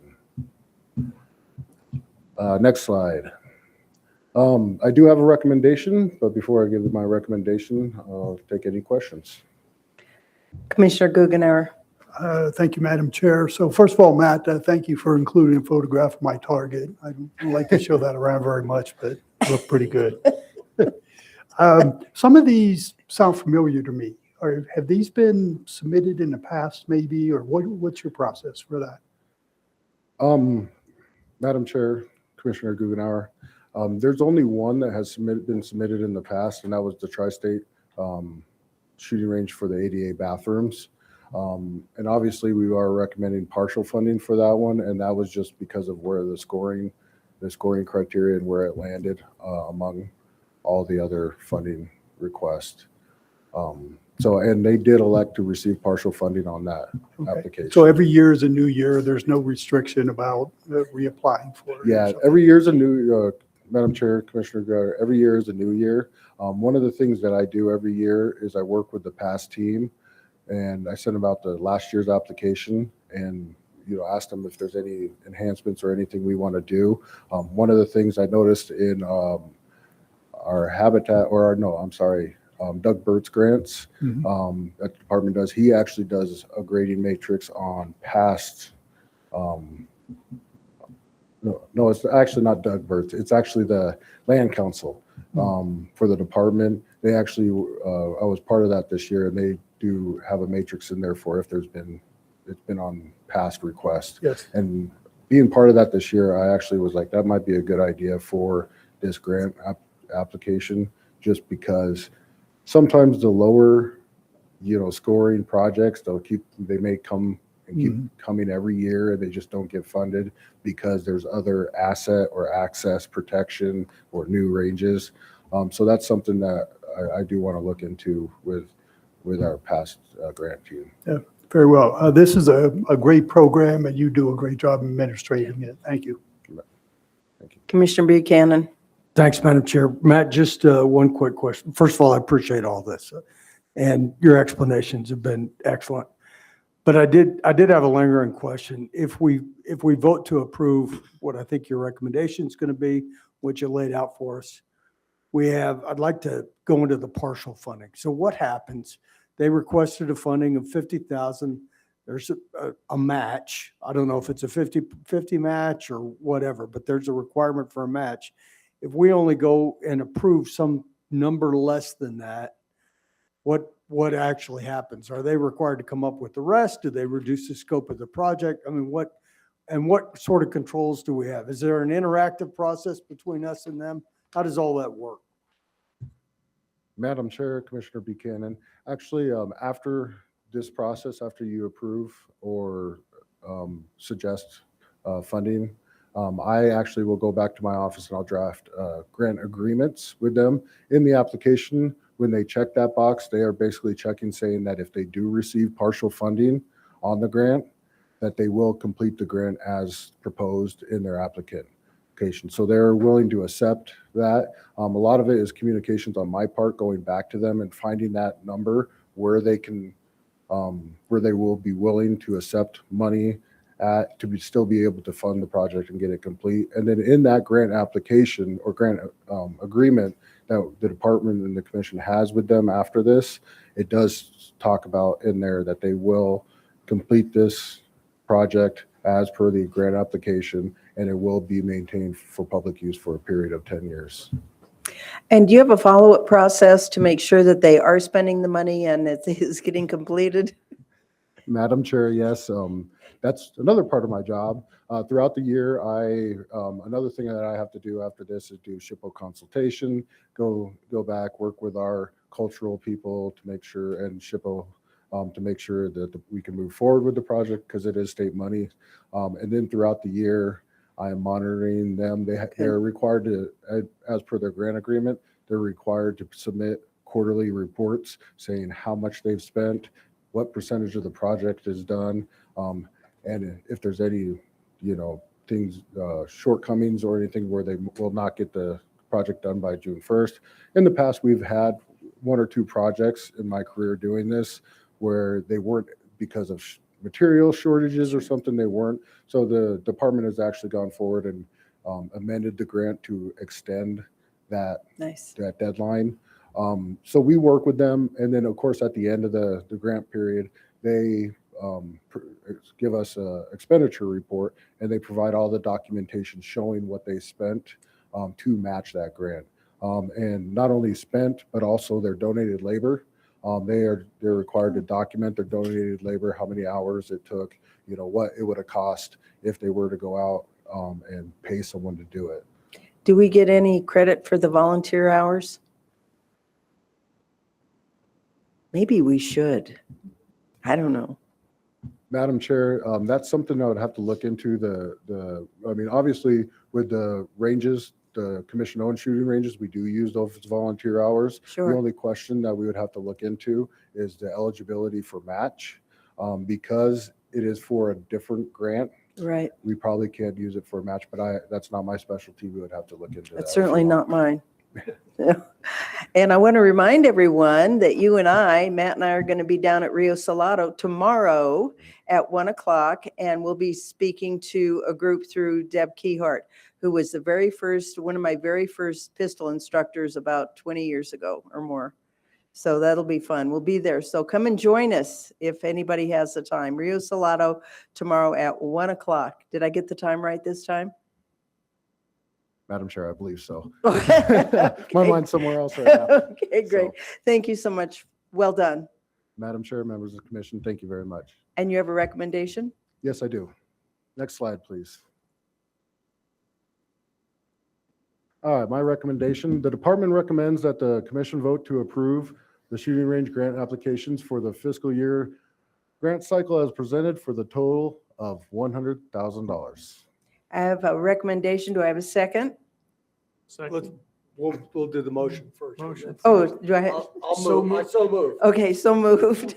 Not that I'm anxious or eager or anything. And I have a second? Second. Okay, I have a recommendation, motion, and a second. All in favor, please say aye. Aye. Opposed? And you have the money. Madam Chair, thank you. Thank you so much. Madam Chair, item 11 is Chairman, Commissioners, and Directors' comments. Would you like to start? Commissioner Kerr? Thank you, Madam Chair. A lot of lot going on this month, but the best part that I got to do was the youth turkey hunt. Youth turkey opportunities and youth hunts in this state is one of the best things the department and the commission's ever done, in my opinion. And I got to mentor a young lady who had never been on a hunt before in her life, never shot at an animal before in her life. And buck fever is a thing. And even still to this day. And she had 4 different opportunities at 4 different turkeys. And it only stiffened her resolve to get one of these. So we just had a great time. Did she And get a turkey? she did not. But she's on her way back up this weekend to do it again. She is that fired up. This is not all right. This needs to be resolved. That's great. She's on fire. So to anyone listening out there, if you have the opportunity to mentor one of our young hunters, there is not a more rewarding experience out there. To see the excitement in their face and the wonder in their eyes, and it's all new to them. It's just really an incredible experience for you as a mentor, as well as them. So I highly recommend that you get with one of our youth camps. If you don't have somebody to mentor that you know, I'm sure they'd have no problem hooking you up. So to all of our youth camps out there that we're hosting turkey camps this month, thank you. And we really appreciate the effort. Great. Thank you. Commissioner Buchanan? I want to mention to what you're saying is on volunteerism. And if you go on our website and just type in the search, in the little spyglass thing there, volunteer, there are so many opportunities, and it tells you how hard it is, when it is it a few hours, is it a few days, and it gives you all the information that you need. So when people say, oh, I've been so bored, I think, oh, let me give you a website. And there's all kinds of different things that you can do, whether it's cleanup or helping with a hunt. There's everything in between. So I highly recommend that. Madam Chair, just Yes. one more thing. Besides the whole turkey hunting experience, she saw elk, mule deer, white-tailed deer. She got to see turkeys, bighorn sheep, coyotes, Wow. pronghorns, owls, bald eagles. All of these she had never seen before. Wolf tracks. She was really excited about that as well. So Very cool. anyway, so Very cool. I want to mention that Jim Helfinger received the WMI, the Wildlife Management Institute, the highest honor that they can give. It's called the George Bird Grinnell Award. So I think he's to be congratulated for that. Just a huge achievement. It was a really nice write-up. So I wanted to mention that. I wanted to thank Callie Cavalcant. I was up there last Friday. No, today's Friday, Wednesday, and we did a presentation to her group. It was a little bit of talking about leadership and taking control and personal responsibility. And it was funny because going into it, she says, this is really an introverted group. We couldn't shut them up. I mean, they had such a good time and it was great interaction, but thanks to Callie for that, reaching out to me. It was really great. And that was all I have. Commissioner Guggenauer. Thank you, Madam Chair. So a couple of things. The first is last weekend was a Peace and Wildlife Fair that they hold up in Green Valley Park. It's a great event that goes on up there every year. People come from all over Rim Country to enjoy this free experience up there. Game and Fish has a heavy involvement there. So I wanted to recognize Chriselle Colvin, Joe Sayer, and a lot on the marketing side, Alex Flickinger. They did a lot to promote this in a very successful event. They did a good job up there. And my second comment is, I don't know if everybody noticed that after the swearing in ceremony, these officers came back in and sat in the room during our revocations and got to observe that. Probably the first time they get to see something like that in person. And please pass along to them. It's not lost on the commission that they took the opportunity to come back in here and sit and listen to this process. I think that's going to help them in their career, but it shows their involvement and their engagement with the commission. So thank you for that. I would like to say that we were all reminded several times today about what a privilege it is that we get to hunt here. As a hunter educator, I can tell you what fair chase is. I can teach you to shoot just about any weapon that there is out there, how to find your quarry, how to identify it, but I can't teach you ethics. So I struggled today a lot, which is why I was quiet, because I didn't know the right thing to say, but and I apologize for being emotional about it. No, that's Which is okay. why I couldn't speak earlier, but man, I was mad. But I would just like to remind people the importance of what it is that you do when no one's watching, because most of the time somebody is watching. But aside from that, how much it means to everybody moving forward that ethics and your morals and values are as much of an important part of that tag in your hand as your skill of pulling the trigger. So that's all. Perfect. Thank you. Well said. Thank you so much. And with that, Director? Madam Chair, item 12 is future agenda items and action items. Madam Chair, Mr. Director, we did capture an action item. It was for the department to draft a letter on behalf of the commission, recognizing the efforts of the BLM to meet responsibilities regarding borough management in Arizona. And that was following Callie Cavalcant's presentation. Is that it, That's it. sir? Madam Chair, item 13 is the litigation report. Nothing to report. Yay. Nicely We're done. not going to jail. Madam Chair, that concludes today's agenda. And with that, I will need a motion to, I'm so excited. to adjourn. So moved. Motion to adjourn. So moved. So moved? Second. All in favor, say aye. Aye. Opposed? Meeting is adjourned.